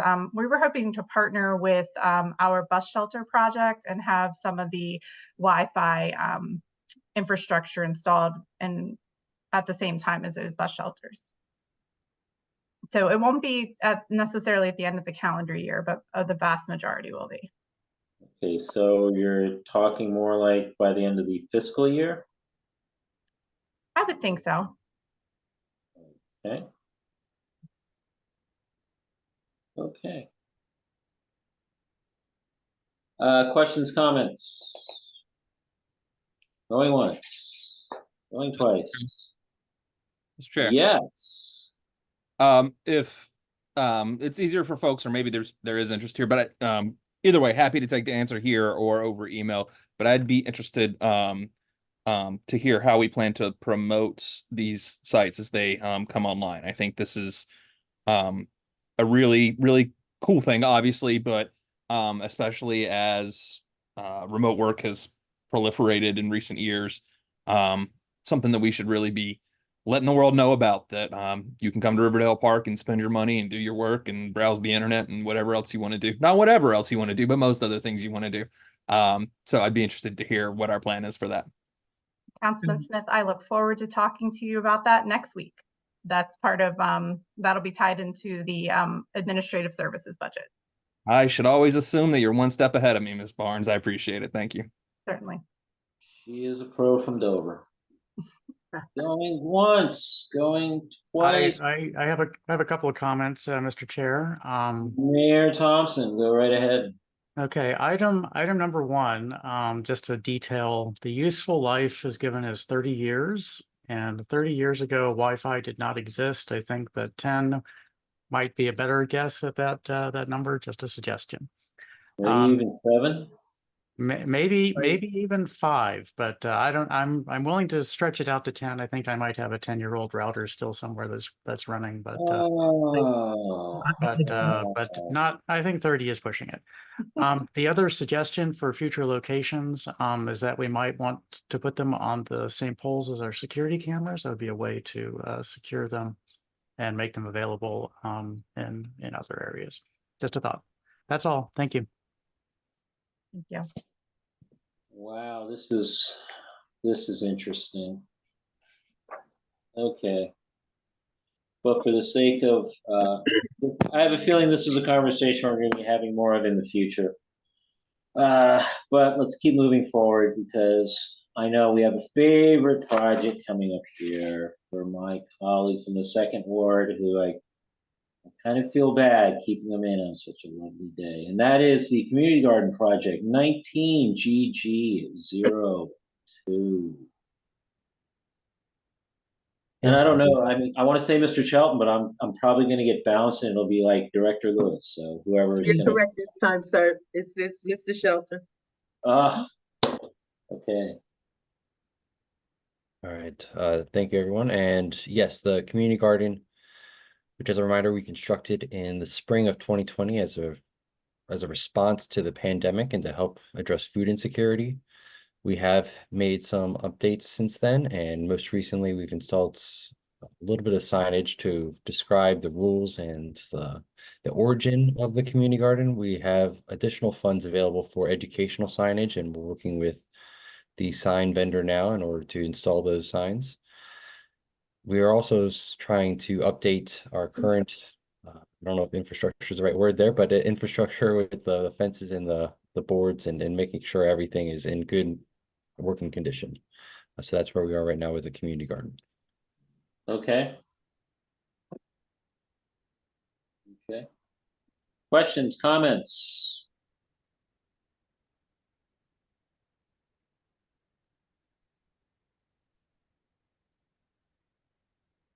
I just quickly mention the most recent Sustainable Maryland email came out, and Director Chelton, I believe you're on that list and you get that Yes. newsletter, but I believe there's a grant available for community gardens that's listed in there.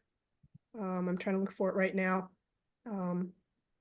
So, and I was just curious, and if anything is planned for any projects are planned in the future other than the signage, which is great, for expansion of that, or any kind of a volunteer steward for the garden to develop maybe some more metrics on the impacts of it, and develop maybe remove from staff some of the need for maintaining it, and maybe getting the community more involved. We have a volunteer sign-up sheet. I'd be happy to send that to you, Ms. Katz. Yeah, I'm not really talking about a volunteer sign-up sheet. I was just thinking of more of a program, a program for volunteers that was a little more visible. And I don't know, tied more into results, goals and results for the garden. I'm not sure what those are necessarily, so maybe those exist as well, but I'm not aware of what they are. And I think we can ask the mayor and council if we can put this perhaps on a work session, and maybe invite the green team to come in and see if there can be some sort of a partnership, because historically it has been staff driven. We had volunteers, I believe, on 1 or 2 days assist with some plantings, but we certainly don't have the expertise that some of the community members have, and we certainly would welcome that. And it would be nice to see if we could hand off at least aspects of these of the food forest and the community garden. If we could hand those things off, but we certainly would welcome. I think it's a great idea, and I think the sooner the better we schedule that work session discussion. Go right ahead. As we get through the budget, sir. Right, exactly. Okay. Anything else on this? Going once, going twice. Don't be bashful. Next up, flood mitigation, rain gardens, project 24PW06. I can tell this is a Director Lewis project. Yes, sir. Thank you. This program will install rain gardens in the tree box area of the public right-of-way. Pre-planning is completed and program design, including developing community engagement strategies, is currently underway. Okay. And we have contracted with the Neighborhood Design Center to come up with criteria for evaluating appropriate sites for the rain garden and to prepare a plant palette for these gardens.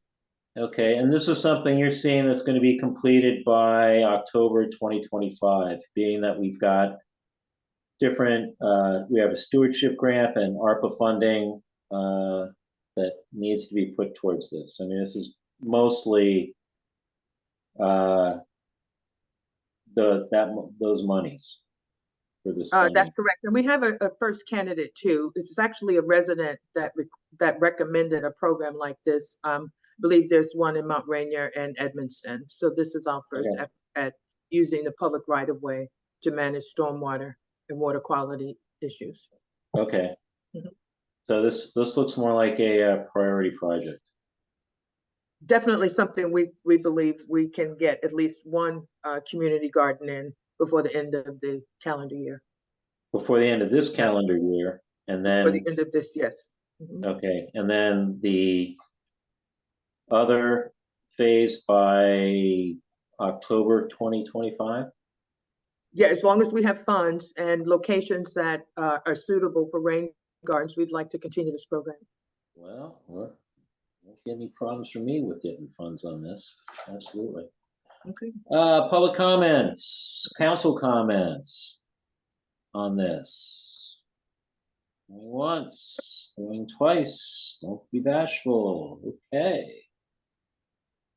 Welcome signage, project 20 PP04. Yes. Director Sheldon, tell us about these welcome signages. Hello again. Yes. Since the mayor and council meeting where we presented this welcome sign designs, staff have been working with SHA to acquire the permits and permission to install those along state highway roads. We actually have a meeting, Mr. Hayter and I actually have a meeting next week with a member of SHA staff to discuss the permit and making sure that we can move forward without any problems. Okay. So you see this is pretty much wrapping up by the end of the coming fiscal year. Certainly the largest pieces, yes, the monument signs. I think as we get the smaller signs, they'll kind of, I think, trickle in a little bit slower, and as we get the funds and find the right locations for those, but certainly the largest monument signs will be, yes. Okay, yeah, you're sitting here saying 630 by 25. Okay. And Director Shelton, can you clarify, have we gotten approval from the state? Along the state roads, is SHA signed off? No, that's what the Mr. Newman Hayter and I are meeting with them next week to talk about this. Right. Okay. Okay. Questions, comments from council?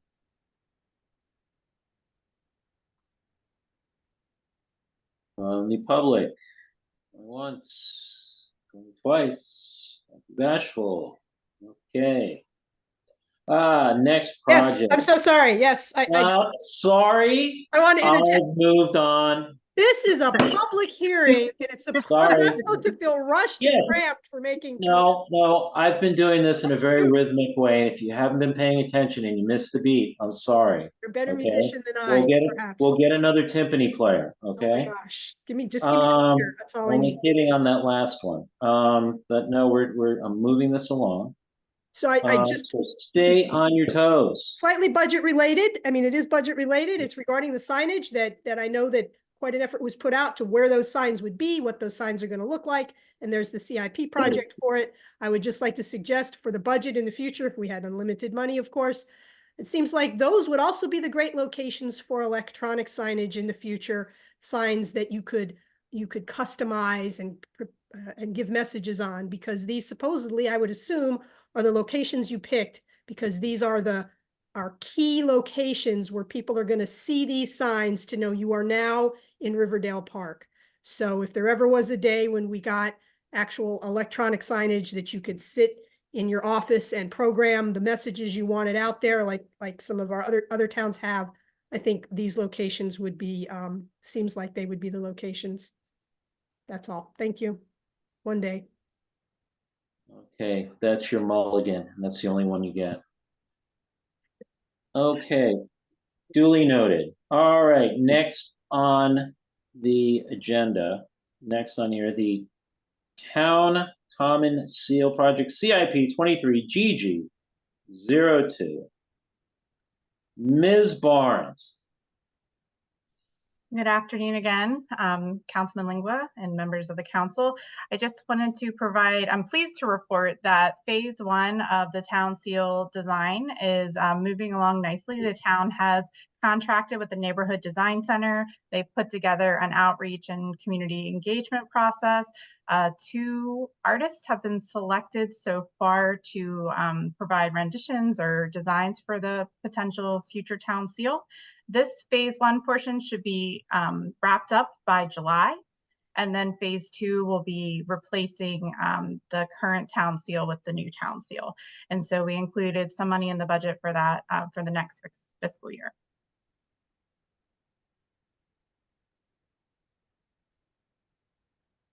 And I must say, and I'm sure Councilmember Smith will attest as well, that Ms. Barnes and company have been doing a bang-up job on this. Here, here. And we could not be more proud. Thank you. Mr. Chair. Questions, comments? Mayor Thompson. So the date and the justification says final design will be selected by July 1, 2025. Should that be 24? It should be, yes. Okay. Yeah. I'm sorry. Yep, it should be 2024. You're exactly correct. Thank you. That typo seems like it would be a logistical issue if we were spending all the money to do it and not before then. Thank you. Space-time continuum question. Okay. Other questions, comments from the council or the public? Going once, going twice. Don't be bashful. Okay, moving on. Bus stop improvements. Project 20DS02. Mr. Charlton? That's correct. Yes. I haven't let Miss Lewis steal this one from me yet. Okay.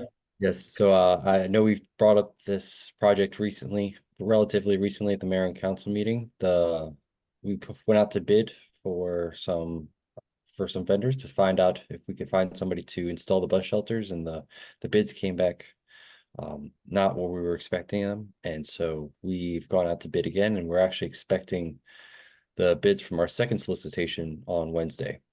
Okay. So we're hoping for better results this time. Are you hopeful? I have my fingers crossed, sir. Okay. I'll take that as being hopeful. Okay. Questions, comments from the council?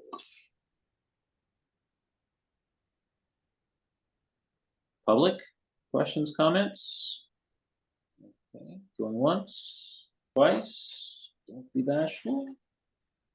Okay. Moving on. Project near and dear to my council. Matter of fact, I am going to let my councilman introduce this page. I have a little difficulty seeing it.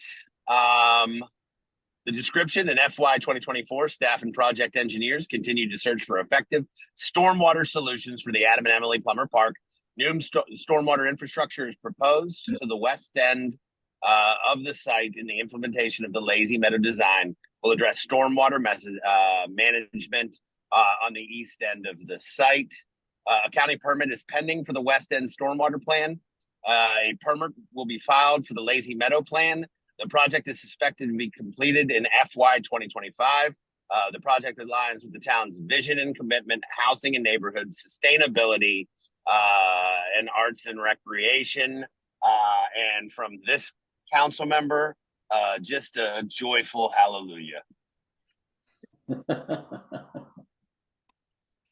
Thank you, sir. Thank you. Any questions or comments regarding this project? Going once, going twice. Bashful. Mr. Council Member. Oh, just in time, Council Member. Mr. Chair, I apologize. That's all right. With the Riversdale Revisited meetings that we are having Monday and Tuesday, bringing in experts from across the county, across from the state, across the country, into dialogue about this beautiful space. Yeah. I really look for this discussion to move forward heavily in the upcoming months and years ahead. It's tremendously exciting to see all of the people that are going to dialogue and participate about this park. Okay. I couldn't be more excited. Is that this coming Monday and Tuesday? It is. Okay. Well, I wish them well. I hope they're all, and we're going to be expecting a full report. Absolutely. That's why I've insisted upon Councilmember Inyang attending as well, because he is he's better memory than me. Oh, okay. No, that would be great. That's good to hear. Okay. Director Lewis, is there anything you wanted to add? No, that was more thorough than what I had planned to share. So thank you, Councilmember. Appreciate that. Okay, yeah, I think we're all looking forward to this getting completed. So, okay, going once, going twice. Don't be bashful. Okay. The Town Center Underpass Project 19GG03. Director Shelton.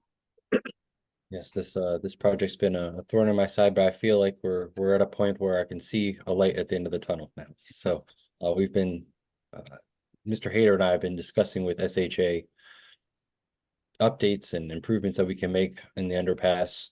And we've gotten them to soften their position on a few things, and actually we're meeting with them 2 weeks from now to discuss specifically which columns and which areas that we're going to be improving.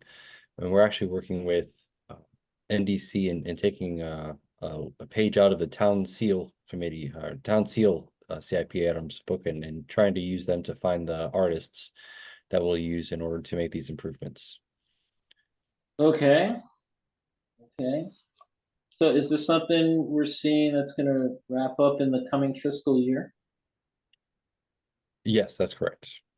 Okay. All right. It's just a matter of SHA being good sports and keeping engaged, correct? That's right. Our first interaction with SHA, they were very nervous. Very nervous about it, I guess. Is nervous about it. Yeah, just anything to do with their bridge. They were very they wanted to make sure everything was very well thought out. So we've demonstrated to them, and so I'm optimistic that we'll be able to move forward. Well, it is a bit old, so okay. Okay. Public mayor and council and public comments, questions regarding this? Councilmember Smith has his hand up. Councilmember Smith. Thank you, Mr. Mayor, Mr. Chair. Are there any remaining impediments related to commercial businesses currently located adjacent to the bridge that would slow this down further? We I have know sensitivities there, so I appreciate that. This might need some follow-up conversation. Yes, we have begun conversations with that business. And yes, as things develop, we'll likely have to continue those conversations and partner with them very closely in order to make sure everything goes off without any problems. Understood. Thank you, sir. Okay, thank you. Any other questions, comments? Council and or the public? Going once, going twice. Don't be bashful. Councilmember Smith, you still got a question, or are you just an errant hand? Okay. I'm good. Thank you, Mr. Chair. Okay, going once, going twice. Okay, next up, the 54th place Pocket Park and Tot Lot, Project 22 PW04, Director Lewis. Thank you, sir. Tell This us where project, we are and are we going to get it done in time? If I can just jump in on this one. So as of now, we're continuing to move forward. Okay. And we're working out some things on the permit. And we anticipate completion and complying with the CDBG regulations. Okay, so we're looking at anticipated late August of this calendar year? To have everything wrapped up, yes, sir. Okay, great news to hear. Great news to hear. Questions, comments from council and or the public? Going once, going twice. Don't be bashful. Okay, next up, the Town Center Trolley Trail and Parking Lot Redesign, Project 23GG03, Director Lewis. thank you, sir. This is the town's second largest capital project and certainly a high priority project. As discussed during the State of the Town, pre-planning is underway. A full project launch is expected in June. Can you repeat that last part one more time, please? We expect to roll the project out in June more publicly. Right now, we're still doing a lot of pre-planning, putting the pieces together and working with engineers to get a cost proposal. And this is one where we're getting a substantial amount from the state bond bill. That's correct. Yeah, I think we need to put the best foot forward on that. All my support and encouragement, Director. All my support and encouragement. Thank you, sir. Appreciate that. Oh, the hands are up. I'm gonna go. Sorry, I'm going age before beauty. Mayor Thompson. Thank you, Mr. Chair. My memory of the plan for this project moving forward is that we're going to get a couple of starting points from the engineers and then have a charrette. Is that correct? Yes, they'll give us some design concepts, some very preliminary design concepts to generate community input. And, there are different stakeholders, and we're really trying to fine tune the outreach and engagement process to those different stakeholder groups. Mm-hmm. And so if not a traditional charrette, at least an opportunity to get community input on some design concepts will be a big part of this project. And then we expect to have a focus group among the business and property owners. Okay, thank you. Mm-hmm. Okay. Councilmember Smith. Thank you, Mr. Chair. I'm noting the goal here is to start construction at the end of FY2026, which I'm guessing means that we are looking at anticipated completion in FY2027. Is that correct? Certainly no further than that, and hopefully sooner than that, frankly. Sure. Yeah, that's with acknowledgement that it is just as much priority for staff as it is for me, and it would be quicker if it could be. That date is a little disappointing, but I know we are not working with a timeline that we completely control. So I would say all expediency is appreciated, but again, I know it's just as much priority for you as it is for me. So appreciate the work on that. Thank you, sir. Thank you, sir. Additional comments, questions?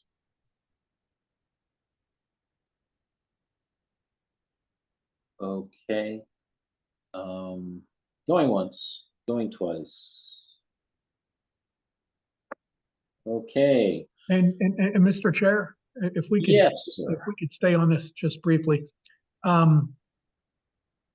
As I understand it, we have this project completing, the vast majority of it completing in fiscal 25 Right. is what we're showing. Right.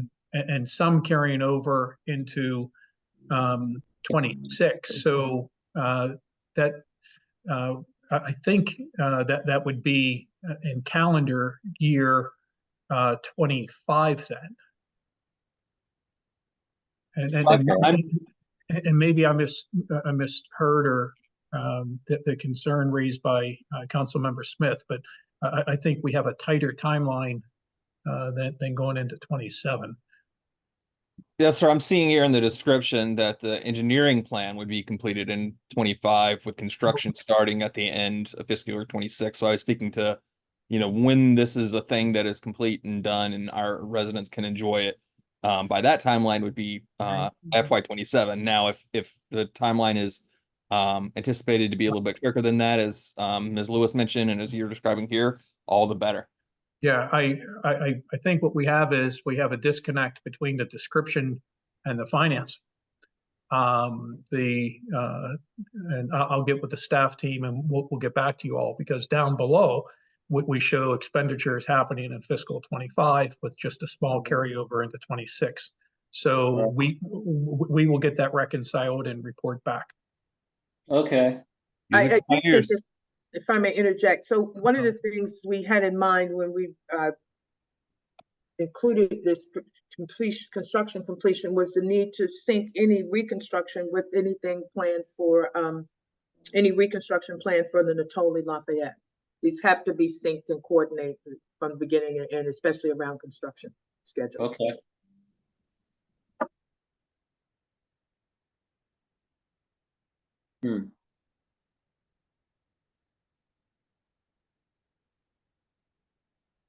Huh. So we will clarify and get back to the council then. Okay, yeah. You know what? Let's how about we come back to this one next week? Okay. That works for the staff team, sir. All right, let's do that. Going on to a project that is done, the electric charge station, project 23NS02. Congratulations to staff on this.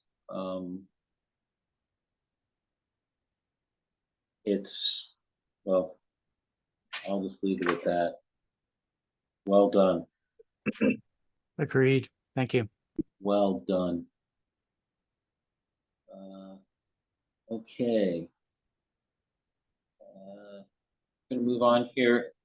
As we turn the page. The Municipal Center Renovations Project 18GG01. Director Lewis. Thank you. I am happy to report that a significant amount of work has been completed in both the police department and town hall. We actually did a walkthrough with the contractor on Thursday, and quite a bit of work has been completed. There's still some substantial work that needs to be done, especially in the police department to complete the second floor expansion. But we have a clear way forward and a change order that we're currently reviewing with respect to that work in PD second floor. But as soon as they've cleaned up a little bit more, maybe we can have another walkthrough within the next couple of weeks for council members if they're interested. At 5008. 5008 and 5004. 5004, 5008. Okay. Yes, the first floor work in PD,